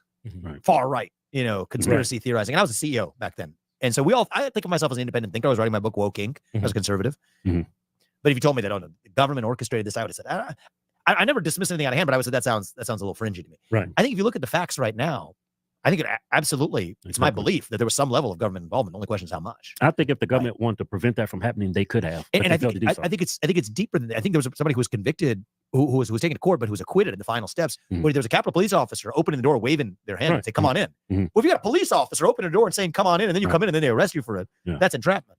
So it depends on how deep down this rabbit hole you want to go. That's the whole basis of them trying to remove Trump, because of the 14th Amendment, which was what was meant to keep the Confederacy. Of course, Section 3 of the 14th Amendment, which has been bastardized into this other legal theory that Maine to Colorado is using, and we'll see where the Supreme Court comes out. I mean, I hope and expect they're going to come out and saying this is nonsense. Yeah, it's not. But we will see. But we will see. We will see. And I think that, as I said, and this goes back to the earlier discussion, I am I'm hopeful for what is possible this November, reuniting this country, but I'm very worried about what happens between now and then. And I've said so. And one of the things, my purpose in being in the race was to speak some of those hard truths. The left got mad at me before some people in our own movement got mad at me, but I still stand by it. I'm worried about what this holds in store. Even if you go back to the truth of what happened on January 6th.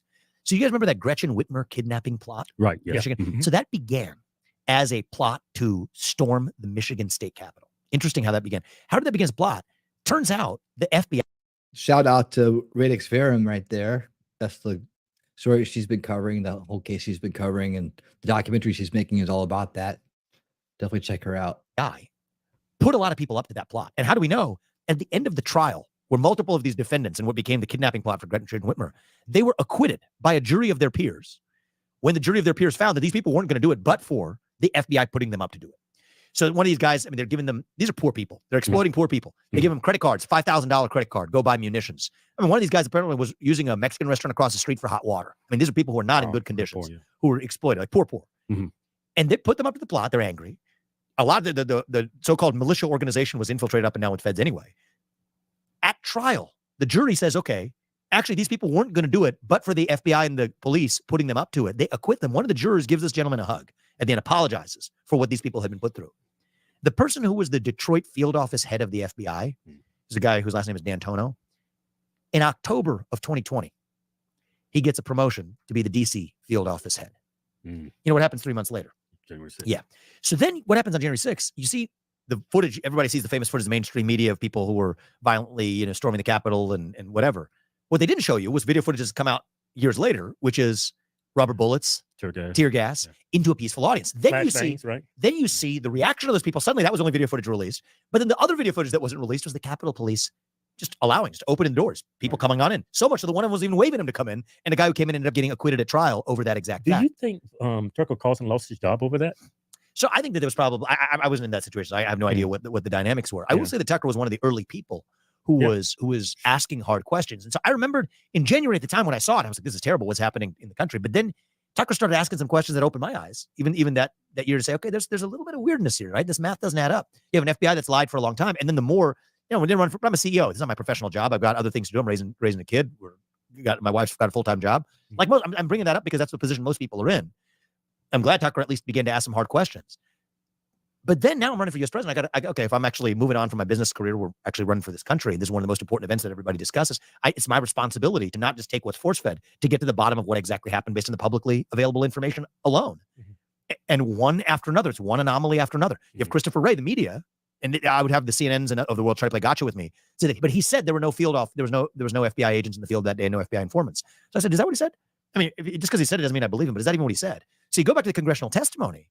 It's not what he said. That's what the media says he says. What he says is, we're not able to answer that question. But what I can tell you is that these conspiracy theories are dangerous or wrong or whatever it is he said. But he never said.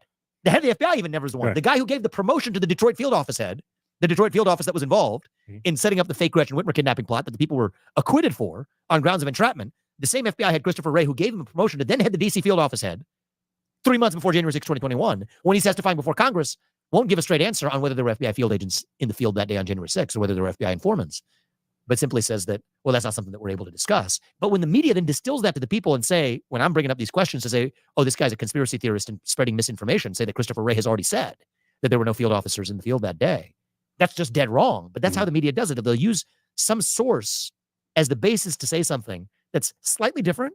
And it's a whole game of it's almost like that game of telephone, that by the time it reaches the average viewer at home who has 2 kids and a job and a schedule to maintain, has the right values for the country, but doesn't have the independent ability to go into this for themselves, that's how you dupe an entire country. Yeah. And so that's what gave me my special sense of responsibility in this race, to speak the hard truths that really, in this case, nobody else is willing to touch that.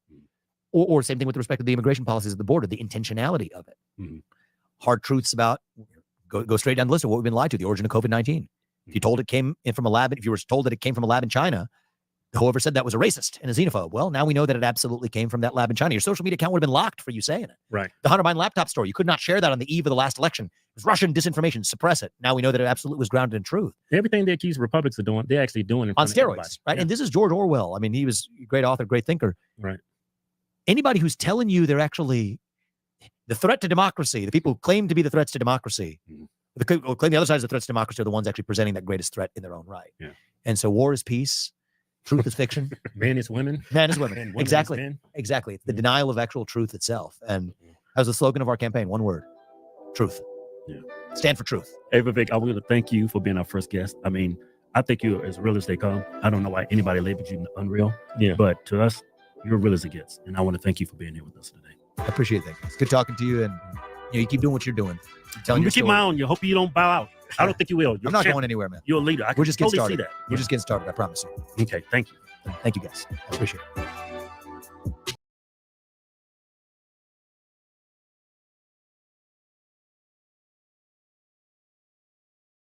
All right, cool. That was a great interview. Lots of good stuff in there. Hope you guys enjoyed it. Thank you guys so much for being here tonight. I appreciate it. I will be back tomorrow night for a special Repairing History Together. Pretty sure we'll do it tomorrow night. And then there's Jacob. That was awesome. Thank you, Jacob, Shelly. Cool. Yeah, I thought it was great, man. If you guys want to talk about it, some we can. Otherwise, I'm just gonna wrap things up. But man, he hit so many good points, and he really dispelled the whole yeah, absolutely, Mimsy.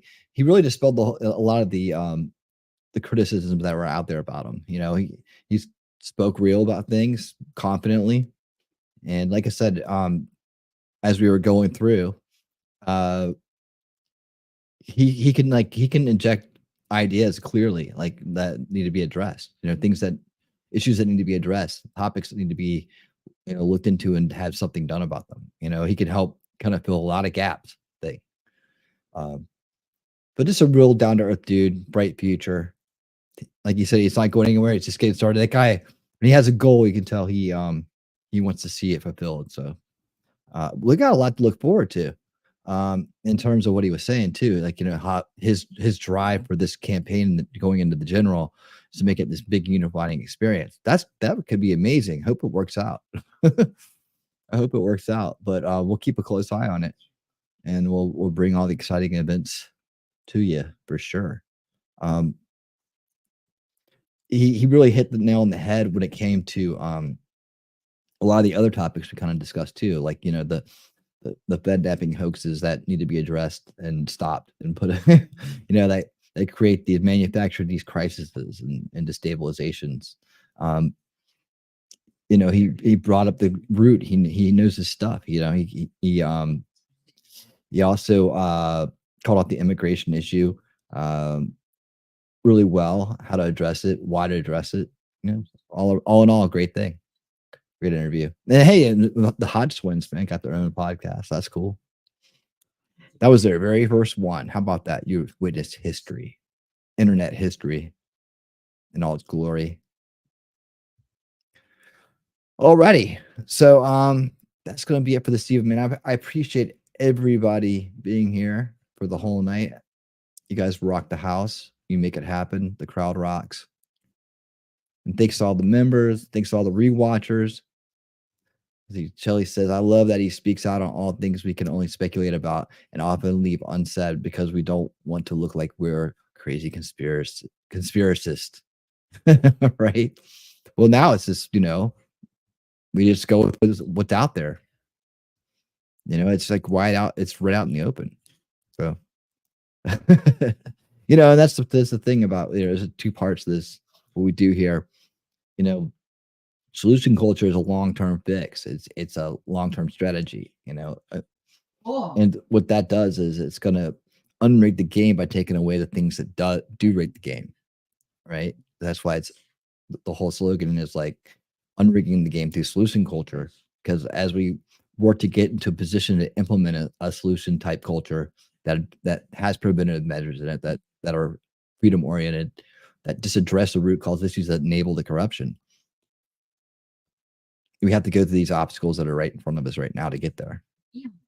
So that's the other part about it. You know, it's doing what we got to do right now, bringing things into awareness and action, participating, and staying vigilant, taking care of ourselves, doing what's right, investing in the good things in this world, and taking the time out every week to make sure that we're up to date with what's going on and learning more about how things really work, as we will do and continue to do on this show. So I appreciate each and every one of you being here tonight on Rumble, on X, on YouTube, all the way through. His confidence is what he says really lends people permission almost to say, yes, I see it now. Oh, absolutely. Absolutely. Okay, man. I appreciate each and every one of you being here tonight, as well as the Rewatch crew on all platforms everywhere. Until next time, you all keep on winning.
This is a friendship battle.